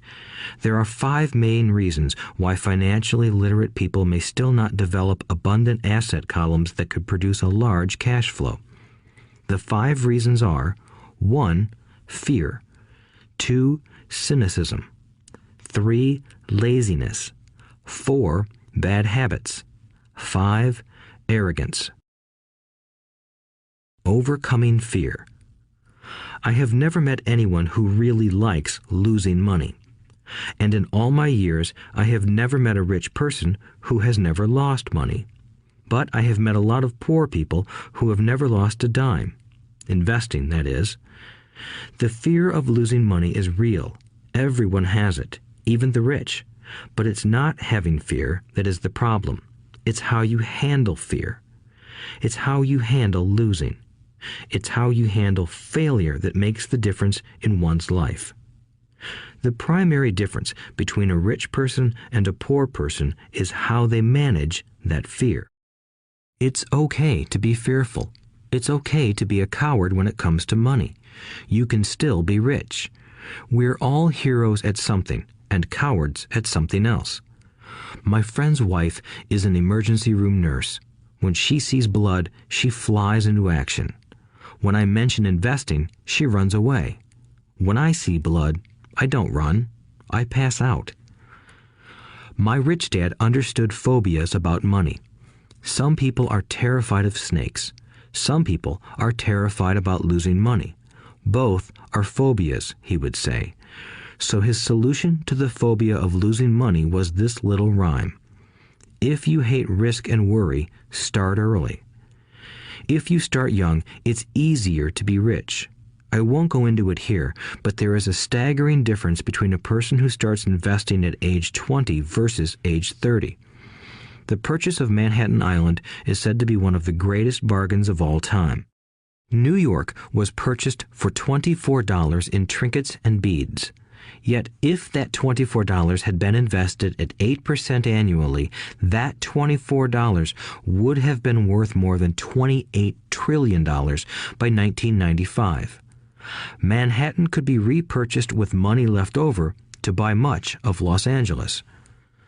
But what if you don't have much time left or would like to retire early? How do you handle the fear of losing money? My poor dad did nothing.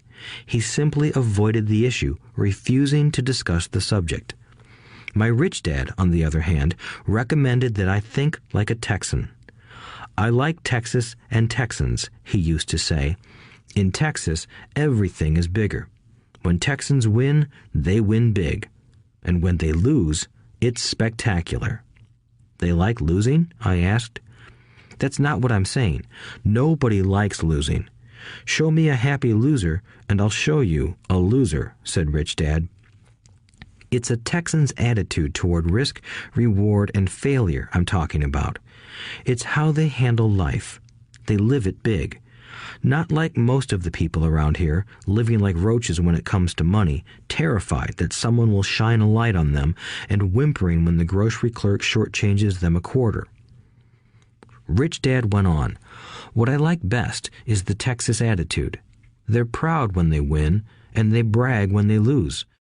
Texans have a saying, if you're going to go broke, go big. You don't want to admit you went broke over a duplex." He constantly told Mike and me that the greatest reason for lack of financial success was because most people played it too safe. People are so afraid of losing that they lose, were his words. Fran Tarkenton, a one-time great NFL quarterback, says it still another way. Winning means being unafraid to lose. In my own life, I've noticed that winning usually follows losing. Before I finally learned to ride a bike, I first fell down many times. I've never met a golfer who has never lost a golf ball. I've never met people who have fallen in love who have never had their heart broken. And I've never met someone rich who has never lost money. So for most people, the reason they don't win financially is because the pain of losing money is far greater than the joy of being rich. Another saying in Texas is, everyone wants to go to heaven, but no one wants to die. Most people dream of being rich, but are terrified of losing money, so they never get to heaven. Rich Dad used to tell Mike and me stories about his trips to Texas. If you really want to learn the attitude of how to handle risk, losing, and failure, go to San Antonio and visit the Alamo. The Alamo is a great story of brave people who chose to fight, knowing there was no hope of success. They chose to die instead of surrendering. It's an inspiring story worthy of study. Nonetheless, it's still a tragic military defeat. They got their butts kicked. So, how do Texans handle failure? They still shout, "Remember the Alamo." Mike and I heard this story a lot.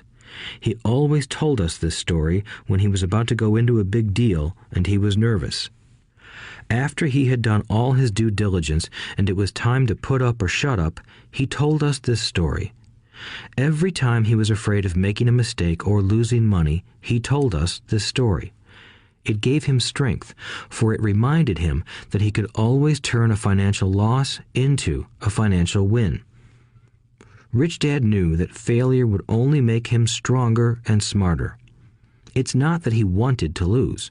He just knew who he was and how he would take a loss. He would take a loss and make it a win. That's what made him a winner and others losers. It gave him the courage to cross the line when others backed out. That's why I like Texans so much, he would say. They took a great failure and turned it into inspiration, as well as a tourist destination that makes them millions. But probably his words that mean the most to me today are these. Texans don't bury their failures. They get inspired by them. They take their failures and turn them into rallying cries. Failure inspires Texans to become winners. But that formula is not just the formula for Texans. It is the formula for all winners. I've said that falling off my bike was part of learning to ride. I remember falling off only made me more determined to learn to ride, not less. I also said that I have never met a golfer who has never lost a ball. For top professional golfers, losing a ball or a tournament provides the inspiration to be better, to practice harder, to study more. That's what makes them better. For winners, losing inspires them. For losers, losing defeats them. I like to quote John D. Rockefeller, who said, "I always tried to turn every disaster into an opportunity." And being Japanese American, I can say this. Many people say that Pearl Harbor was an American mistake. I say it was a Japanese mistake. From the movie Tora, Tora, Tora, a somber Japanese admiral says to his cheering subordinates, "I am afraid we have awakened a sleeping giant." Remember Pearl Harbor became a rallying cry. It turned one of America's greatest losses into the reason to win. This great defeat gave America strength, and America soon emerged as a world power. Failure inspires winners, and failure defeats losers. It is the biggest secret of winners. It's the secret that losers do not know. The greatest secret of winners is that failure inspires winning. Thus, they're not afraid of losing. Repeating Fran Tarkenton's quote, "Winning means being unafraid to lose." People like Fran Tarkenton are not afraid of losing because they know who they are. They hate losing, so they know that losing will only inspire them to become better. There is a big difference between hating losing and being afraid to lose. Most people are so afraid of losing money that they lose. They go broke over a duplex. Financially, they play life too safe and too small. They buy big houses and big cars, but not big investments. The main reason that over 90% of the American public struggles financially is because they play not to lose. They don't play to win. They go to their financial planners or accountants or stockbrokers and buy a balanced portfolio. Most have lots of cash in CDs, low-yield bonds, mutual funds that can be traded within a mutual fund family, and a few individual stocks. It is a safe and sensible portfolio, but it is not a winning portfolio. It is a portfolio of someone playing not to lose. Don't get me wrong, it's probably a better portfolio than more than 70% of the population has, and that's frightening. It's a great portfolio for someone who loves safety. But playing it safe and balanced on your investment portfolio is not the way successful investors play the game. If you have little money and you want to be rich, you must first be focused, not balanced. If you look at any successful person, at the start, they were not balanced. Balanced people go nowhere. They stay in one spot. To make progress, you must first go unbalanced. Just look at how you make progress walking. Thomas Edison was not balanced. He was focused. Bill Gates was not balanced. He was focused. Donald Trump is focused. George Soros is focused. George Patton did not take his tanks wide. He focused them and blew through the weak spots in the German line. The French went wide with the Maginot Line, and you know what happened to them. If you have any desire to be rich, you must focus. Do not do what poor and middle-class people do, put their few eggs in many baskets. Put a lot of your eggs in a few baskets and focus. Follow one course until successful. If you hate losing, play it safe. If losing makes you weak, play it safe. Go with balanced investments. If you're over 25 years old and are terrified of taking risks, don't change. Play it safe, but start early. Start accumulating your nest egg early because it will take time. But if you have dreams of freedom, of getting out of the rat race, the first question to ask yourself is, how do I respond to failure? If failure inspires you to win, maybe you should go for it, but only maybe. If failure makes you weak or causes you to throw temper tantrums, like spoiled brats who call attorneys to file lawsuits every time something doesn't go their way, then play it safe. Keep your daytime job, or buy bonds or mutual funds. But remember, there is risk in those financial instruments also, even though they may appear safe. I say all this, mentioning Texas and Fran Tarkenton, because stacking the asset column is easy. It's really a low-aptitude game. It doesn't take much education. Fifth-grade math will do. But building your asset column is a game in which attitude plays a major role. It takes guts, patience, and a great attitude toward failure. Losers avoid failing, and failure turns losers into winners. Just remember the Alamo. Overcoming cynicism. The sky is falling. The sky is falling. Most of us know the story of Chicken Little, who ran around warning the barnyard of impending doom. We all know people who are that way. There's a Chicken Little inside each of us. As I stated earlier, the cynic is really a little chicken. We all get a little chicken when fear and doubt cloud our thoughts. All of us have doubts. I'm not smart. I'm not good enough. So-and-so is better than me. Our doubts often paralyze us. We play the what-if game. What if the economy crashes right after I invest? What if I lose control and I can't pay the money back? What if things don't go as I planned? Or we have friends or loved ones who will remind us of our shortcomings. They often say, "What makes you think you can do that? If it's such a good idea, how come someone else hasn't done it? That will never work. You don't know what you're talking about." These words of doubt often get so loud that we fail to act. A horrible feeling builds in our stomach. Sometimes we can't sleep. We fail to move forward. So we stay with what is safe, and opportunities pass us by. We watch life passing by as we sit immobilized with a cold knot in our body. We have all felt this at one time in our lives, some more than others. Peter Lynch of Fidelity Magellan Mutual Fund fame refers to warnings about the sky falling as noise, and we all hear it. Noise is either created inside our heads or comes from outside, often from friends, family, co-workers, and the media. Lynch recalls the time during the 1950s when the threat of nuclear war was so prevalent in the news that people began building fallout shelters and storing food and water. If they had invested that money wisely in the market, instead of building a fallout shelter, they'd probably be financially independent today.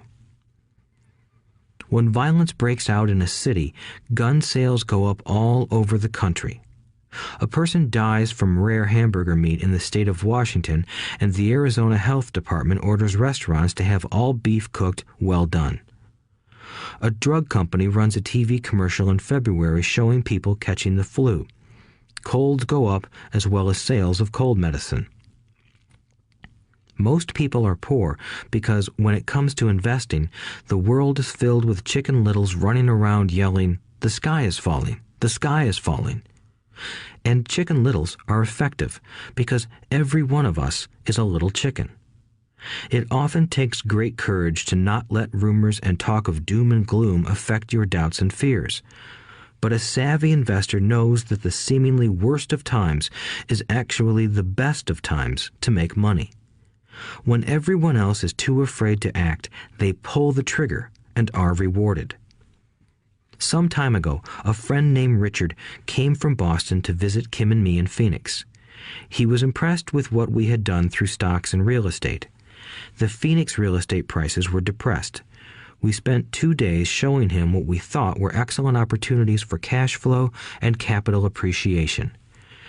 Kim and I are not real estate agents. We are strictly investors. After identifying a unit in a resort community, we called an agent who sold it to him that afternoon. The price was a mere $42,000 for a 2-bedroom townhome. Similar units were going for $65,000. He had found a bargain. Excited, he bought it and returned to Boston. 2 weeks later, the agent called to say that our friend had backed out. I called immediately to find out why. All he said was that he talked to his neighbor, and his neighbor told him it was a bad deal. He was paying too much. I asked Richard if his neighbor was an investor. Richard said he was not. When I asked why he listened to him, Richard got defensive and simply said he wanted to keep looking. The real estate market in Phoenix turned, and a few years later, that little unit was renting for $1,000 a month, $2,500 in the peak winter months. The unit was worth $95,000. All Richard had to put down was $5,000, and he would have had a start at getting out of the rat race. Today, he still has done nothing. Richard's backing out did not surprise me. It's called buyer's remorse, and it affects all of us. The little chicken won, and a chance at freedom was lost. In another example, I hold a small portion of my assets in tax lien certificates instead of CDs. I earn 16% per year on my money, which certainly beats the interest rates banks offer on CDs. The certificates are secured by real estate and enforced by state law, which is also better than most banks. The formula they're bought on makes them safe. They just lack liquidity. So I look at them as 2 to 7 year CDs. Almost every time I tell someone that I hold my money this way, especially if they have money in CDs, they will tell me it's risky. They tell me why I should not do it. When I ask them where they get their information, they say from a friend or an investment magazine. They've never done it, and they're telling someone who's doing it why they shouldn't. The lowest yield I look for is 16%, but people who are filled with doubt are willing to accept a far lower return. Doubt is expensive. My point is that it's those doubts and cynicism that keep most people poor and playing it safe. The real world is simply waiting for you to get rich. Only a person's doubts keep them poor. As I said, getting out of the rat race is technically easy. It doesn't take much education, but those doubts are cripplers for most people. Cynics never win, said Rich Dad. Unchecked doubt and fear creates a cynic. Cynics criticize and winners analyze was another of his favorite sayings. Rich Dad explained that criticism blinded while analysis opened eyes. Analysis allowed winners to see that critics were blind and to see opportunities that everyone else missed. And finding what people miss is key to any success. Real estate is a powerful investment tool for anyone seeking financial independence or freedom. It is a unique investment tool. Yet every time I mention real estate as a vehicle, I often hear, "I don't want to fix toilets." That's what Peter Lynch calls noise. That's what my rich dad would say is the cynic talking, someone who criticizes and does not analyze, someone who lets their doubts and fears close their mind instead of open their eyes. So when someone says, "I don't want to fix toilets, I want to fire back," what makes you think I want to? They're saying a toilet is more important than what they want. I talk about freedom from the rat race, and they focus on toilets. That is the thought pattern that keeps most people poor. They criticize instead of analyze. I don't once hold the key to your success, Rich Dad would say, because I too do not want to fix toilets. I shop hard for a property manager who does fix toilets. And by finding a great property manager who runs houses or apartments, well, my cash flow goes up. But more importantly, a great property manager allows me to buy a lot more real estate since I don't have to fix toilets. A great property manager is key to success in real estate. Finding a good manager is more important to me than the real estate. A great property manager often hears of great deals before real estate agents do, which makes them even more valuable. That is what Rich Dad meant by, I don't once hold the key to your success. Because I do not want to fix toilets either, I figured out how to buy more real estate and expedite my getting out of the rat race. The people who continue to say, I don't want to fix toilets, often deny themselves the use of this powerful investment vehicle. Toilets are more important than their freedom. In the stock market, I often hear people say, I don't want to lose money. Well, what makes them think I or anyone else likes losing money? They don't make money because they choose to not lose money. Instead of analyzing, they close their minds to another powerful investment vehicle, the stock market. I was riding with a friend past our neighborhood gas station. He looked up and saw that the price of gas was going up and thus the price of oil. My friend is a worrywart, or a Chicken Little. To him, the sky is always going to fall, and it usually does, on him. When we got home, he showed me all the stats as to why the price of oil was going to go up over the next few years, statistics I had never seen before, even though I already owned substantial shares of an existing oil company. With that information, I immediately began looking for and found a new undervalued oil company that was about to find some oil deposits. My broker was excited about this new company, and I bought 15,000 shares for 65 cents per share. 3 months later, this same friend and I drove by the same gas station, and sure enough, the price per gallon had gone up nearly 15%. Again, the Chicken Little worried and complained. I smiled, because a month earlier, that little oil company hit oil, and those 15,000 shares went up to more than $3 per share since he had first given me the tip. And the price of gas will continue to go up if what my friend says is true. If most people understood how a stop worked in stock market investing, there would be more people investing to win instead of investing not to lose. A stop is simply a computer command that sells your stock automatically if the price begins to drop, helping to minimize your losses and maximize some gains. It's a great tool for those who are terrified of losing. So whenever I hear people focusing on their I don't wants rather than what they do want, I know the noise in their head must be loud. Chicken Little has taken over their brain and is yelling, the sky is falling and toilets are breaking. So they avoid their don't wants, but they pay a huge price. They may never get what they want in life. Instead of analyzing, their inner Chicken Little closes their mind. Rich Dad gave me a way of looking at Chicken Little. Just do what Colonel Sanders did. At the age of 66, he lost his business and began to live on his Social Security check. It wasn't enough. He went around the country selling his recipe for fried chicken. He was turned down 1,009 times before someone said yes, and he went on to become a multimillionaire at an age when most people are quitting. He was a brave and tenacious man, Rich Dad said of Harlan Sanders. So when you're in doubt and feeling a little afraid, just do what Colonel Sanders did to his little chicken. He fried it. Overcoming laziness. Busy people are often the most lazy. We have all heard stories of a businessman who works hard to earn money. He works hard to be a good provider for his wife and children. He spends long hours at the office and brings work home on weekends. One day he comes home to an empty house. His wife has left with the kids. He knew he and his wife had problems, but rather than work to make the relationship strong, he stayed busy at work. Dismayed, his performance at work slips and he loses his job. Today, I often meet people who are too busy to take care of their wealth, and there are people too busy to take care of their health. The cause is the same.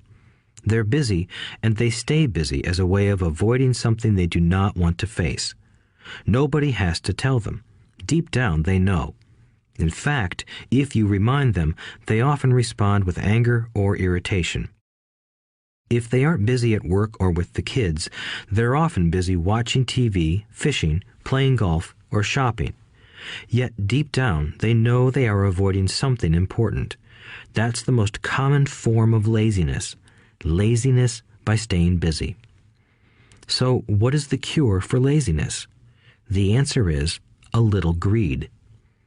For many of us, we were raised thinking of greed or desire as bad. Greedy people are bad people, my mom used to say, yet we all have inside of us this yearning to have nice, new, or exciting things. So, to keep that emotion of desire under control, often parents find ways of suppressing that desire with guilt. You only think about yourself. Don't you know you have brothers and sisters? Was one of my mom's favorites. You want me to buy you what? Was a favorite of my dad. Do you think we're made of money?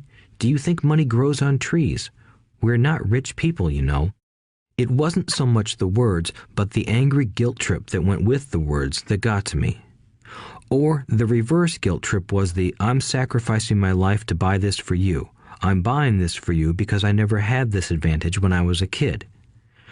I have a neighbor who is stone broke but can't park his car in his garage. The garage is filled with toys for his kids. Those spoiled brats get everything they ask for. I don't want them to know the feeling of want are his everyday words. He has nothing set aside for their college or his retirement, but his kids have every toy ever made. He recently got a new credit card in the mail and took his kids to visit Las Vegas. I'm doing it for the kids, he said with great sacrifice. Rich Dad forbade the words, I can't afford it. In my real home, that's all I heard. Instead, Rich Dad required his children to say, how can I afford it? He believed that the words, I can't afford it, shut down your brain. It didn't have to think anymore. How can I afford it opened up the brain and forced it to think and search for answers. But most importantly, he felt the words, I can't afford it, were a lie, and the human spirit knows it. The human spirit is very, very powerful, he would say. It knows it can do anything. By having a lazy mind that says, I can't afford it, a war breaks out inside you. Your spirit is angry, and your lazy mind must defend its lie. The spirit is screaming, come on, let's go to the gym and work out. And the lazy mind says, but I'm tired. I worked really hard today. Or the human spirit says, I'm sick and tired of being poor. Let's get out there and get rich. To which the lazy mind says, rich people are greedy. Besides, it's too much bother. It's not safe. I might lose money. I'm working hard enough as it is. I've got too much to do at work anyway. Look at what I have to do tonight. My boss wants it finished by morning. I can't afford it also causes sadness, a helplessness that leads to despondency and often depression. How can I afford it opens up possibilities, excitement, and dreams. So Rich Dad was not so concerned about what we wanted to buy as long as we understood that how can I afford it creates a stronger mind and a dynamic spirit. Thus, he rarely gave Mike or me anything. He would instead ask, how can you afford it? And that included college, which we paid for ourselves. It was not the goal, but the process of attaining the goal that he wanted us to learn. The problem I see today is that there are millions of people who feel guilty about their desire or their greed. It's old conditioning from their childhood. While they desire to have the finer things that life offers, most have been conditioned subconsciously to say, I can't have that, or I'll never be able to afford that. When I decided to exit the rat race, it was simply a question of how can I afford to never work again? And my mind began to kick out answers and solutions. The hardest part was fighting my real parents' dogma. We can't afford that. Stop thinking only about yourself. Why don't you think about others? And other similar sentiments designed to instill guilt to suppress my greed. So, how do you beat laziness? Once again, the answer is a little greed. It's that radio station WIIFM, which stands for What's in it for me? A person needs to sit down and ask, what would my life be like if I never had to work again? What would I do if I had all the money I needed? Without that little greed, the desire to have something better, progress is not made. Our world progresses because we all desire a better life. New inventions are made because we desire something better. We go to school and study hard because we want something better. So whenever you find yourself avoiding something you know you should be doing, then the only thing to ask yourself is, what's in it for me? Be a little greedy. It's the best cure for laziness. Too much greed, however, as anything in excess can be, is not good. But just remember what Michael Douglas said in the movie Wall Street. Greed is good. Rich Dad said it differently. Guilt is worse than greed, for guilt robs the body of its soul. I think Eleanor Roosevelt said it best. Do what you feel in your heart to be right, for you'll be criticized anyway. You'll be damned if you do, and damned if you don't. Overcoming bad habits. Our lives are a reflection of our habits more than our education. After seeing the movie Conan the Barbarian, starring Arnold Schwarzenegger, a friend said, "I'd love to have a body like Schwarzenegger."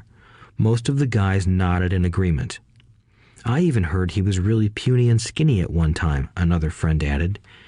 "Yeah, I heard that too," another one said. "I heard he has a habit of working out almost every day in the gym." "Yeah, I'll bet he has to." "Nah," said the group's cynic. "I'll bet he was born that way. Besides, let's stop talking about Arnold and get some beers." This is an example of habits controlling behavior. I remember asking my rich dad about the habits of the rich. Instead of answering me outright, he wanted me to learn through example, as usual. "When does your dad pay his bills?" Rich Dad asked. "The first of the month," I said. "Does he have anything left over?" he asked. "Very little," I said. "That's the main reason he struggles," said Rich Dad. "He has bad habits. Your dad pays everyone else first. He pays himself last, but only if he has anything left over." "Which he usually doesn't," I said. "But he has to pay his bills, doesn't he? You're saying he shouldn't pay his bills?" "Of course not," said Rich Dad. "I firmly believe in paying my bills on time. I just pay myself first, before I pay even the government." "But what happens if you don't have enough money?" I asked. "What do you do then?" "The same," said Rich Dad. "I still pay myself first, even if I'm short of money. My asset column is far more important to me than the government." "But," I said, "don't they come after you?" "Yes, if you don't pay," said Rich Dad. "Look, I did not say not to pay. I just said I pay myself first, even if I'm short of money." "But," I replied, "how do you do that?" "It's not how. The question is why," Rich Dad said. "Okay, why?" "Motivation," said Rich Dad. "Who do you think will complain louder if I don't pay them? Me or my creditors?" "Your creditors will definitely scream louder than you," I said, responding to the obvious. "You wouldn't say anything if you didn't pay yourself." So you see, after paying myself, the pressure to pay my taxes and the other creditors is so great that it forces me to seek other forms of income. The pressure to pay becomes my motivation. I've worked extra jobs, started other companies, traded in the stock market, anything, just to make sure those guys don't start yelling at me. That pressure made me work harder, forced me to think, and all in all, made me smarter and more active when it comes to money. If I had paid myself last, I would have felt no pressure, but I'd be broke. So it is the fear of the government or other people you owe money to that motivates you? "That's right," said Rich Dad. You see, government bill collectors are big bullies. So are bill collectors in general. Most people give in to those bullies. They pay them and never pay themselves. You know the story of the 98-pound weakling who gets sand kicked in his face? I nodded. I see that ad for weightlifting and bodybuilding lessons in the comic books all the time. Well, most people let the bullies kick sand in their faces. I decided to use the fear of the bully to make me stronger. Others got weaker. Forcing myself to think about how to make extra money is like going to the gym and working out with weights. The more I work my mental money muscles out, the stronger I get. Now I'm not afraid of those bullies. I liked what Rich Dad was saying, so if I pay myself first, I get financially stronger mentally and fiscally. Rich Dad nodded. And if I pay myself last, or not at all, I get weaker. So people like bosses, managers, tax collectors, bill collectors, and landlords push me around all my life just because I don't have good money habits. Rich Dad nodded, just like the 98-pound weakling. Overcoming arrogance. What I know makes me money. What I don't know loses me money. Every time I have been arrogant, I have lost money. Because when I'm arrogant, I truly believe that what I don't know is not important, Rich Dad would often tell me. I have found that many people use arrogance to try to hide their own ignorance. It often happens when I am discussing financial statements with accountants or even other investors. They try to bluster their way through the discussion. It is clear to me that they don't know what they're talking about. They're not lying, but they are not telling the truth. There are many people in the world of money, finances, and investments who have absolutely no idea what they're talking about. Most people in the money industry are just spouting off sales pitches like used car salesmen. When you know you are ignorant in a subject, start educating yourself by finding an expert in the field or a book on the subject. Chapter 8.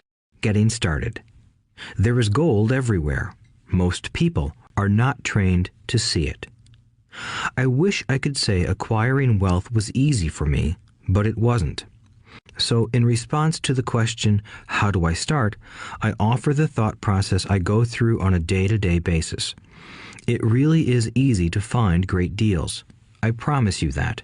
It's just like riding a bike. After a little wobbling, it's a piece of cake.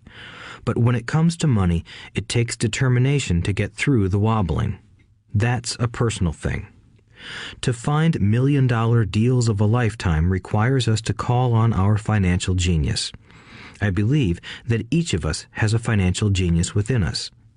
The problem is that our financial genius lies asleep, waiting to be called upon. It lies asleep because our culture has educated us into believing that the love of money is the root of all evil. It has encouraged us to learn a profession so we can work for money, but failed to teach us how to have money work for us.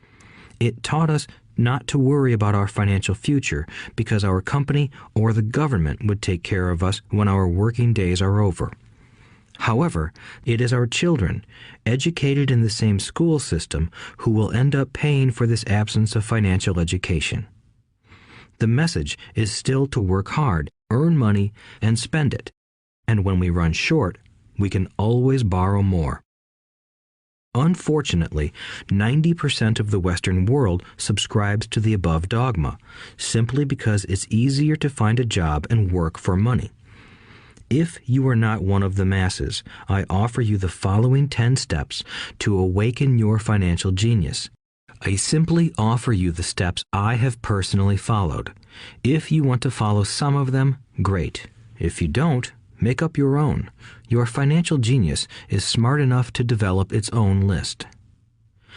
While in Peru, I asked a gold miner of 45 years how he was so confident about finding a gold mine. He replied, "There is gold everywhere. Most people are not trained to see it." And I would say that is true. In real estate, I can go out and in a day come up with 4 or 5 great potential deals. while the average person will go out and find nothing, even looking in the same neighborhood. The reason is that they have not taken the time to develop their financial genius. I offer you the following 10 steps as a process to develop your God-given powers, powers over which only you have control. 1. Find a reason greater than reality, the power of spirit. If you ask most people if they would like to be rich or financially free, they would say yes. But then reality sets in. The road seems too long with too many hills to climb. It's easier to just work for money and hand the excess over to your broker. I once met a young woman who had dreams of swimming for the U.S. Olympic team. The reality was that she had to get up every morning at 4 o'clock to swim for 3 hours before going to school. She did not party with her friends on Saturday night. She had to study and keep her grades up, just like everyone else. When I asked her what fueled her superhuman ambition and sacrifice, she simply said, "I do it for myself and the people I love. It's love that gets me over the hurdles and sacrifices." A reason or a purpose is a combination of wants and don't wants. When people ask me what my reason for wanting to be rich is, I tell them that it is a combination of deep emotional wants and don't wants. I will list a few. First, the don't wants, for they create the wants. I don't want to work all my life. I don't want what my parents aspired for, which was job security and a house in the suburbs. I don't like being an employee. I hated that my dad always missed my football games because he was so busy working on his career. I hated it when my dad worked hard all his life and the government took most of what he worked for at his death. He could not even pass on what he worked so hard for when he died. The rich don't do that. They work hard and pass it on to their children. Now, the wants. I want to be free to travel the world and live in the lifestyle I love. I want to be young when I do this. I want to simply be free. I want control over my time and my life. I want money to work for me. Those are my deep-seated emotional reasons. What are yours? If they are not strong enough, then the reality of the road ahead may be greater than your reasons. I have lost money and been set back many times, but it was the deep emotional reasons that kept me standing up and going forward. I wanted to be free by age 40, but it took me until I was 47, with many learning experiences along the way. As I said, I wish I could say it was easy. It wasn't, but it wasn't that hard either. I've learned that without a strong reason or purpose, anything in life is hard. If you do not have a strong reason, there is no sense listening further. It will sound like too much work. 2. Make daily choices. The power of choice. Choice is the main reason people want to live in a free country. We want the power to choose. Financially, with every dollar we get in our hands, we hold the power to choose our future, to be rich, poor, or middle class. Our spending habits reflect who we are. Poor people simply have poor spending habits. The benefit I had as a boy was that I loved playing Monopoly constantly. Nobody told me Monopoly was only for kids, so I just kept playing the game as an adult. I also had a rich dad who pointed out to me the difference between an asset and a liability. So a long time ago, as a little boy, I chose to be rich, and I knew that all I had to do was learn to acquire assets, real assets. My best friend, Mike, had an asset column handed to him, but he still had to choose to learn to keep it. Many rich families lose their assets in the next generation simply because there was no one trained to be a good steward over their assets. Most people choose not to be rich. For 90% of the population, being rich is too much of a hassle. So they invent sayings that go, "I'm not interested in money. I'll never be rich. I don't have to worry. I'm still young. When I make some money, then I'll think about my future." My husband or wife handles the finances. The problem with those statements is that they rob the person who chooses to think such thoughts of two things. One is time, which is your most precious asset. The second is learning. Having no money should not be an excuse to not learn, but that is a choice we all make daily. The choice of what we do with our time, our money, and what we put in our heads. That is the power of choice. All of us have choice. I just choose to be rich, and I make that choice every day. Invest first in education. In reality, the only real asset you have is your mind, the most powerful tool we have dominion over. Each of us has the choice of what we put in our brain once we're old enough. You can watch TV, read golf magazines, or go to ceramics class or a class on financial planning. You choose. Most people simply buy investments rather than first investing in learning about investing. A friend of mine recently had her apartment burglarized. The thieves took her electronics and left all the books.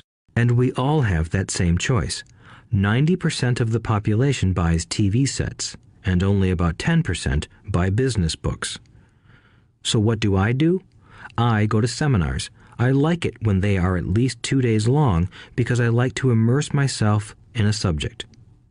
In 1973, I was watching this guy on TV who was advertising a 3-day seminar on how to buy real estate for nothing down. I spent $385, and that course has made me at least $2 million, if not more. But more importantly, it bought me life. I don't have to work for the rest of my life because of that one course. I go to at least 2 such courses every year. I love CDs and audiobooks. The reason? I can easily review what I just heard. I was listening to an investor say something I completely disagreed with. Instead of becoming arrogant and critical, I simply listened to that 5-minute stretch at least 20 times, maybe more. But suddenly, by keeping my mind open, I understood why he said what he said. It was like magic. I felt like I had a window into the mind of one of the greatest investors of our time. I gained tremendous insight into the vast resources of his education and experience. The net result? I still have the old way I used to think, and I now have a new way of looking at the same problem or situation. I have 2 ways to analyze a problem or trend, and that is priceless. Today, I often say, how would Donald Trump do this, or Warren Buffett, or George Soros? The only way I can access their vast mental power is to be humble enough to read or listen to what they have to say. Arrogant or critical people are often people with low self-esteem who are afraid of taking risks. That's because if you learn something new, you are then required to make mistakes in order to fully understand what you have learned. If you have listened this far, arrogance is not one of your problems. Arrogant people rarely read or listen to experts. Why should they? They are the center of the universe. There are so many intelligent people who argue or defend when a new idea clashes with the way they think. In this case, their so-called intelligence combined with arrogance equals ignorance. Each of us knows people who are highly educated or believe they are smart, but their balance sheet paints a different picture. A truly intelligent person welcomes new ideas, for new ideas can add to the synergy of other accumulated ideas. Listening is more important than talking. If that were not true, God would not have given us 2 ears and only 1 mouth. Too many people think with their mouth instead of listening in order to absorb new ideas and possibilities. They argue instead of asking questions. I take a long view on my wealth. I do not subscribe to the get-rich-quick mentality most lottery players or casino gamblers have. I may go in and out of stocks, but I am long on education. If you want to fly an airplane, I advise taking lessons first. I am always shocked at people who buy stocks or real estate but never invest in their greatest asset, their mind. Just because you bought a house or two does not make you an expert at real estate. 3. Choose friends carefully. The power of association. First of all, I do not choose my friends by their financial statements. I have friends who have actually taken a vow of poverty, as well as friends who earn millions every year. The point is that I learn from all of them. Now, I will admit that there are people I have actually sought out because they had money. But I was not after their money. I was seeking their knowledge. In some cases, these people who had money have become dear friends. I've noticed that my friends with money talk about money. They don't do it to brag. They're interested in the subject. So I learn from them, and they learn from me. My friends who are in dire financial straits do not like talking about money, business, or investing. They often think it rude or unintellectual. So I also learn from my friends who struggle financially. I find out what not to do. I have several friends who have generated over $1 billion in their short lifetimes. The 3 of them report the same phenomenon. Their friends who have no money have never come to them to ask them how they did it, but they do come asking for one of 2 things, or both, a loan or a job. Warning: don't listen to poor or frightened people. I have such friends, and while I love them dearly, they are the Chicken Littles of life. To them, when it comes to money, especially investments, it's always the sky is falling, the sky is falling. They can always tell you why something won't work. The problem is that people listen to them. But people who blindly accept doom and gloom information are also Chicken Littles. As that old saying goes, birds of a feather flock together. If you watch business channels on TV, they often have a panel of so-called experts. One expert will say the market is going to crash, and the other will say it's going to boom. If you're smart, you listen to both. Keep your mind open because both have valid points. Unfortunately, most poor people listen to Chicken Little. I have had many close friends try to talk me out of a deal or an investment. Not long ago, a friend told me he was excited because he found a 6% certificate of deposit. I told him I earned 16% from the state government. The next day, he sent me an article about why my investment was dangerous. I have received 16% for years now, and he still receives 6%. I would say that one of the hardest things about wealth building is to be true to yourself and to be willing to not go along with the crowd. This is because, in the market, it is usually the crowd that shows up late that is slaughtered. If a great deal is on the front page, it's too late in most instances. Look for a new deal. As we used to say as surfers, there is always another wave. People who hurry and catch a wave late usually are the ones who wipe out. Smart investors don't time the markets. If they miss a wave, they search for the next one and get themselves in position. This is hard for most investors because buying what is not popular is frightening. Timid investors are like sheep going along with the crowd. Or their greed gets them in when wise investors have already taken their profits and moved on. Wise investors buy an investment when it's not popular. They know their profits are made when they buy, not when they sell. They wait patiently. As I said, they do not time the market. Just like a surfer, they get in position for the next big swell. It's all insider trading.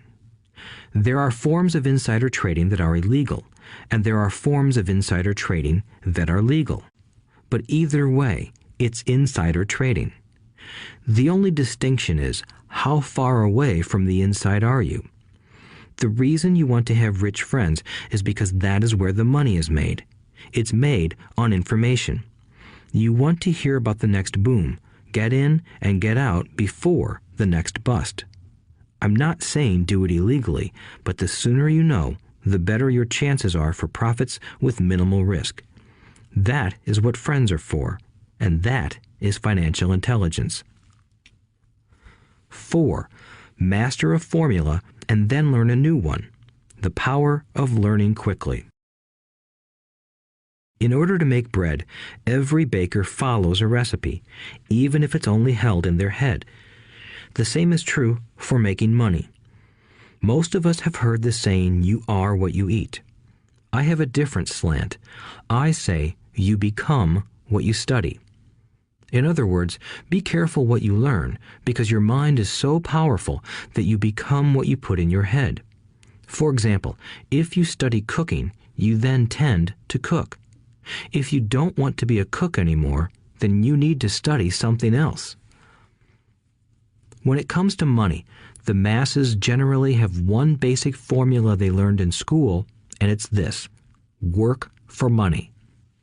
The predominant formula I see in the world is that every day millions of people get up, go to work, earn money, pay bills, balance checkbooks, buy some mutual funds, and go back to work. That is the basic formula, or recipe. If you're tired of what you're doing, or you're not making enough, it's simply a case of changing the formula via which you make money. Years ago, when I was 26, I took a weekend class called How to Buy Real Estate Foreclosures. I learned a formula. The next trick was to have the discipline to actually put into action what I had learned. That is where most people stop. For 3 years, while working for Xerox, I spent my spare time learning to master the art of buying foreclosures. I've made several $1,000,000 using that formula. So, after I mastered that formula, I went in search of other formulas. For many of the classes, I did not directly use the information I learned, but I always learned something new. I have attended classes designed for derivative traders, commodity option traders, and chaologists. I was way out of my league, being in a room full of people with doctorates in nuclear physics and space science. Yet, I learned a lot that made my stock and real estate investing more meaningful and lucrative. Most junior colleges and community colleges have classes on financial planning and buying traditional investments. They are good places to start, but I always search for a faster formula. That is why, on a fairly regular basis, I make more in a day than many people will make in their lifetime. Another side note, in today's fast-changing world, it's not so much what you know anymore that counts, because often what you know is old. It is how fast you learn. That skill is priceless. It's priceless in finding faster formulas, recipes, if you will, for making dough. Working hard for money is an old formula born in the day of cavemen. 5. Pay yourself first. The power of self-discipline. If you cannot get control of yourself, do not try to get rich. It makes no sense to invest, make money, and blow it. It is the lack of self-discipline that causes most lottery winners to go broke soon after winning millions. It is the lack of self-discipline that causes people who get a raise to immediately go out and buy a new car or take a cruise. It is difficult to say which of the 10 steps is the most important, but of all the steps, this step is probably the most difficult to master if it is not already a part of your makeup. I would venture to say that personal self-discipline is the number one delineating factor between the rich, the poor, and the middle class. Simply put, people who have low self-esteem and low tolerance for financial pressure can never be rich. As I have said, a lesson learned from my rich dad was that the world will push you around. The world pushes people around, not because other people are bullies, but because the individual lacks internal control and discipline. People who lack internal fortitude often become victims of those who have self-discipline. In the entrepreneur classes I teach, I constantly remind people to not focus on their product, service, or widget, but to focus on developing management skills. The 3 most important management skills necessary to start your own business are management of 1. Cash flow, 2. People, 3. Personal time. I would say the skills to manage these three apply to anything, not just entrepreneurs. The three matter in the way you live your life as an individual or as part of a family, a business, a charitable organization, a city, or a nation. Each of these skills is enhanced by the mastery of self-discipline. I do not take the saying, "pay yourself first," lightly. The statement, "pay yourself first," comes from George Clayson's book, The Richest Man in Babylon. Millions of copies have been sold. But while millions of people freely repeat that powerful statement, few follow the advice. As I said, financial literacy allows one to read numbers, and numbers tell the story. By looking at a person's income statement and balance sheet, I can readily see if people who spout the words, "pay yourself first," actually practice what they preach. In reality, each month, many allocate money to their asset column before they pay their monthly expenses. Although millions of people have read Clayson's book and understand the words, "pay yourself first," in reality, they pay themselves last. Now, I can hear the howls from those of you who sincerely believe in paying your bills first, and I can hear all the responsible people who pay their bills on time. I am not saying be irresponsible and not pay your bills. All I am saying is do what the book says, which is pay yourself first. If you can truly begin to understand the power of cash flow, you will soon realize why 90% of people work hard all their lives and need government support like Social Security when they are no longer able to work. Kim and I have had many bookkeepers, accountants, and bankers who have had a major problem with this way of looking at pay yourself first. The reason is that these financial professionals actually do what the masses do. They pay themselves last. There have been times in my life when, for whatever reason, cash flow was far less than my bills. I still paid myself first. My accountant and bookkeeper screamed in panic. "They're going to come after you. The IRS is going to put you in jail. You're going to ruin your credit rating. They'll cut off the electricity." I still paid myself first. Why, you ask? Because that's what the story, The Richest Man in Babylon, was all about. The power of self-discipline and the power of internal fortitude. As my rich dad taught me the first month I worked for him, most people allow the world to push them around. A bill collector calls and you pay or else. A sales clerk says, "Oh, just put it on your charge card." Your real estate agent tells you, "Go ahead. The government allows you a tax deduction on your home." That is what the book is really about. Having the guts to go against the tide and get rich. You may not be weak, but when it comes to money, many people get wimpy. I am not saying be irresponsible. The reason I don't have high credit card debt and doodad debt is because I pay myself first. The reason I minimize my income is because I don't want to pay it to the government. That is why my income comes from my asset column through a Nevada corporation. If I work for money, the government takes it. Although I pay my bills last, I am financially astute enough to not get into a tough financial situation. I don't like consumer debt. I actually have liabilities that are higher than 99% of the population, but I don't pay for them. Other people pay for my liabilities. They're called tenants. So rule number 1 in paying yourself first is don't get into debt in the first place. Although I pay my bills last, I set it up to have only small, unimportant bills that are due. When I occasionally come up short, I still pay myself first. I let the creditors and even the government scream. I like it when they get tough. Why? Because those guys do me a favor. They inspire me to go out and create more money. So I pay myself first, invest the money, and let the creditors yell. I generally pay them right away anyway. Kim and I have excellent credit. We just don't cave into pressure and spend our savings or liquidate stocks to pay for consumer debt. That is not too financially intelligent. To successfully pay yourself first, keep the following in mind. 1. Don't get into large debt positions that you have to pay for. Keep your expenses low. Build up assets first. Then buy the big house or nice car. Being stuck in the rat race is not intelligent. 2. When you come up short, let the pressure build and don't dip into your savings or investments. Use the pressure to inspire your financial genius to come up with new ways of making more money and then pay your bills.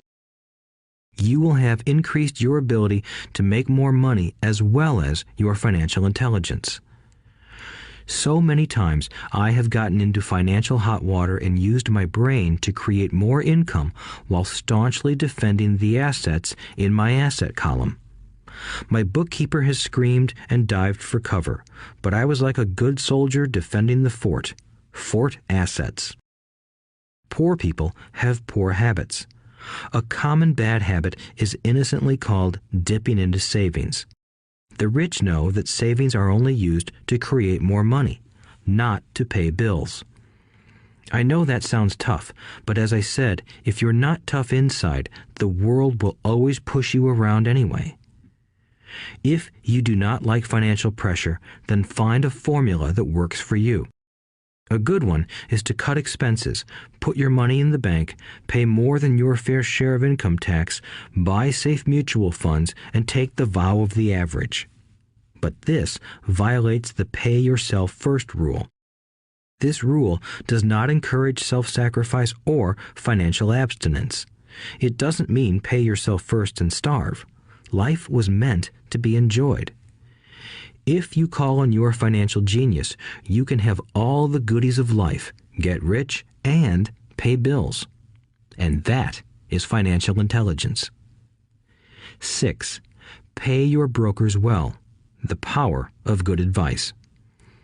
Sometimes I see people posting a sign in front of their house that says, "For sale by owner."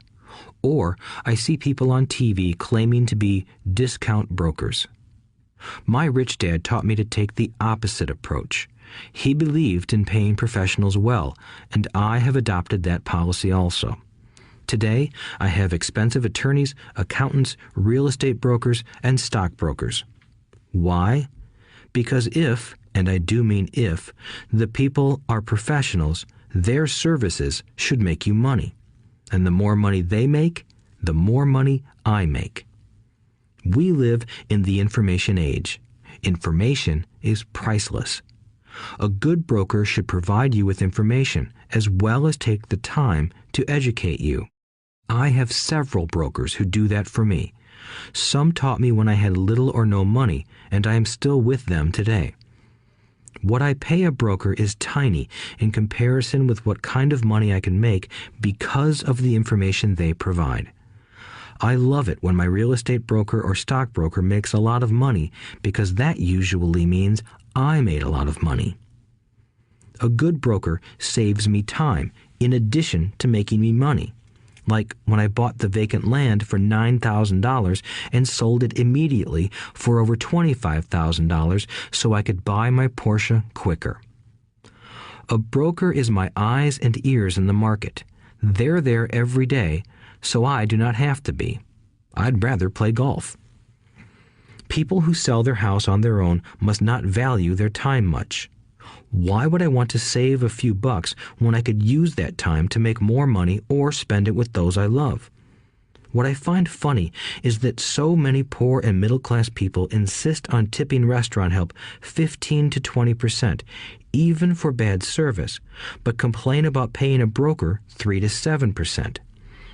They enjoy tipping people in the expense column and stiffing people in the asset column. That is not financially intelligent. Keep in mind that not all brokers are created equal. Unfortunately, most brokers are only salespeople. They sell, but they themselves own little or no real estate. There is a tremendous difference between a broker who sells houses and a broker who sells investments. The same is true for stock, bond, mutual fund, and insurance, brokers who call themselves financial planners. When I interview any paid professional, I first find out how much property or stocks they personally own and what percentage they pay in taxes. And that applies to my tax attorney as well as my accountant. I have an accountant who minds his own business. His profession is accounting, but his business is real estate. I used to have an accountant who was a small business accountant, but he had no real estate. I switched because we did not love the same business. Find a broker who has your best interests at heart. Many brokers will spend the time educating you, and they could be the best asset you find. Just be fair, and most of them will be fair to you. If all you can think about is cutting their commissions, then why should they want to help you? It's just simple logic. As I said earlier, one of the management skills is the management of people. Many people only manage people they feel smarter than and they have power over. Many middle managers remain middle managers, failing to get promoted because they know how to work with people below them, but not with people above them. The real skill is to manage and reward the people who are smarter than you in some technical area. That is why companies have a board of directors. You should have one too. That is financial intelligence. 7. Be an Indian giver. The power of getting something for nothing. When the first European settlers came to America, they were taken aback by a cultural practice some American Indians had. For example, if a settler was cold, the Indian would give the person a blanket. Mistaking it for a gift, the settler was often offended when the Indian asked for it back. The Indians also got upset when they realized that settlers did not want to give it back. That is where the term Indian giver came from, a simple cultural misunderstanding. In the world of the asset column, being an Indian giver is vital to wealth.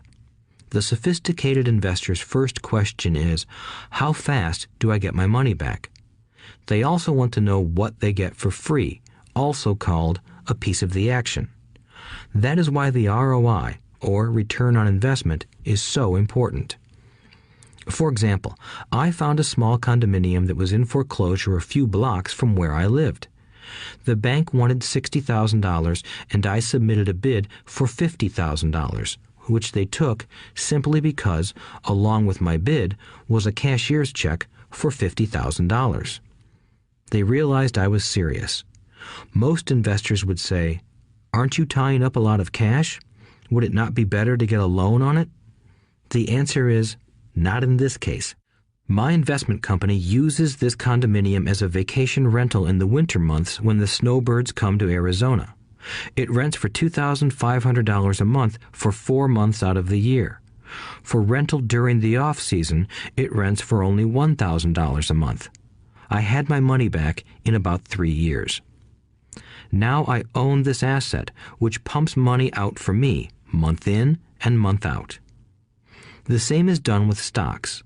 Frequently, my broker calls and recommends I move a sizable amount of money into the stock of a company that he feels is just about to make a move that will add value to the stock, like announcing a new product. I will move my money in for a week to a month while the stock moves up. Then I pull my initial dollar amount out and stop worrying about the fluctuations of the market because my initial money is back and ready to work on another asset. So my money goes in, and then it comes out, and I own an asset that was technically free. True, I have lost money on many occasions, but I only play with money I can afford to lose. I would say, on an average 10 investments, I hit home runs on 2 or 3, while 5 or 6 do nothing, and I lose on 2 or 3. But I limit my losses to only the money I have in at that time. People who hate risk put their money in the bank. In the long run, safe savings are better than no savings. But it takes a long time to get your money back, and, in most instances, you don't get anything for free with it. On every one of my investments, there must be an upside, something for free, like a condominium, a mini storage, a piece of free land, a house, stock shares, or an office building. And there must be limited risk or a low-risk idea. There are books devoted entirely to this subject, so I will not talk about it here. Ray Kroc, of McDonald's fame, sold hamburger franchises, not because he loved hamburgers, but because he wanted the real estate under the franchise for free. So wise investors must look at more than ROI. They look at the assets they get for free once they get their money back. That is financial intelligence. 8. Use assets to buy luxuries. The power of focus. A friend's child has been developing a nasty habit of burning a hole in his pocket. Just 16, he wanted his own car. The excuse? All his friends' parents gave their kids cars. The child wanted to go into his savings and use it for a down payment. That was when his father called me and then came to see me. Do you think I should let him do it, or should I just buy him a car? I answered, it might relieve the pressure in the short term, but what have you taught him in the long term? Can you use this desire to own a car and inspire your son to learn something? Suddenly, the lights went on and he hurried home. 2 months later, I ran into my friend again. Does your son have his new car? I asked. No, he doesn't, but I gave him $3,000 for the car. I told him to use my money instead of his college money. Well, that's generous of you, I said. Not really. The money came with a hitch. So what was the hitch? I asked. Well, first we played your cash flow game. We then had a long discussion about the wise use of money. After that, I gave him a subscription to the Wall Street Journal and a few books on the stock market. Then what? I asked. What was the catch? I told him the $3,000 was his, but he could not directly buy a car with it. He could use it to find a stockbroker and buy and sell stocks. Once he had made $6,000 with the $3,000, the money would be his for the car, and the $3,000 would go into his college fund. And what are the results? I asked. Well, he got lucky early in his trading, but lost everything a few days later. Then he really got interested. Today, I would say he is down $2,000, but his interest is up. He has read all the books I bought him, and he's gone to the library to get more. He reads the Wall Street Journal voraciously, watching for indicators. He's only got $1,000 left, but his interest and learning are sky high. He knows that if he loses that money, he walks for 2 more years. But he does not seem to care. He even seems uninterested in getting a car because he's found a game that is more fun. What happens if he loses all the money? I asked. We'll cross that bridge when we get to it. I'd rather have him lose everything now than wait till he's our age to risk losing everything. And besides, that is the best $3,000 I've ever spent on his education. What he is learning will serve him for life, and he seems to have gained a new respect for the power of money. As I said earlier, if a person cannot master the power of self-discipline, it is best not to try to get rich. I say this because although the process of developing cash flow from an asset column is easy in theory, what's hard is the mental fortitude to direct money to the correct use. Due to external temptations, it is much easier in today's consumer world to simply blow money out the expense column. With weak mental fortitude, that money flows into the paths of least resistance. That is the cause of poverty and financial struggle. The following example illustrates the financial intelligence needed to direct money to make more money. If we give 100 people $10,000 at the start of the year, I believe that at the end of the year, 80 would have nothing left. In fact, many would have created greater debt by making a down payment on a new car, refrigerator, electronics, or a holiday. 16 would have increased that $10,000 by 5 to 10%. 4 would have increased it to $20,000 or into the millions. We go to school to learn a profession so we can work for money. It is my opinion that it's just as important to learn how to have money work for you. I love my luxuries as much as anyone else. The difference is I don't buy them on credit. It's the keep up with the Joneses trap. When I wanted to buy a Porsche, the easy road would have been to call my banker and get a loan. Instead of choosing to focus in the liability column, I chose to focus in the asset column. As a habit, I use my desire to consume to inspire and motivate my financial genius to invest. Too often today, we focus on borrowing money to get the things we want instead of focusing on creating money. One is easier in the short term, but harder in the long term. It's a bad habit that we as individuals and as a nation have gotten into. Remember, the easy road often becomes hard, and the hard road often becomes easy.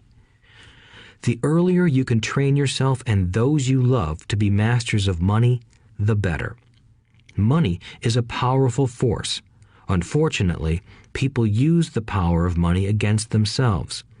If your financial intelligence is low, money will run all over you. It will be smarter than you. If money is smarter than you will work for it all your life. To be the master of money, you need to be smarter than it. Then money will do as it is told. It will obey you. Instead of being a slave to it, you will be the master of it. That is financial intelligence. 9. Choose heroes. The power of myth. When I was a kid, I greatly admired Willie Mays, Hank Aaron, and Yogi Berra. They were my heroes, and I wanted to be just like them. I treasured their baseball cards. I knew their stats, the RBIs, the ERAs, their batting averages, how much they got paid, and how they came up from the minor leagues. As a 9-year-old kid, when I stepped up to bat or played first base or catcher, I wasn't me. I pretended I was a famous baseball player. It's one of the most powerful ways we learn, and we often lose that as adults. We lose our heroes. Today, I watch young kids playing basketball near my home. On the court, they're not little Johnny. They're pretending to be their favorite basketball hero. Copying or emulating heroes is true power learning. I have new heroes as I grow older. I have golf heroes, and I copy their swings and do my best to read everything I can about them. I also have heroes such as Donald Trump, Warren Buffett, Peter Lynch, George Soros, and Jim Rogers. I know their stats just like I knew the ERAs and RBIs of my childhood baseball heroes. I follow what Warren Buffett invests in, and I read anything I can about his point of view on the market and how he chooses stocks. And I read about Donald Trump, trying to find out how he negotiates and puts deals together. Just as I was not me when I was up to bat, when I'm in the market or I'm negotiating a deal, I am subconsciously acting with the bravado of Trump.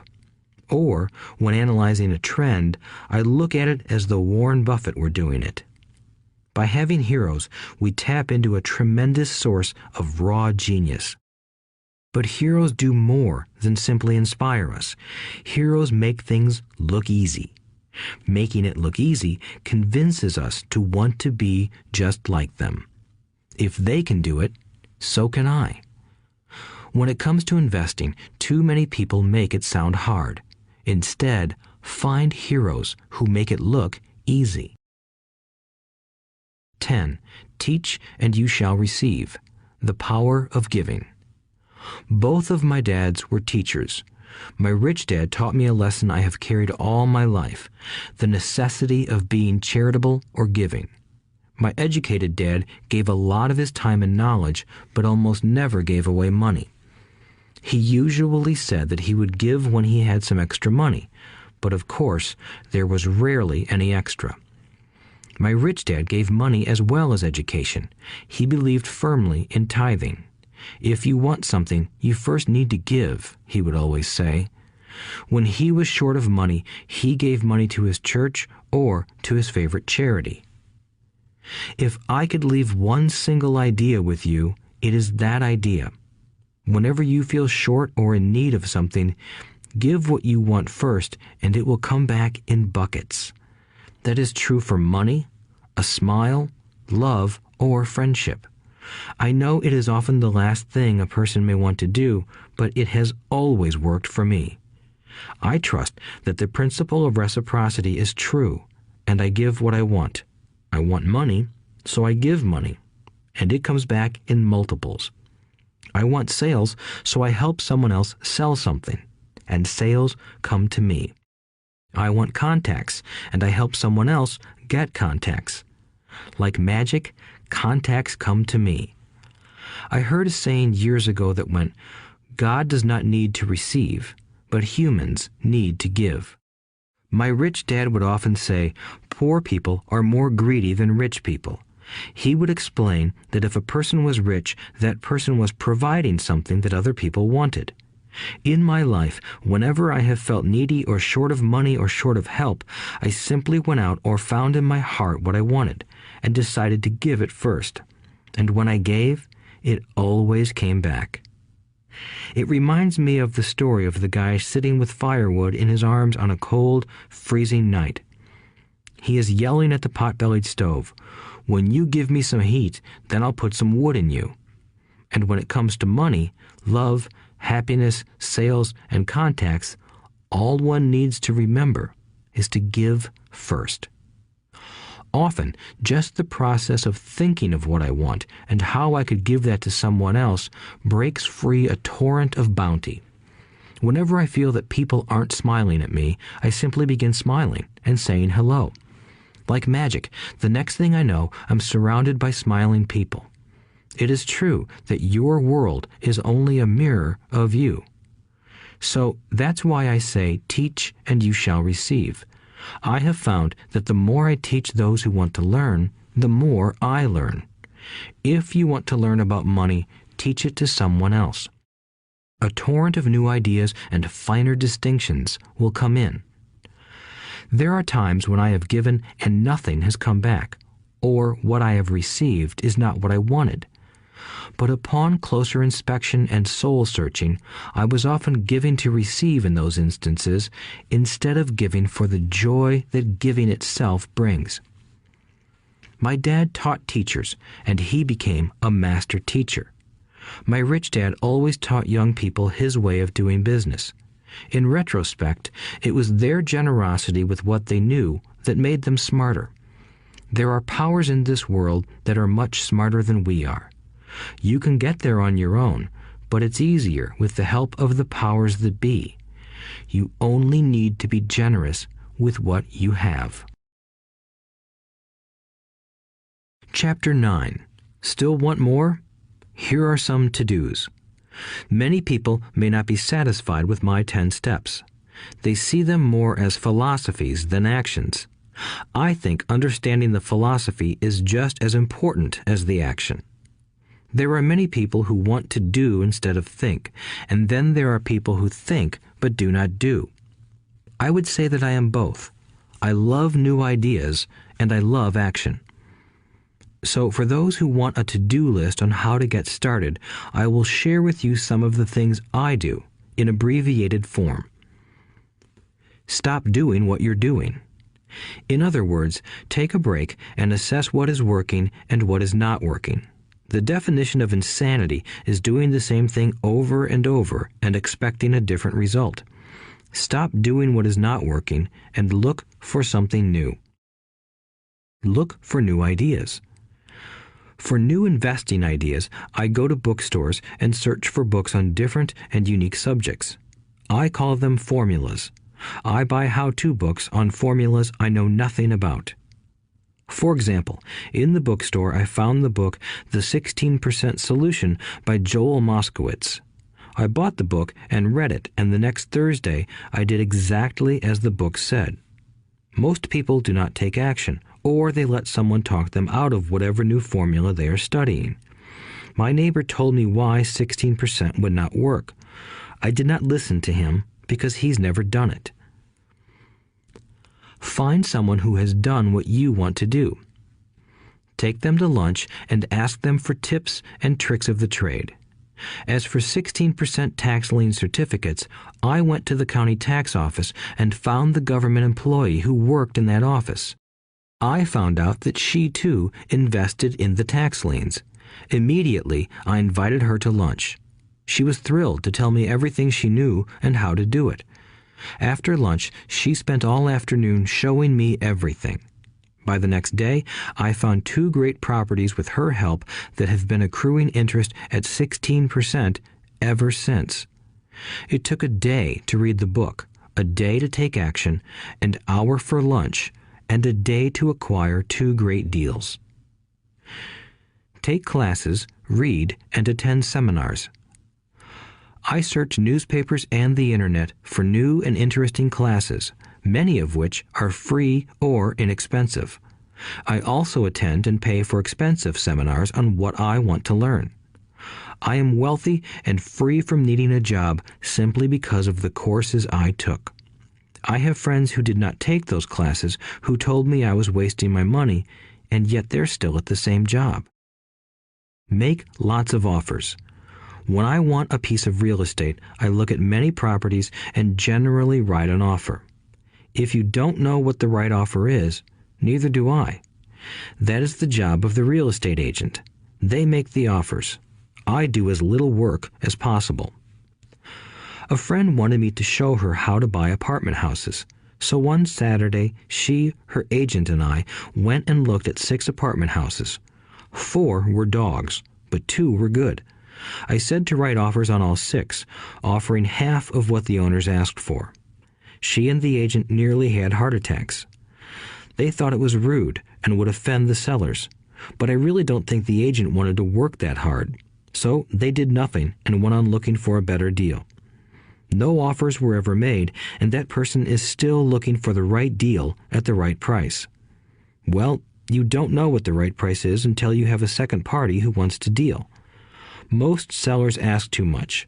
It is rare that a seller asks a price that is less than something is worth. Moral of the story: make offers. People who are not investors have no idea what it feels like to try to sell something. I have had a piece of real estate that I wanted to sell for months. I would have welcomed any offer. They could have offered me 10 pigs and I would have been happy. Not at the offer, but just because someone was interested. I would have countered, maybe for a pig farm in exchange. But that's how the game works. The game of buying and selling is fun. Keep that in mind. It's fun and only a game. Make offers. Someone might say yes. I always make offers with escape clauses. In real estate, I make an offer with language that details subject to contingencies, such as the approval of a business partner. Never specify who the business partner is. Most people don't know that my partner is my cat. If they accept the offer and I don't want the deal, I call home and speak to my cat. I make this ridiculous statement to illustrate how absurdly easy and simple the game is. So many people make things too difficult and take it too seriously. Finding a good deal, the right business, the right people, the right investors, or whatever is just like dating.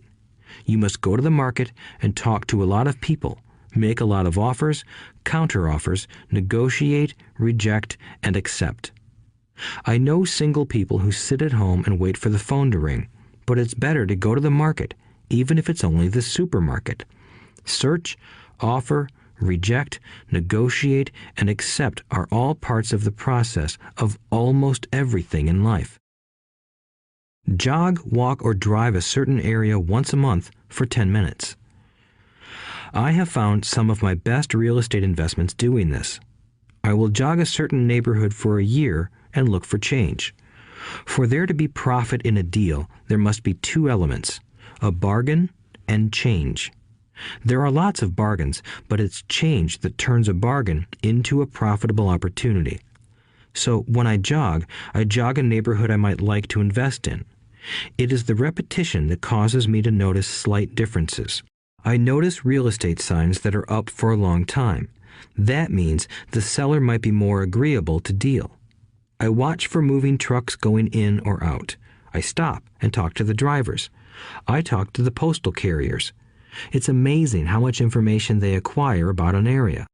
I find a bad area, especially an area that the news has scared everyone away from. I drive it for sometimes a year, waiting for signs of something changing for the better. I talk to retailers, especially new ones, and find out why they're moving in. It takes only a few minutes a month, and I do it while doing something else, like exercising or going to and from the store.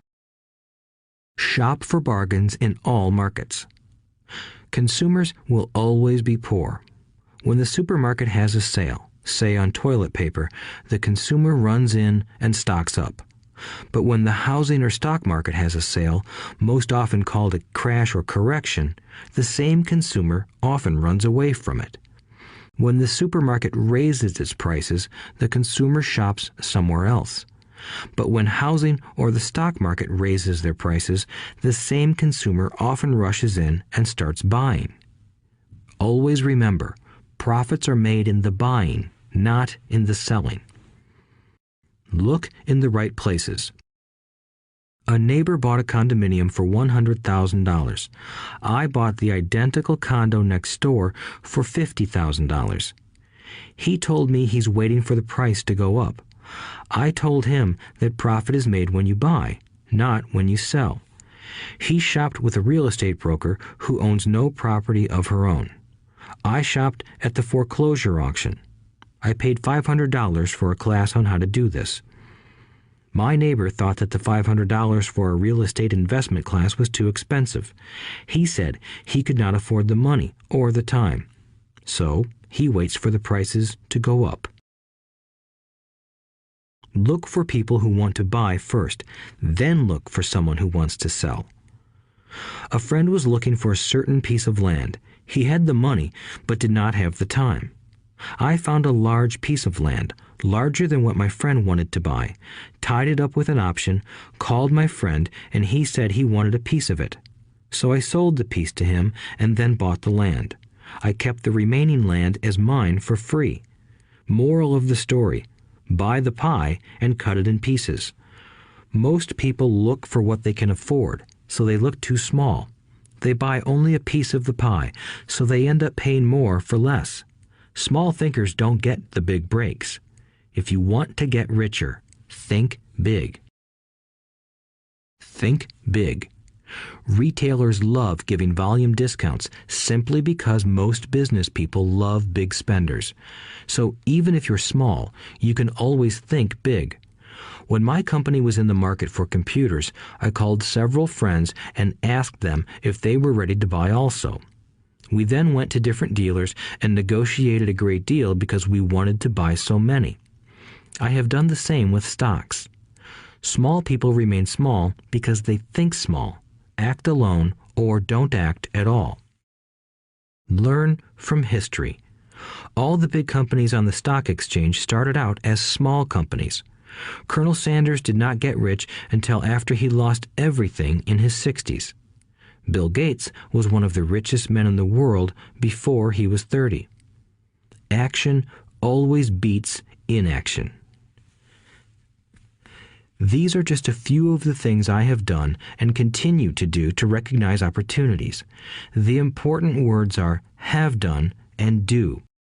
As repeated many times throughout this audiobook, you must take action before you can receive the financial rewards.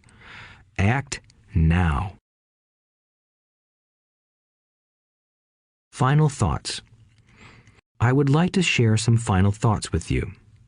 The main reason I wrote this book, and the reason it has remained a bestseller since 2000, was to share insights into how increased financial intelligence can be used to solve many of life's common problems.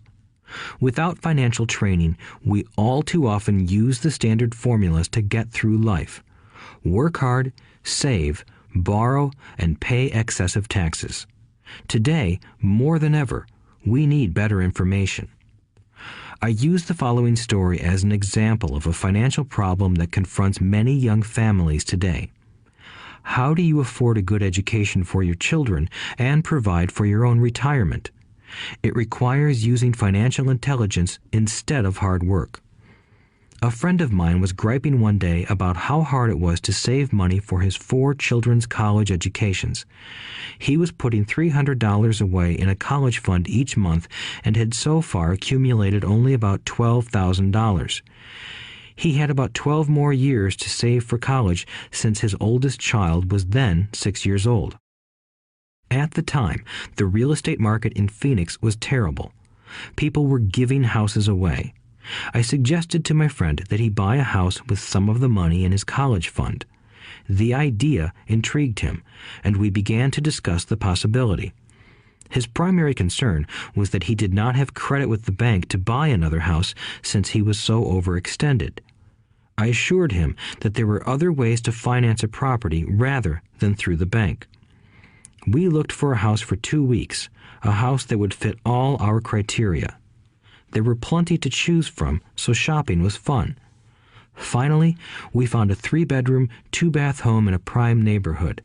The owner had been downsized and needed to sell that day because he and his family were moving to California where another job waited.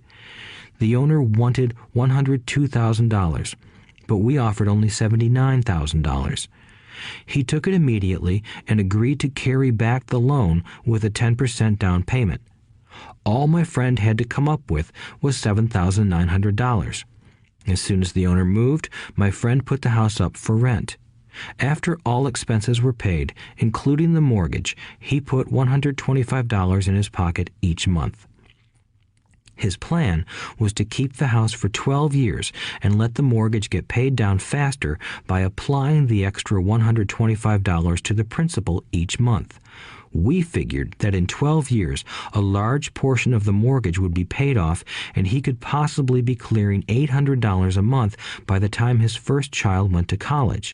He could also sell the house if it had appreciated in value. 3 years later, the real estate market greatly improved in Phoenix, and he was offered $156,000 for the same house by the tenant who lived in it. Again, he asked me what I thought. I advised that he sell it, using a 1031 tax-deferred exchange. Suddenly, he had nearly $80,000 to operate with. I called another friend in Austin, Texas, who then moved this tax-deferred capital gain into a mini storage facility. Within 3 months, he began receiving checks for a little less than $1,000 a month, which he then poured back into the college fund. A couple of years later, the mini warehouse sold, and he received a check for nearly $330,000 as proceeds from the sale. He rolled those funds into a new project that would now generate over $3,000 a month in income, again going into the college fund. He is now very confident that his goal will be met easily. It only took $7,900 to start and a little financial intelligence. His children will be able to afford the education they want, and he will then use the underlying asset, wrapped in his legal entity, to pay for his retirement. As a result of this successful investment strategy, he will be able to retire early. Thank you for listening to this audiobook. I hope it has provided some insights into utilizing the power of money to work for you. Today, we need greater financial intelligence to simply survive. The idea that it takes money to make money is the thinking of financially unsophisticated people. It does not mean that they're not intelligent. They have simply not learned the science of money making money. Money is only an idea. If you want more money, simply change your thinking. Every self-made person started small with an idea and then turned it into something big. The same applies to investing. It takes only a few dollars to start and grow it into something big. I meet so many people who spend their lives chasing the big deal or trying to amass a lot of money to get into a big deal. But to me, that is foolish. Too often, I have seen unsophisticated investors put their large nest egg into one deal and lose most of it rapidly. They may have been good workers, but they were not good investors. Education and wisdom about money are important. Start early. Buy a book. Go to a seminar. Practice. Start small. I turned $5,000 cash into a $1 million asset, producing $5,000 a month cash flow in less than 6 years. But I started learning as a kid. I encourage you to learn because it's not that hard. In fact, it's pretty easy once you get the hang of it. I think I have made my message clear. It's what is in your head that determines what is in your hands. Money is only an idea. There is a great book called Think and Grow Rich. The title is not Work Hard and Grow Rich. Learn to have money work hard for you, and your life will be easier and happier. Today, don't play it safe. Play it smart. The 3 incomes. In the world of accounting, there are 3 different types of income. 1, ordinary earned. 2, portfolio. 3, passive. When my poor dad said to me, "Go to school, get good grades, and find a safe, secure job," he was recommending I work for earned income. When my rich dad said, "The rich don't work for money, they have their money work for them," he was talking about passive income and portfolio income. Passive income, in most cases, is income derived from real estate investments. Portfolio income is income derived from paper assets such as stocks and bonds. Portfolio income is the income that makes Bill Gates the richest man in the world, not earned income. Rich Dad used to say, the key to becoming wealthy is the ability to convert earned income into passive income or portfolio income as quickly as possible. He would say, taxes are highest on earned income. The least taxed income is passive income. That is another reason why you want your money working hard for you. The government taxes the income you work hard for more than the income your money works hard for. In my second book, Rich Dad's Cash Flow Quadrant, I explain the 4 different types of people who make up the world of business. They are E, employee, S, self-employed, B, business owner, and I, investor. Most people go to school to learn to be an E or an S. The cash flow quadrant is written about the core differences of these 4 types and how people can change their quadrant. In fact, most of our products are created for people in the B and I quadrants. In Rich Dad's Guide to Investing, book number 3 in the Rich Dad series, I go into more detail on the importance of converting earned income into passive and portfolio income. Rich Dad used to say, all a real investor does is convert earned income into passive and portfolio income. If you know what you're doing, investing is not risky. It's just common sense. The key to financial freedom. The key to financial freedom and great wealth is a person's ability to convert earned income into passive and/or portfolio income. My rich dad spent a lot of time teaching Mike and me this skill. Having this ability is the reason my wife Kim and I are financially free, never needing to work again. We continue to work because we choose to. Today, we own a real estate investment company for passive income and participate in private placements and initial public offerings of stock for portfolio income. We also went back to work to build a financial education company so that we can continue to create and publish books and games. All of our educational products are created to teach the same skills my rich dad taught me, the skills of converting earned income into passive and portfolio income. The games we create are important because they teach what books cannot teach. For example, you would never learn to ride a bicycle by only reading a book. Our cash flow games for adults and cash flow for kids game are designed to teach players the basic investment skills of converting earned income into passive and portfolio income. They also teach the principles of accounting and financial literacy. These games are the only educational products in the world that teach people all of these skills simultaneously. Cash Flow 202 is the advanced version of Cash Flow 101 and requires the game board from 101 as well as a full understanding of 101 before it can be played. Cash Flow 101 and Cash Flow for Kids teach the principles of fundamental investing. Cash Flow 202 teaches the principles of technical investing. Technical investing involves advanced trading techniques such as short selling, call options, put options, and straddles. A person who understands these advanced techniques is able to make money when the market goes up, as well as when the market comes down. As my rich dad would say, a real investor makes money in an up market and a down market. That is why they make so much money. One of the reasons they make more money is simply because they have more self-confidence. Rich Dad would say they have more self-confidence because they are less afraid of losing. In other words, the average investor does not make as much money because they are so afraid of losing money. The average investor does not know how to protect themselves from losses, and that is what Cash Flow 202 teaches. Average investors think investing is risky because they have not been formally trained to be professional investors. As Warren Buffett, America's richest investor, says, risk comes from not knowing what you're doing. My board games teach the simple basics of fundamental investing and technical investing while people are having fun.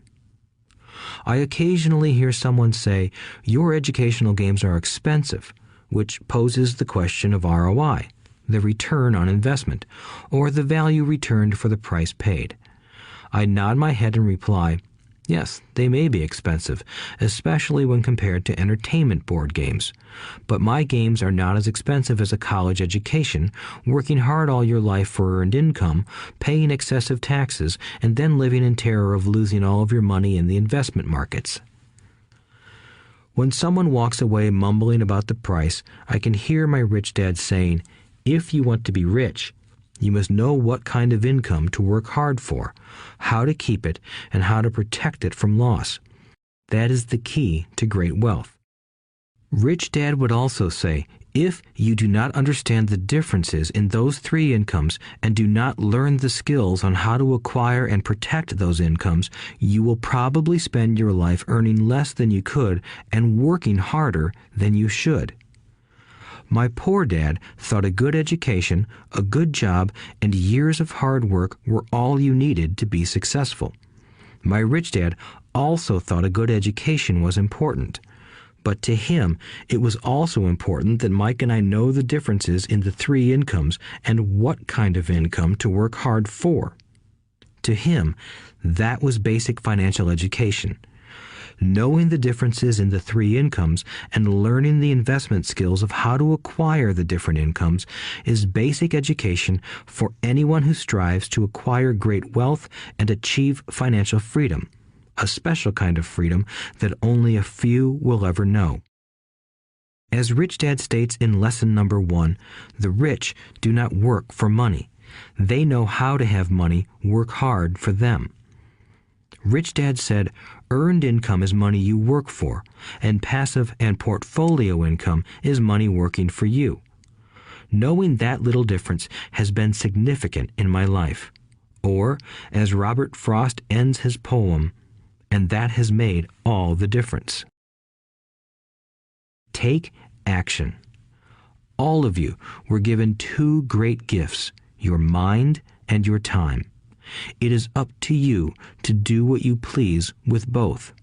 With each dollar bill that enters your hand, you and only you have the power to determine your destiny. Spend it foolishly, and you choose to be poor. Spend it on liabilities, and you join the middle class. Invest it in your mind and learn how to acquire assets, and you will be choosing wealth as your goal and your future. The choice is yours and only yours. Every day, with every dollar, you decide to be rich, poor, or middle class. Choose to share this knowledge with your children, and you choose to prepare them for the world that awaits. No one else will. You and your children's future will be determined by choices you make today. not tomorrow. I wish you great wealth and much happiness with this fabulous gift called life. Robert Kiyosaki.